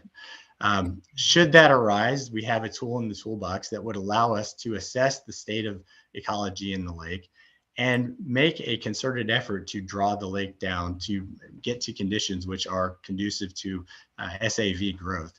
And of course, this is, again, not triggered by any conditions. It's a decision that is made through a collaborative effort, through looking at the data and making a smart decision if conditions are right to try something like this. Next slide, please. All right, and finally, this is just our NEPA slide. We've heard that from Ava and from Tabitha, so I don't think I need to go over that. We've got till September the 12th to get comments back. We've already heard a lot of great feedback. Of course, that the biggest thing that we've heard is the success of the communication, the collaboration that we've done throughout LOSOM, and look forward to carrying that on, not only as we move into implementation and operations, but as we move forward on other projects as well. I think that stakeholder communication, the collaboration that we've done has been very successful. But the other thing is really the uncertainty within Zone D. We thought the translation of the lines in the schedule, that logic into operational criteria, into the examples in the water control plan, our intent was that this would really explain that decision making at different parts of the schedule, different stages, different times of year. But from the feedback that we've heard, that didn't really land. So that's the two biggest things that we've heard. So that's what we'll work on moving forward as we move towards that final EIS and the final water control plan. So the continued feedback that we get in this forum, but also through our NEPA comments that we expect to get in over the next couple of weeks, all of that is extremely important to continue the process and hopefully come out with a final product that represents the balance that we've worked so hard to come to at this point, but make things clearer and have more assurances for folks moving forward. So that concludes my presentation, and hopefully I got through that fast enough to still allow time for some questions. Tim, thank you very much. Just checking around the room for questions from our members here.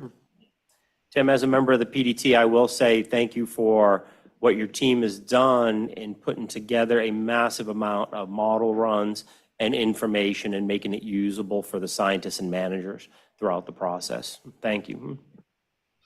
I appreciate that. Looking around my room, I'm not seeing any. Tim, thank you very much. All right, my pleasure. Sandy, are we clear online? Thank you. Our next presentation, Angie. So it's my honor today to introduce another first-timer presenting to this group, Mr. Rodrigo Cedeno. I don't think I should have had that coffee with the other caffeine I've been drinking. I can't talk. Rodrigo is going to go over our Southwest Florida module, the newest piece of Recover. Hi, good afternoon. This is Rodrigo. Just wanted to do a quick sound check. Am I audible? We got you loud and clear. Awesome. Thank you so much, Angie. Thank you so much, everybody. Again, my name is Rodrigo Cedeno from the United States Army Corps of Engineers. And thank you so much for the privilege to be able to present today. I am a member of the Recover team at the regional coordinator capacity. And today I will be providing a general sense of Recover and take this opportunity to highlight the new module, the Southwest module. Next slide, please. So in this presentation, I will be covering briefly a background on comprehensive Everglades restoration plan and the origins of Recover. Then together we can take a look at the science behind Everglades restoration and then shift into the Southwest of Florida and Recover's role in that region. Next slide, please. So during this past century, the Everglades has been dramatically altered by drainage and water management infrastructure. And the remnants of the pre-drainage Everglades now compete for water with urban and agricultural interests. So the Comprehensive Everglades Restoration Plan, known as SERP, was launched by the state and federal governments in the year 2000 with the aim to restore the quality, quantity, timing, and distribution of water throughout the landscape and into the coastal estuaries.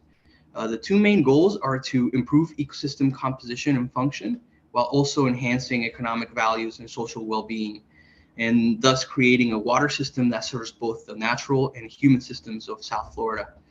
And in order to achieve this, SERP included 68 restoration components, and Recover was set up to evaluate, assess, and plan such SERP projects that put into effect these restoration components. Next slide, please. So Recover is one of those tricky acronyms that represents restoration, coordination, and verification. This team is of an interdisciplinary character. It's made up of scientists, modelers, and other experts from different government agencies and tribes, all with the mission to organize and apply scientific and technical information in ways that are the most effective in supporting the goals and objectives of SERP. Recover does this by applying a system-wide perspective to the planning and implementation of SERP. And Recover is in action in three major aspects. Evaluation, so using tools such as numerical modeling, performance of projects, and program designs to ensure that they are fully linked with the goals and objectives of SERP. And also assessment by developing and implementing a suitable ecological monitoring plan that can then track and define the response of the system as restoration progresses. And also planning or / integration, where Recover can identify and provide analyses regarding potential improvements to the design and operations of SERP. Next slide, please. So the science behind SERP includes the Recover Monitoring and Assessment Plan. This is pretty much Recover's bread and butter by measuring the performance of projects through research and monitoring. The monitoring plan is organized around a set of conceptual ecological models, each representative of different landscapes throughout South Florida. The conceptual ecological models provide the basis or the ecological premise for a set of hypotheses which focus on key questions related to the system and processes that elicit ecological responses. These hypotheses also help identify key indicators and eventually the development of performance measures which help track the progress of restoration. The monitoring and assessment plan is also used to support project design and operations through a process called adaptive management, which basically serves as a feedback loop that constantly informs project operation and implementation. This science framework basically serves as having a pulse on the system, ensuring that projects meet their intended objectives and also to guide planning and operations to maximize benefits to the natural system. Next slide, please. And just to provide a quick visual of this monitoring and assessment plan, this slide shows a map of some of the monitoring throughout South Florida.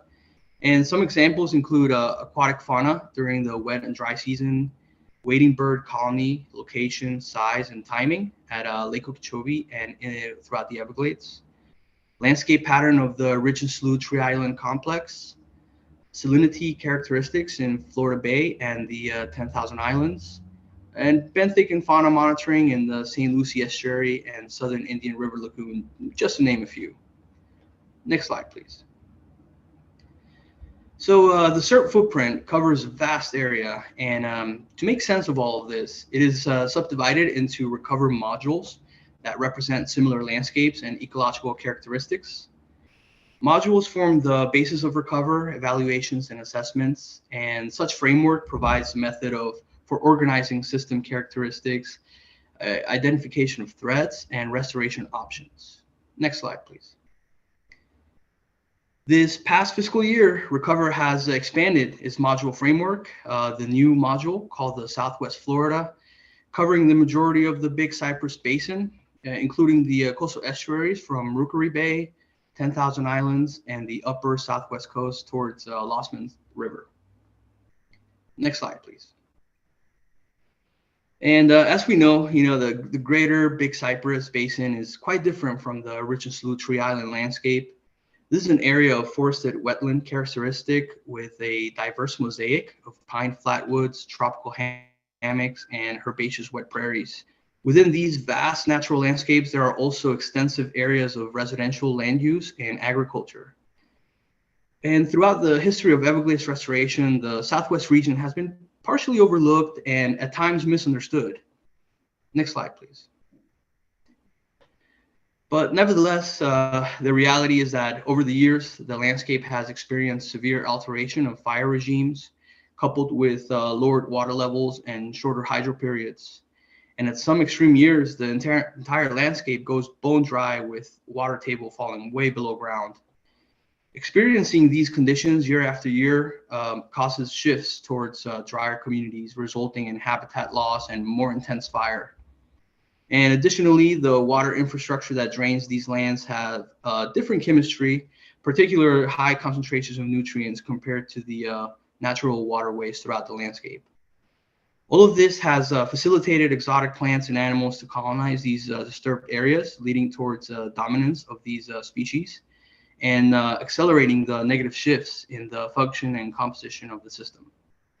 Next slide, please. So given all these challenges, we have identified the need for restoration. And since the year 2000, SERP goals and objectives have focused in addressing all of these problems, which some of these restoration components lie within the Southwest region. Recover role is to conduct scientific and technical evaluations on SERP projects and other restoration projects that align with SERP goals and objectives. Here, Recover will identify key indicators of the system, which will allow us to measure certain aspects of these indicators through a monitoring plan. And then this will produce information that can be evaluated to measure the performance of the system, all with the goal to inform SERP managers in achieving its goals and objectives. Next slide, please. With the Western Everglades Restoration Project in the planning phase and Picayune Strand Restoration Project in the construction phase, along with other non-SERP restoration projects online, such as in Collier County, South Lee County, Corkscrew, and Lake Trafford, the Recover is focused and ready to include the Southwest in its mission to evaluate and assess restoration projects. The module is in its early stages. At this point in time, representatives from South Florida Water Management District, Seminole Tribe of Florida, the United States Fish and Wildlife Service, and United States Army Corps of Engineers make up the regional coordinator team for the Southwest module. We are currently in the process of identifying key indicators of the greater Big Cypress Basin and updating our guiding documents. This is a fascinating opportunity in constructing a module. We can learn from other modules that have been in existence for quite some time, and understanding the natural processes and the projected effects of climate change and sea level change. and also applying the human dimension in the form of indigenous and traditional ecological knowledge within the recover process by identifying the correct terminology and nomenclature, and working in close collaboration with tribal partners to incorporate this traditional ecological knowledge and better understand the complexity of the system response and improve the assessment of restoration efforts. Next slide, please. So the restoration, coordination, and verification of the comprehensive Everglades restoration plan through the means of evaluation and assessment now includes the greater Big Cypress Basin. Again, my name is Rodrigo Sedeno from U.S. Army Corps of Engineers. I put my contact information here on the screen. If anybody would like to chat in more detail about Recover and its newest Southwest module. So thank you so much for your attention, and thank you so much for the opportunity to present today. And with that, this is the end of presentation. Thank you. Rodrigo, thank you very much. Let's look around our room for comments around the team. Jennifer? So instead of just leaning over and talking to FWC, I'll say it out loud for everybody's benefit. But I know that FWC is currently working on their landscape conservation initiative. Do I have that right? I might have their name a little off. And that you guys are planning a summit in May out on the West Coast. And so this topic and presentation by the Corps or by Recover might be a good opportunity to help inform that group about those initiatives. I think it dovetails well together. And so the time is ripe. So I thought I was frantically trying to pull up my email to try and remember what was that FWC thing that is going on the West Coast so that I got at least some of the terms right. But you know, there's a lot of action going on in the Western Everglades at the moment. And so this is a great time for Recover to be reminding us that we need to make sure that we have all of the science that's helping us understand what we're doing, helps inform our restoration decisions, and helps inform our continued restoration operations and efforts as these projects start coming online. Thank you. Lawrence? I think that's a great segue into, I just wanted to thank OERI and my fellow chairs for bringing Recover back into the fold here, having updates on what is going on with Recover, having them here at the table to listen to what is going on with projects so we can have better coordination to ensure that we're getting that great, bidirectional flow of information. And it kind of shows you that Recover is used, or Recover science is used within, it's basically for CERT projects, but we had a LOSUM update. In LOSUM, CERT performance measures were used to evaluate alternatives based on how they were going to impact different environments. So Recover is, a lot of people say, science, you'll never get to an endpoint. But, we updated the performance measure for the lake stage envelope for Lake Okeechobee and for the flow and salinity performance measures for both estuaries. And that new information was very critical in helping us evaluate how LOSUM was performing. So science and moving stepwise as we learn more and updating our performance measures so that they are the best indicator of what the condition or we're going for and where it is relatively, relative to it now. It's so important. So I'm so excited to have Recover back in this group. Rodrigo, you did a fantastic job going through the map and the significance of the different components that leads to the culmination really in performance measures that allows us to evaluate these different aspects of the project. So thank you. You did a great job.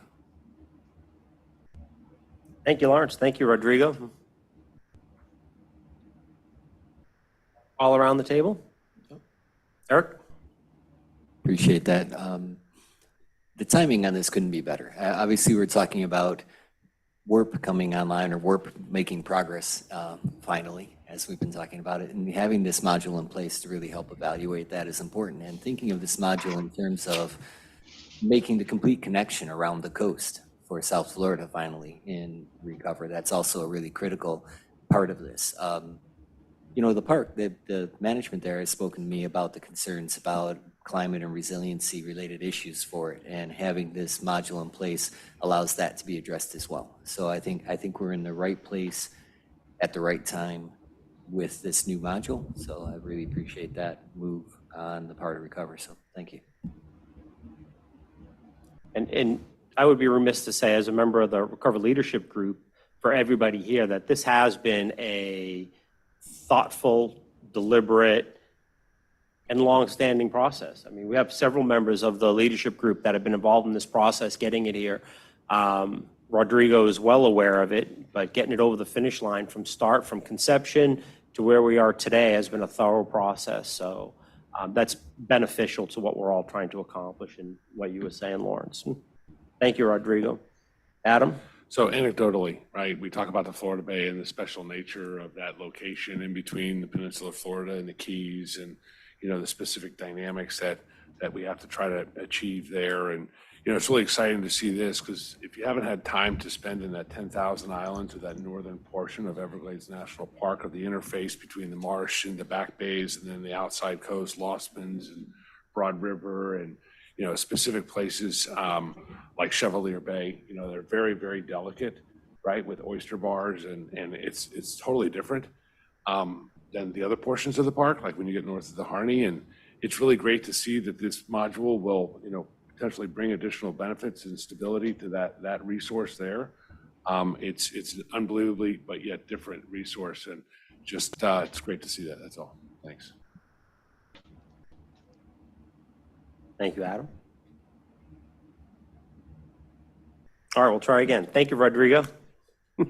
Thank you.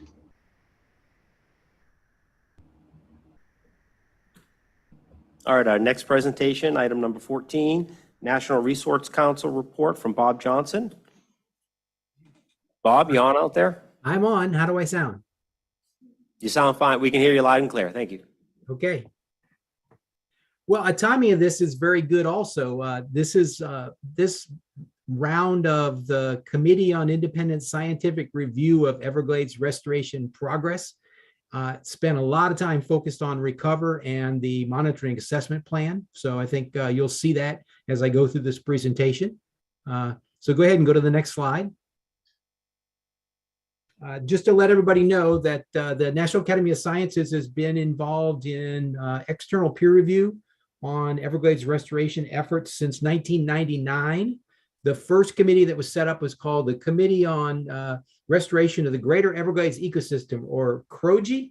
That was set up under the task force in 1999, ran for 5 years, ending in 2004. And as an example, the review document that was discussed in your first technical presentation on LORP and ASR, that review document came out of the CROGE committee.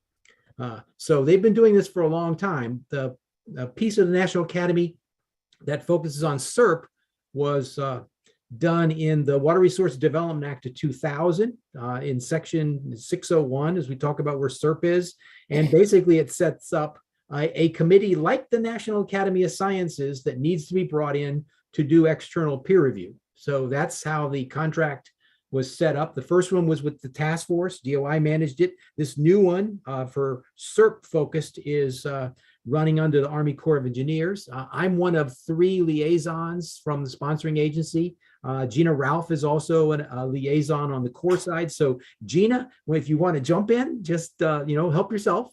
I'll start out with kind of what the mission is. If you go back to the 601 report, you can see these 3 requirements for the biennial reports. Assessment of progress in restoring the natural system, evaluation of the specific scientific and engineering issues that may impact progress in achieving our natural system restoration goals, and then reviewing and monitoring the assessment protocols to be used for evaluation of SERP progress. So every one of the prior reports and this 9th report always has a chapter on each one of those topics.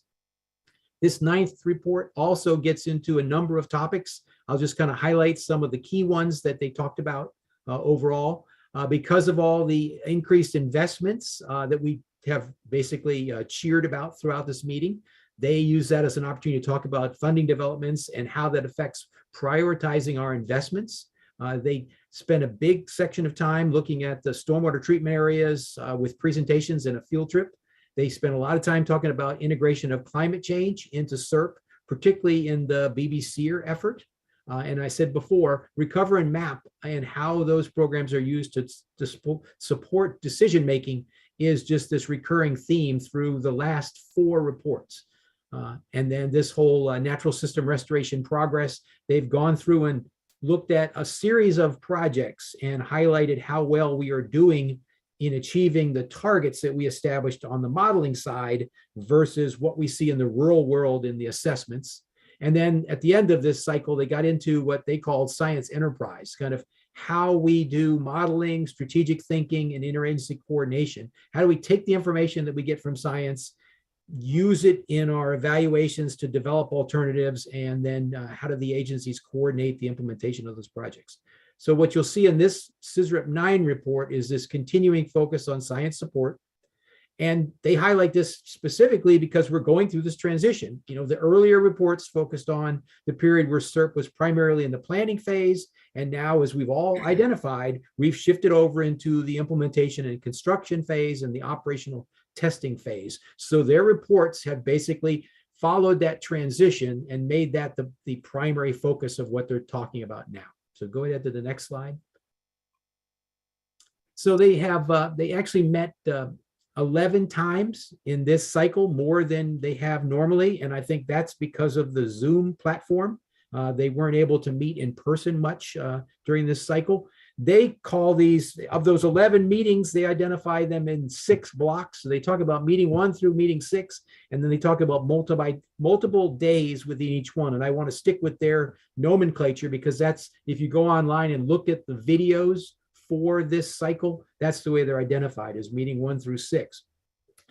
The benefit, if there is one, of COVID and Zoom platforms is this is the first time that every one of their meetings has been recorded and the videos are available, both the presentations that are given to SISREP and videos of the committee's deliberations in the public forums are all online, and I'll show you where at the end. But so this is the highlight of the first meeting in August of 2021 when the project first started, and their first meeting is always background and kind of the path forward. So they had, I think we had 11 pre-recorded videos that kicked off their work so that the new members and old members could go back and look at all these prior to the meeting. So overview of Everglades hydrology and ecology, our usual discussions about SERP 101, the objectives, system-wide components, a long session on Recover and the 5-year plan and where we are with the monitoring assessment plan status and its planned update.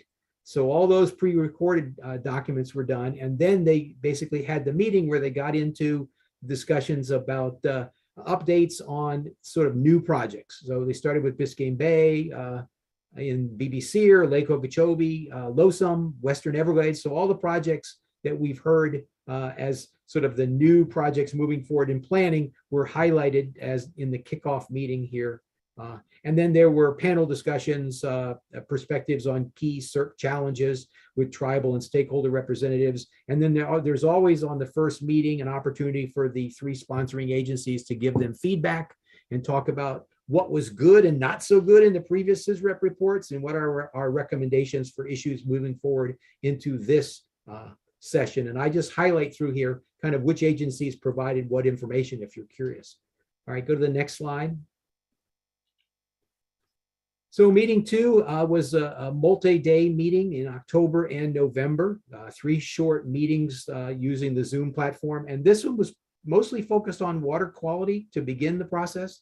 So they started talking about the legal and regulatory context for the stormwater treatment areas, and specifically the context of the STAs in terms of supporting SERP implementation. And EPA and the Army Corps covered that part. Then they got into STA performance, went through kind of all the EAA reservoir designs and particularly the new A2 STA planning and status, and then had a good panel discussion on the status of science related to STAs, and had some outside groups come in and talk about what we've learned so far in the STA science plan and what additional needs are. Then they got into BBCR and had a good overview of that in their second call.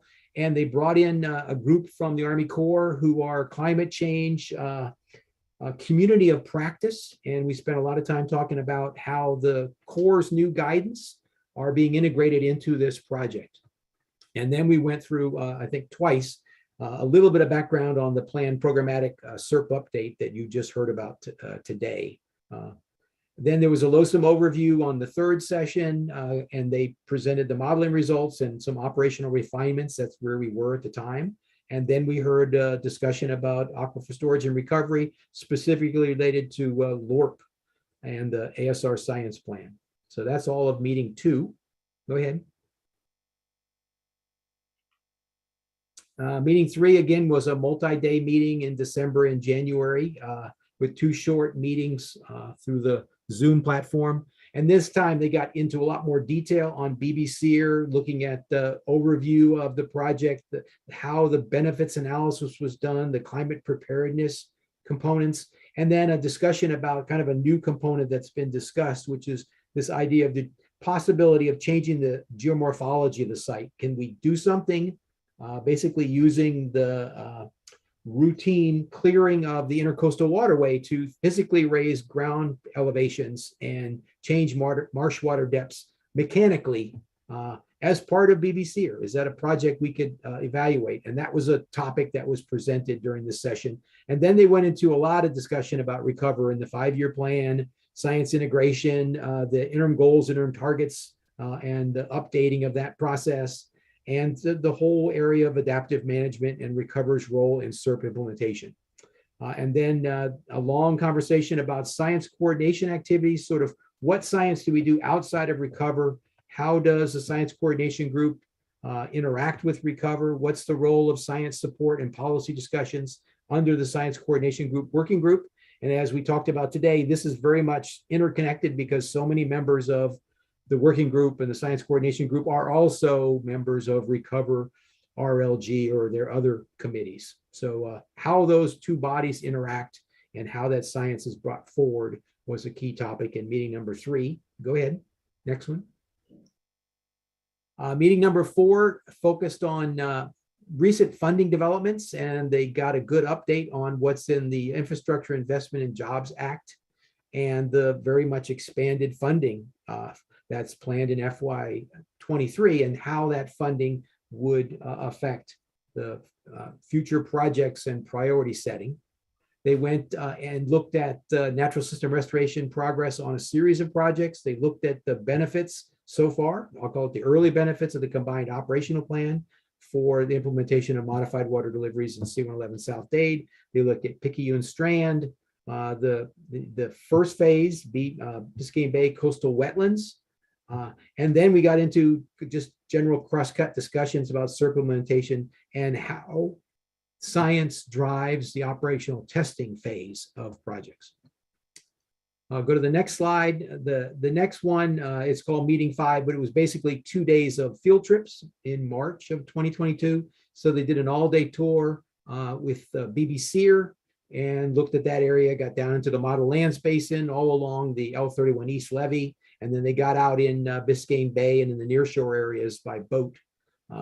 And then the second day was a tour of the EAA and the stormwater treatment areas to understand how those project features work together. Since they didn't have on-site meetings all the way through this process, they took out just this one block of time to get down here and do this. Normally they do a field trip for every meeting session. And go on to the last one for the meeting. So their last meeting was meeting 6, and that happened in April and May of 2022. Again, short Zoom calls, and they picked up on another topic for natural system restoration progress.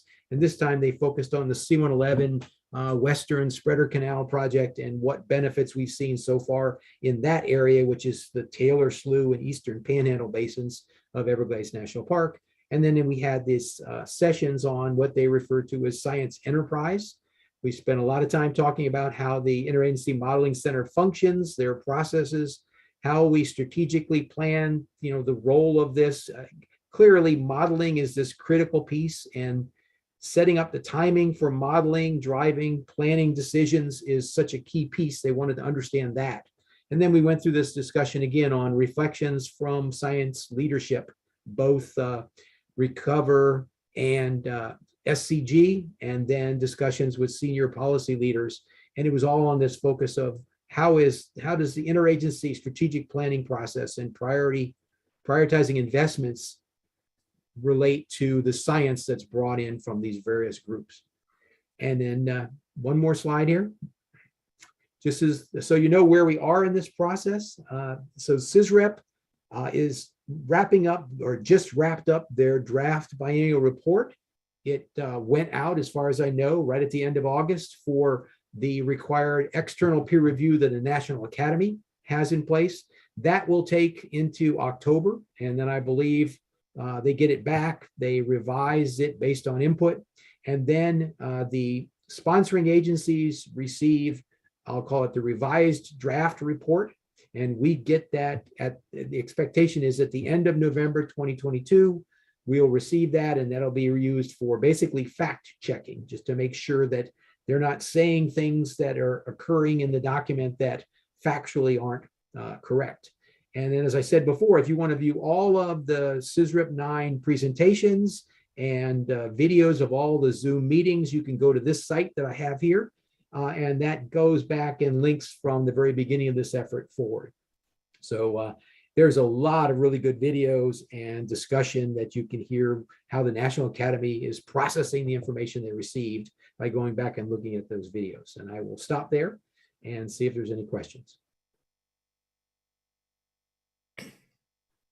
Bob, thank you very much. So after the fact checking in November 2022, did I miss when it's going to likely go out broadly to the public? It should be in early December. They never tell us. Usually between the fact-checking version and when the document goes out officially, when it's posted on their website, is within 2 weeks. But the actual published report takes many months longer. The National Research Council publishing process to produce that hardbound version takes a while, but it'll be very early, probably by the first 2 weeks of December, we will receive their final report for public review. Thank you. Thank you. Looking around the questions or comments for Bob. Gina Ralph. Hi, good afternoon, everyone. Hopefully you can hear me. I just wanted to underscore something that Bob had mentioned, the CISREP's interest in how science is organized and communicated across agencies and across the restoration community. At our next briefing to the Working Group Science Coordination Group, Recover will share with you all a graphic that we pulled together for how we see the coordination and communication occurring among agencies in the restoration community, and where we think there could be improvements in that coordination and communication.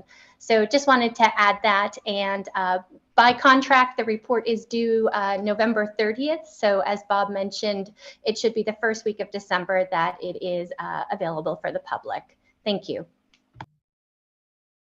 Thank you. Any additional questions or comments? Thank you very much, Bob. Thank you. This will bring us into our second public comment period for the day. We have folks in the room and folks online that may want to make comments. So I'll start with the folks in the room, and I'll ask anybody in the room who wants to make a public comment to go ahead and fill out a public comment card. I'll encourage you to use the microphones, which we have here at the table, and try to keep our comments to 2 to 3 minutes. I'll call Nyla Pipes first.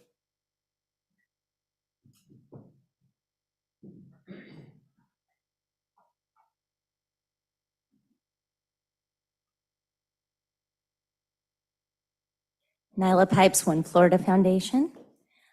I'm going to speak on a lot of the topics that have been discussed today. But I'm going to start with money plus speed equals mistakes. And I appreciated the comments in the opening whip around, sort of to that regard, cautioning us to not make mistakes as we go faster than we have ever gone, with, frankly, a rather limited group of people. I have known and worked with so many of you for so long, and I'm very, very proud of the work that we're doing. So please know that as I critique, it's because I'm here and I want to see it done right, and I know you all do too. With that, I want to talk about the EAA reservoir as an example, because I know that we are still currently trying to figure out what we're doing about the indigenous burial grounds, and we're moving forward at breakneck speed, and I'm not really sure that the public is following along quite as enthusiastically without knowing where we're at with that. So I'm requesting maybe an update, and I know we're not really entitled to that at this point, but I think people need it. WERP was the other example I was going to use as a possible place where we were getting off track. I am glad to hear that we are stepping back from placing an STA on old growth cypress, and that we're looking at that a little closer, acknowledging fully that it's an important project and there are a lot of good reasons to continue forward. So thank you for your attention. Lake Okeechobee Watershed Restoration Project. It is so frustrating to be stuck in a situation where we know the benefits of that project, but not have it move forward at the federal level at the same speed as some of these other projects. So I'm going to just ask that we please expedite that chief's report. Anybody who can do anything to help that, that would be appreciated. LOSUM. We've created a plan that puts the lake last. I mean, that's just clear. And I like the idea of a recovery period, but the lake doesn't recover that quickly. So LOSUM has problems being too high too long and potentially too low. Ecologically, those are both really bad for Lake Okeechobee. A lake that is not doing well ecologically is really bad for everyone else downstream. If it's a high lake, we get dirtier releases to the estuaries. If it's a low lake, we've got willows that have overtaken the marshlands that we're supposed to be using, that nature gave us to cleanse the water. So I'm really frustrated by the fact that no matter how we look at it, we seem to have prioritized yet again everything but Lake Okeechobee. We talk around it, we talk about it, we talk about the problems it causes all of us, but we're not really doing much to help the lake itself. In LOSUM, another problem is Loxahatchee is going to be negatively impacted. It wasn't modeled in the LOSUM process because they didn't think that anything was going to happen to Lox. But we're looking at a drier Loxahatchee for a further extended period of time. So there are problems there, and they're pretty big problems. And I like to be a team player, and I like to come up here and say, yay, we're doing it, this is awesome. But I gotta tell you, a lot of people are really not on board with what currently is being proposed with LOSUM. I think that's all I've got. I'm sure you're all glad to hear that. Thank you for your continued work. Proud to be at the table beside all of you, and we'll just keep at it. Thank you, Nyla. Newton Cook.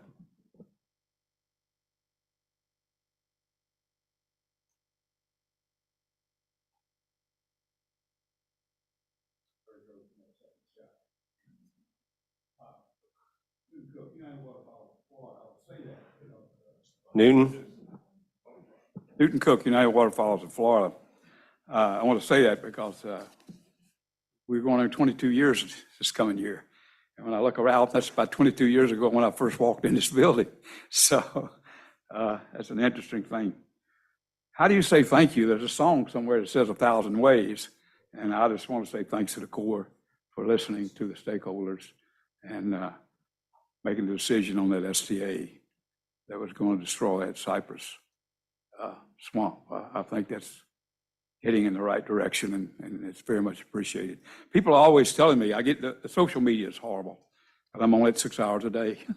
They're always telling me about how the agencies won't listen to you, the Corps won't listen to you, you know, the district won't listen to you, the FWC won't listen to you. I'm going to tell you, you do listen. You might not be able to do anything because of the politics and different things, but I know you listen. And sometimes the right thing gets done, and sometimes we get to say thank you. And this is one of those days. I would be amiss if I don't say recreation is a part of every one of these CERT projects and every project that you do. If you do not do the recreation component, access, boat ramps, parking spots, hiking trails, bird watching platforms, I can tell you, you're going to hear from me. And you're going to hear from me on September 19th at 5 o'clock. I'll be sitting right there. And we have our quarterly recreation meeting from the district, and everyone here is invited. We Zoom it. So if you can remember, just get on the district website and there's a link. Everything from Orlando to the Keys. There's 600,000 acres open to the public, and there's probably another 1.5 million acres of water adjacent to it, including Lake Okeechobee. And there's thousands, tens of thousands, right as we sit here today, people out there on that land and on your projects and on the projects we're building. And it's important that you know that it's appreciated. It's the best PR you got. It's the fact that the people on the properties, on the lakes, rivers out there. Now, you saw the spaghetti sign slide for Lonesome. You saw maybe if you look real close, those two numbers that I talk about, that's outside the circle. Lake Okeechobee ecology is outside the circle, as I said earlier this morning. What are we doing? Putting together Lonesome when it blatantly shows that it's not good for the lake. Now here's why it's not good for the lake. At 15 feet and a half, the vegetation starts dying in the lake. The SAV first starts dying. The lake goes like a reservoir, dike to dike, and it drowns and kills all the rest vegetation. If it stays up over a month or two or three, it kills it permanently, the SAV. We're down to 15% of the SAV we had before Irma. Irma destroyed 85% of the SAV. SAV, submerged aquatic vegetation, everything, the birds, fish, all the endangered species, the snail kites. What are they going to do? Their nesting is gone, gone. It only takes a little while to kill it. It takes 5 years to get it back. 5 years after Irma, where are we today? We had that little rain 2 years ago. Remember the little rain we had? Wasn't all that much. Killed everything. We're back to 15%. There's absolutely no excuse putting that lake up to 17 feet, ever. It was 16 and a half feet top on that number for years and decades, and it ran without a problem. We had to drop it. I was on the Lake O rack. We had to drop it to 15 and a half from 16 and a half because of the storm and almost reached the dike. We all know about that storm and the money we spent on the south end to keep that from happening. Now what's happening, instead of going back to 16 and a half, which is proven to be okay for the estuaries, did you hear anything in 2000, 2002, 2006 from the estuaries? Nothing. But now we're going to 17 and a half feet, and that blows the lake out. You know that if that vegetation dies, you've got a mud hole. We've got 500 tons of phosphorus a year coming in from the Kissimmee year after year. We have 50 years since they channelized the Kissimmee in the bottom of the lake. We have millions of tons of muck and crap in the bottom of the lake. And when you lose the vegetation, guess where it's going to go when you have the next storm? Right out the estuaries. Oh, we'll send it south. I asked a question the other day. Do you know what the total capacity to send water south out of Lake Okeechobee is? I'm talking about south in the WCA. 6,000 CFS. Never been able to find out why that happened. It happened way back in the 50s.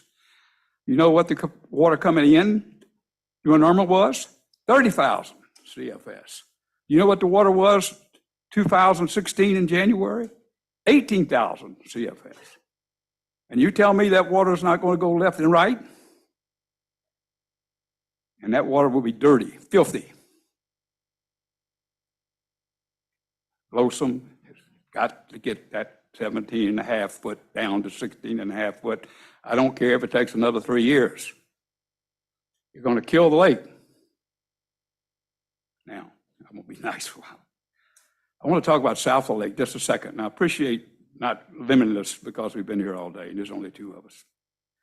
South of the lake, ridge and slough. We don't have any more ridges, tree islands.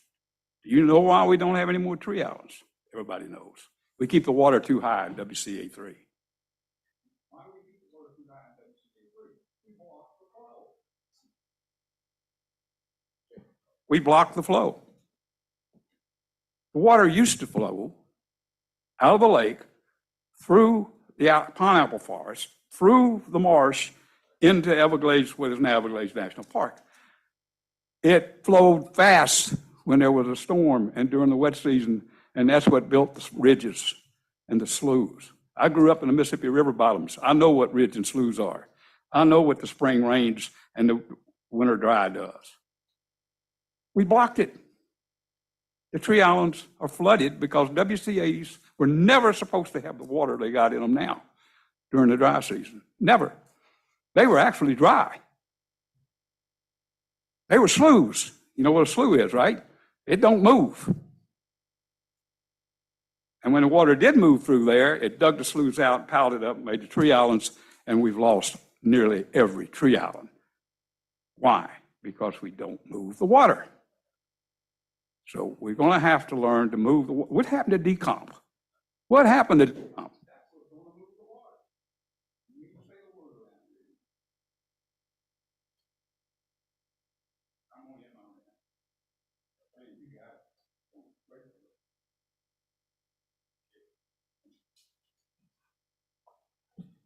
Thank you, Newton.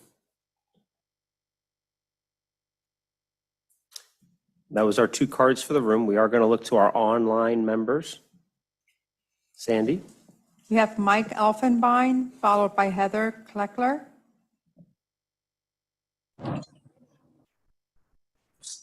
Hey guys, good afternoon. This is Mike Elfenbein. I am the conservation chair for the Cypress chapter of the Isaac Walton League, a 50-year organization created for the preservation of the Jetport and Big Cypress.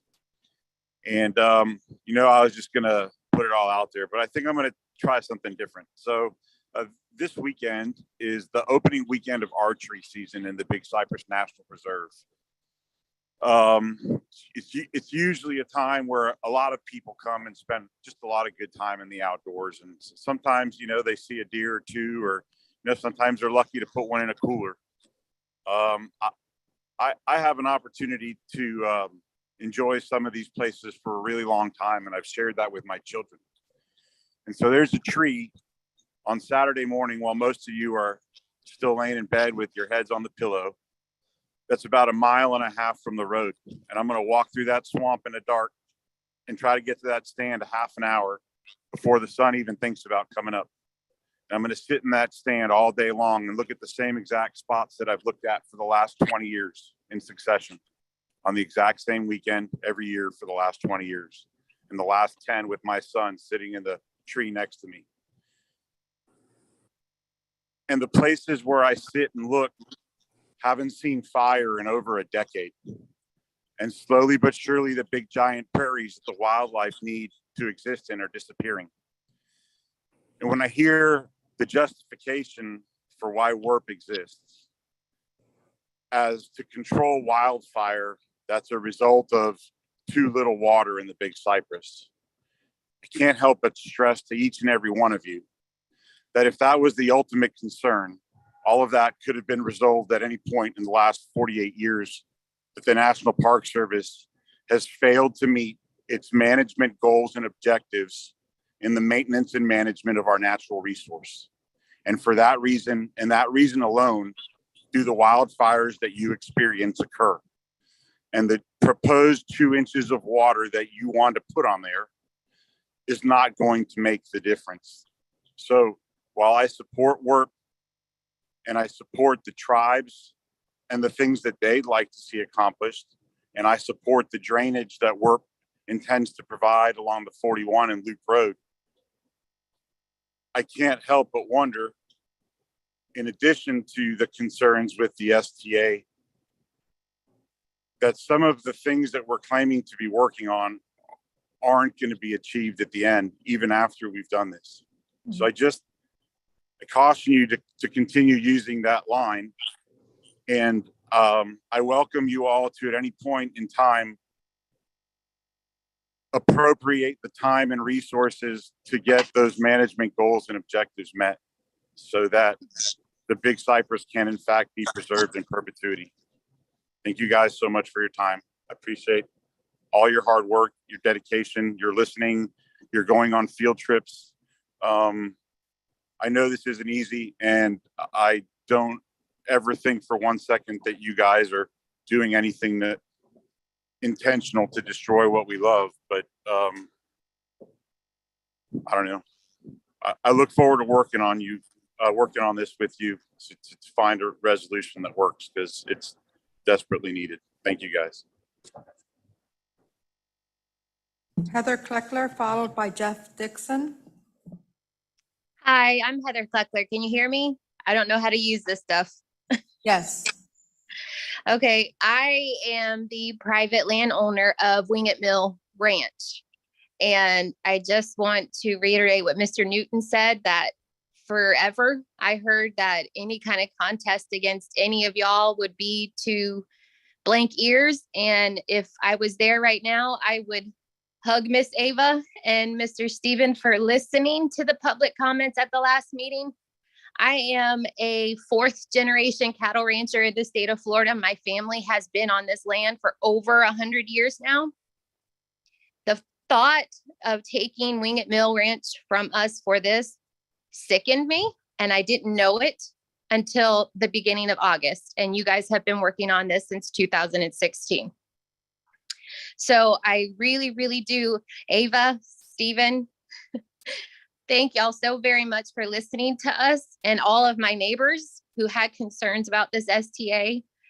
As Mr. Pedro had said, that I know you guys work really hard. You put your blood, sweat, and tears into this, but I have literally put literal blood, literal sweat, and literal tears on this land. So it's important to me. I would like to point out, I don't know the first public comment she made. She said money plus speed equals mistakes. I agree with that. I also think that you need to start listening to not just this board right here and not just the tribal members. You need to start speaking to the private landowners as well. I had no idea about this, none, for almost 10 years now that you've been working on it. I could have told you that you wouldn't get enough rain there. I know that land like the back of my hand. It's my home. It's my family's home. It's going to be my kids' home, hopefully my grandkids and generations to come. If you had talked to us, we could have told you it was not going to work. So I implore to you from now on, any decisions that you make about private landowners' land, you contact them immediately and speak with them. We can give you valuable information that you need, not just you who are in the labs and doing the research or just the tribe. You need to speak to us. I have 100 years of history in this state. I can tell you what's going to happen on that land. And that's an opportunity that you missed. But again, thank you for listening to public comments. You have reignited my faith in any of this kind of situation. So I very much appreciate that. But again, the money, speed equals mistakes. You wouldn't be in this situation right now if you hadn't sped up back in the 40s and made it where it is now. So please take in consideration what you're doing. But also, thank you so, so, so much. Jeff Dixon, followed by Daniel Watson. Hello there. Well, after the comments she just made, I'm not sure this speech is appropriate because I'm not aware of all the changes that have happened since the last meeting, but I'm going to go ahead and say what I was planning on saying. After the last work meeting, let's get one thing straight. Your ethos that starts with trusted partners is incorrect. We have 100 years of crystal clear precedent that tells us we cannot trust you. You've now spent billions of dollars of other people's money, our tax dollars, to fix things your predecessors screwed up, and our predecessors told most of them not to do these things. When the richest man in the world tries to do something far more complicated than fixing the Everglades, sending people to Mars, he says, we don't care what university people went to, or even if they went to college. What we care about is real world knowledge. We have a plethora of the world's most experienced gladesmen who agree we do not need more water in our area of the Everglades, and we sure as hell don't need someone else's polluted water in a pristine ecosystem that has never had polluted water in it. I'm referring to the affected area of the proposed Western STA and spillway. I have challenged every group that has toured this area to show us one plant, tree, or animal that is deficient due to lack of water. No one has been able to. You got a 6-year head start before you even told us what was going on. You need to give us time to catch up with our data before you move forward with this project. We all get sick to our stomach when we see pictures from South America where they clear cut these old growth forests in order to produce hardwoods. What are you going to do when you clear cut our old growth forest with all of that cypress, oak, and pine, push it into a pile and burn it? That makes you worse than your South American counterparts. Technology in agriculture is advancing much faster than it has in the past. If you look at the pollution it used to produce 50 years ago and how much it is producing now, it has gotten dramatically better. And in the future, maybe in 10 years, maybe in 50, runoff will be completely clean and our grandchildren will be asking, why did they kill all of those pine cypress trees? But once you bulldoze down old growth forest, you'll also be killing off highland native animals like our black bears, panthers, gopher tortoises, and fox squirrels, and many others. Let's not have our grandchildren spend billions or trillions with inflation trying to fix this mistake in the future, because even $1 trillion can't bring back a 500-year-old cypress tree. Leave our Everglades alone. Thank you all very much. And thanks for listening to some of these comments that we made, particularly in the last meeting. It sounds like you guys are moving in the right direction, and we really appreciate that. Thank you. Daniel Watson, followed by Tom Van Noot. Afternoon, everybody. Daniel Watson. I know it's been a long day, and I do appreciate you taking public comment. As many of the public commenters before me have said, these folks spend countless hours out there in the areas that you're talking about implementing work, and they can help along the process, and they're just a valuable resource to listen to. Just like, for instance, Rodrigo from Army Corps, the SERP presentation about Big Cypress running drier, and every year, we know for a fact it's not running drier every year. If you're out there every year and it's running wetter. In fact, 2 years ago, y'all had those temporary pumps set up, pumping water out to the east as fast as you could. If you look at some of the research projects you folks have done already, the 2011 study on hydraulic impacts on white-tailed deer and stair steps, you'd see that since the 94 flood, it's gotten wetter and there's been more frequent high water events, which is the reason that led to 642 deer counted in 2001, 7 deer counted in 2010, and no deer counted in 2013. It's a barren wasteland due to high water. Big Cypress has never had sheep flow like the Central Everglades. It's hardwood hammocks and some marl prairie areas. So what we're doing here is not restoration. It's more of a creation. You're sending water into an area that pre-drainage has never had floods like what will occur if we go through with work. The other part I wanted to touch on is the destruction of that habitat in order to create the STA. We all know that habitat holds the endangered panther, bears, gopher tortoise, and those those 500-year-old cypress trees everyone brings up. The hard point to bring up, and I say this with as much respect as possible, is your scientists have lost credibility with the public. I can only speak for myself, but anyone who's approved and backed this STA has lost credibility on wanting to restore the Everglades. You can't sit there and say you want to restore the Everglades and then at the same time bulldoze 4,000 acres and make a lake. My mind's kind of blown that the Park Service got behind it after they closed secondary trails to off-road vehicles, but they said bulldozing 4,000 acres, that's okay.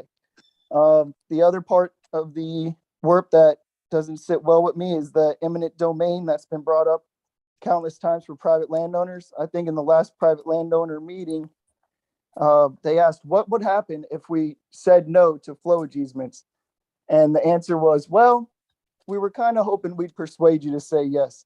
And that was one of the answers that we got. Many answers were, we don't know yet. We have to talk to the scientists. I'll get back to you with those answers. I know there's been a lot of time and work done in this, and I don't want to discredit anybody sitting at the table. I get it, but we're fumbling the project towards the end, and stakeholder enthusiasm is going downhill. And I don't want to rush this just because we have 23 months in order to complete the study, or you have to prepare your draft for record decision by December 2023. If we can't get the money because we couldn't get this thing put together fast enough, then we couldn't do it right. I'll close in just saying that everyone sitting at that table right now, this Everglades restoration it could be your legacy. The impacts you make due to the decisions that we're making here and in the next few years is going to last long after you and I are gone. So this is bigger than us.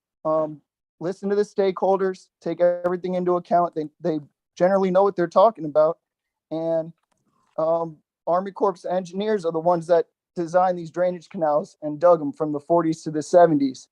Remember, like the public comment before me, we can refill the canals that Army Corps messed up and dug, but we can't replace some of these cypress trees and these hardwood hammocks after they're gone. Thank you. Tom Van Noot, followed by Sean Scanlon. Thank you. Can you hear me? Yes. Great. I had prepared speech. My name's Tom Van Noot. I recently moved from South Florida, from living in South Florida for 50 years to North Florida to Ocala. I spent my teenage years in the Everglades, but honestly, I didn't get involved in conservation until late in life, the last 10 years or so. The past president of the South Florida chapter of SCI. I'm a delegate to the Everglades Coordinating Council. I try to be involved. I try to see, to spend as much time as I can. I'm a business owner, and it's very encouraging. And I want to start by saying thank you to you all for all the hard work you put in and the blood, sweat, and tears and the decades of work that have gone into restoring our Everglades. But we need to take a hard stop when we're talking about the WERP and specifically the Wingate Hill STA in Southern Hendry County. It's been spoken about today many times. I will not, I'll save you all my prepared comments and fancy words and all the pristine wilderness and 500-year-old trees. And if we all don't take a hard stop, you know, our words are going to mean nothing. Your actions are all that matters. So I'm hoping from here forward, once it's gone, we can't bring it back. And I hope you'll take that to heart. And too many times in the past, we've done what's easy instead of done what's right. So thank you for recognizing this in the public comments. Thank you, Steve. Thank you, Ms. Velez. You know, everybody is saying the right things. Thank you, Newton and Mike and Nala and everybody who's speaking up.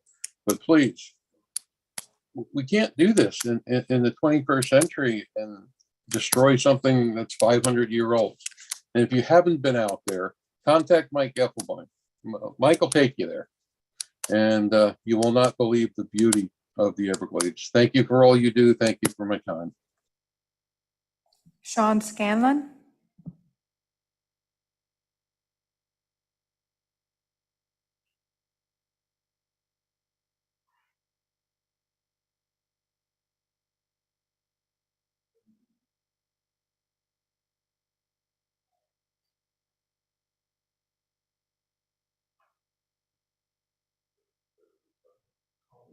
Trying to ask him to unmute, he's not responding.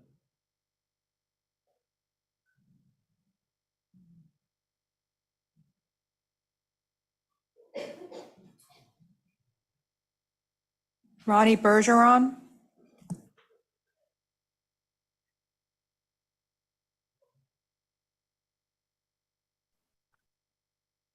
Can you hear me?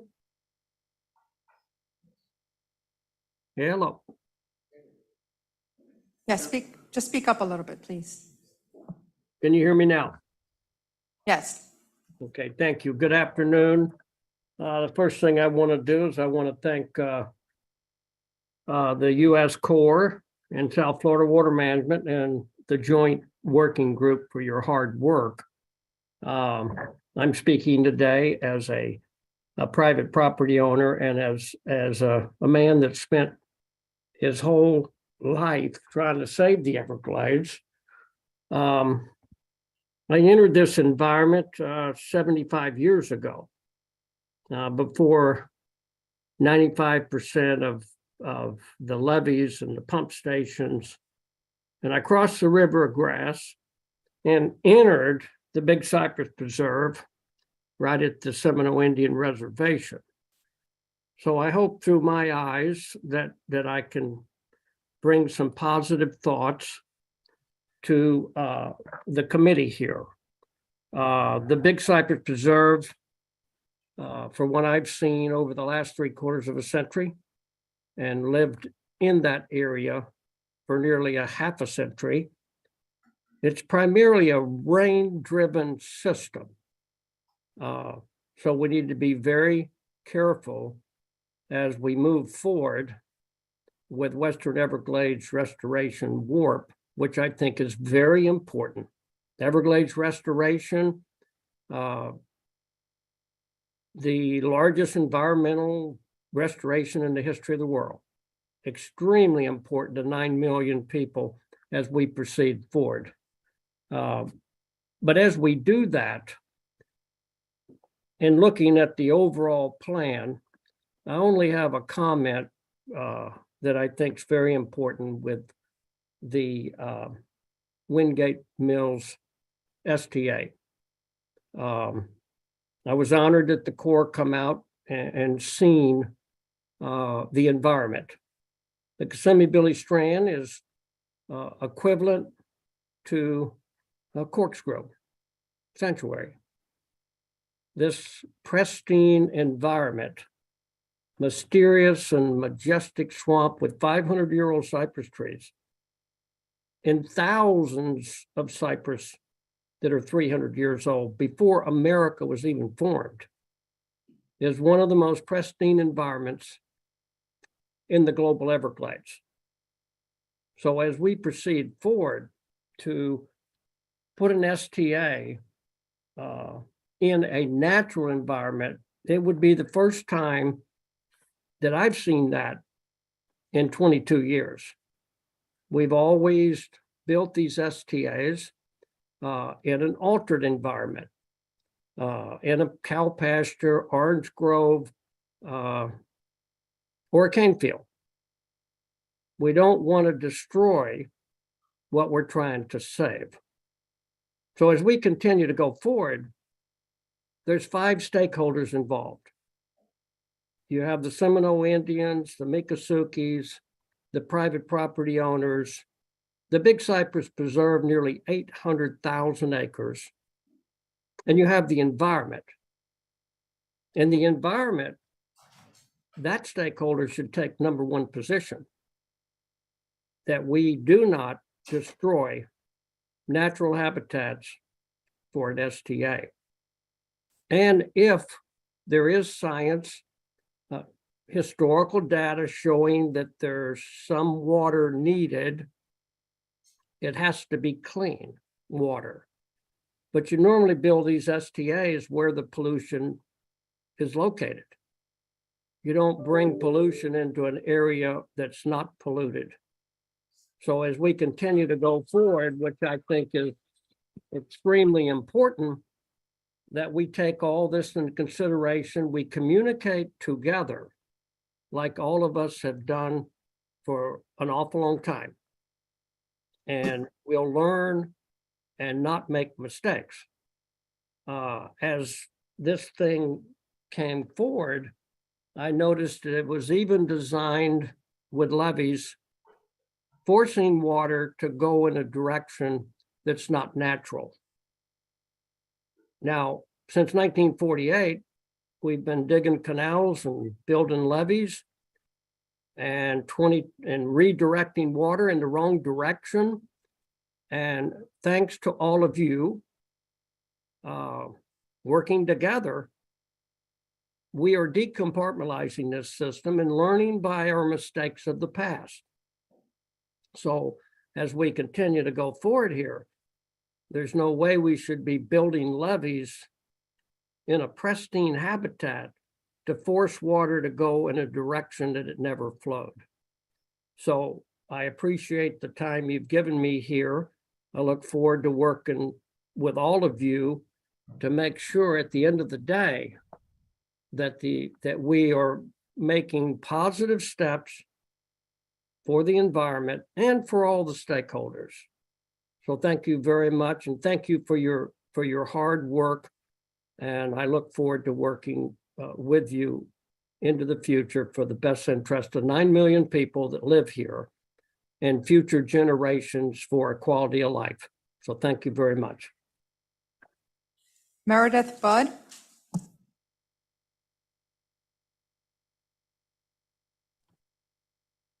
Are you able to hear me? Yes, we can hear you. Thank you. Good afternoon. My name is Meredith Budd, and I am speaking on behalf of the Florida Wildlife Federation. We represent over 100,000 members and supporters across the state. I will try to be brief and not reiterate too much of things that have already been stated by some of the previous commenters, but I did want to express concern over the siting of the Wingate Mill STA. As Mr. Bergeron was just speaking, it's an area that is critically important for wildlife. It's ecologically significant. It's an ecologically significant wetland. It's recognized as a wildlife corridor. It has documented panther use. And so while we're looking to follow through with hydrologic restoration, it must not be to the detriment of an ecologically significant area like the Kissimmee Billy Strand Swamp. And so the Federation really would like to recommend and urge the Army Corps to determine an alternate location for the STA in a place that has already been disturbed. And then as we continue with work, we really want to urge the agency, the Corps and partners to conduct comprehensive water and quality analyses to address potential downstream impacts. Big Cypress National Preserve is downstream. It is an outstanding Florida water, which that designation disallows any water quality degradation from its current state. And while a project boundary is limited, water transcends those boundaries. So water quality analysis, a comprehensive water quality analysis is critical. And along those same lines, we really want to also look at hydro periods. We need to analyze water depth, pre and post flow rates, depending on if and where this STA is constructed or established for the Western Everglades Restoration Project. We've seen what can happen to habitats where we have exceedingly high water levels, especially in water conservation areas that we've seen in the past that can be destructive to pine islands, hardwood hammocks, and various wildlife like deer and wading birds. So we really look forward to continuing and collaborating with the Corps, partner agencies, and other stakeholders as well to see where we can find an already a more appropriate area that is suitable for an STA that would just avoid any sort of disturbed habitat. I appreciate the time and thank you so much.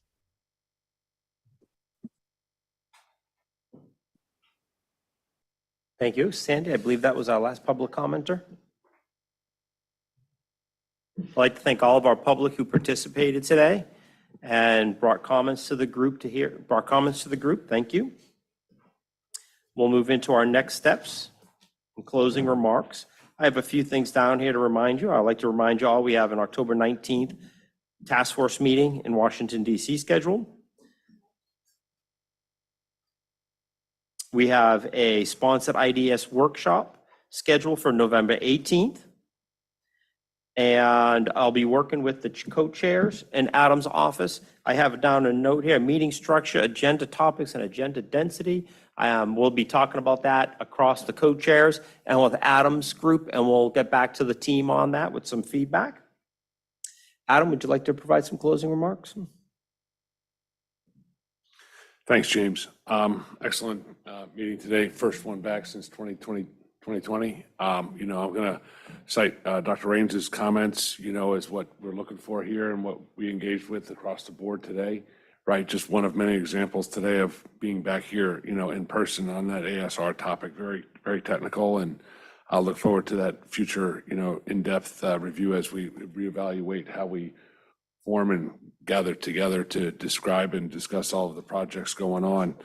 On the next note that I had, I sat in on the Florida Keys National Marine Sanctuary Water Quality Steering Committee, I think it was, and there was a coral update going on. And it's going to be a pleasure to work with the crew on these topics, and hopefully we can keep up with the rest of the state. The whole diadema rollout and investigation that they briefed the Sanctuary Committee on was a really, really strong response and rapid. The urchin and the importance of that on the reef and understanding, where that was a pretty phenomenal, process. So, kudos to the state for really ramping up the coral program, and we're grateful to be a part of that. One thing when we talk about all these projects here, at least some of my views and overviews as we look at these projects and we look at Recover and the expansion of that and the projects moving into the south and how we look at BBCER and WERP and SEP and then SES and looking at the water budgets associated with those, right? And how we, eventually we're going to need to keep an eye on that long-term focus, I guess, of making sure that we have that water there. Anyhow, that's really, my main commitment. We'll work together and roll out some of these, looking at the meeting schedules and getting the coral moving. But thanks. Thank you, Adam. Nick? Lawrence? I just want to thank everybody for taking the time to be here today. We all come from different agencies or different viewpoints. We have different policies, we have different mandates, we have different goals for our own individual agencies, but we have a singular vision in Everglades restoration, and being able to pull from the expertise of each one of you at the table is powerful. And I appreciate everybody taking the time to be here. I know you care, you wouldn't be here if you didn't. And it's great to be part of this group, and thank you for your time today.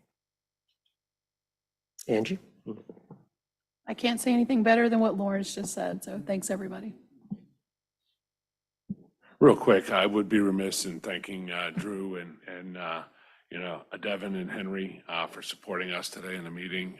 Rolling back in here, it's been flawless, and it's going to be a pleasure to get back together here again in the future. Thank you. Absolutely. Thank you to all the presenters as well and the support, Adam. And with that, we'll adjourn the meeting. Thank you.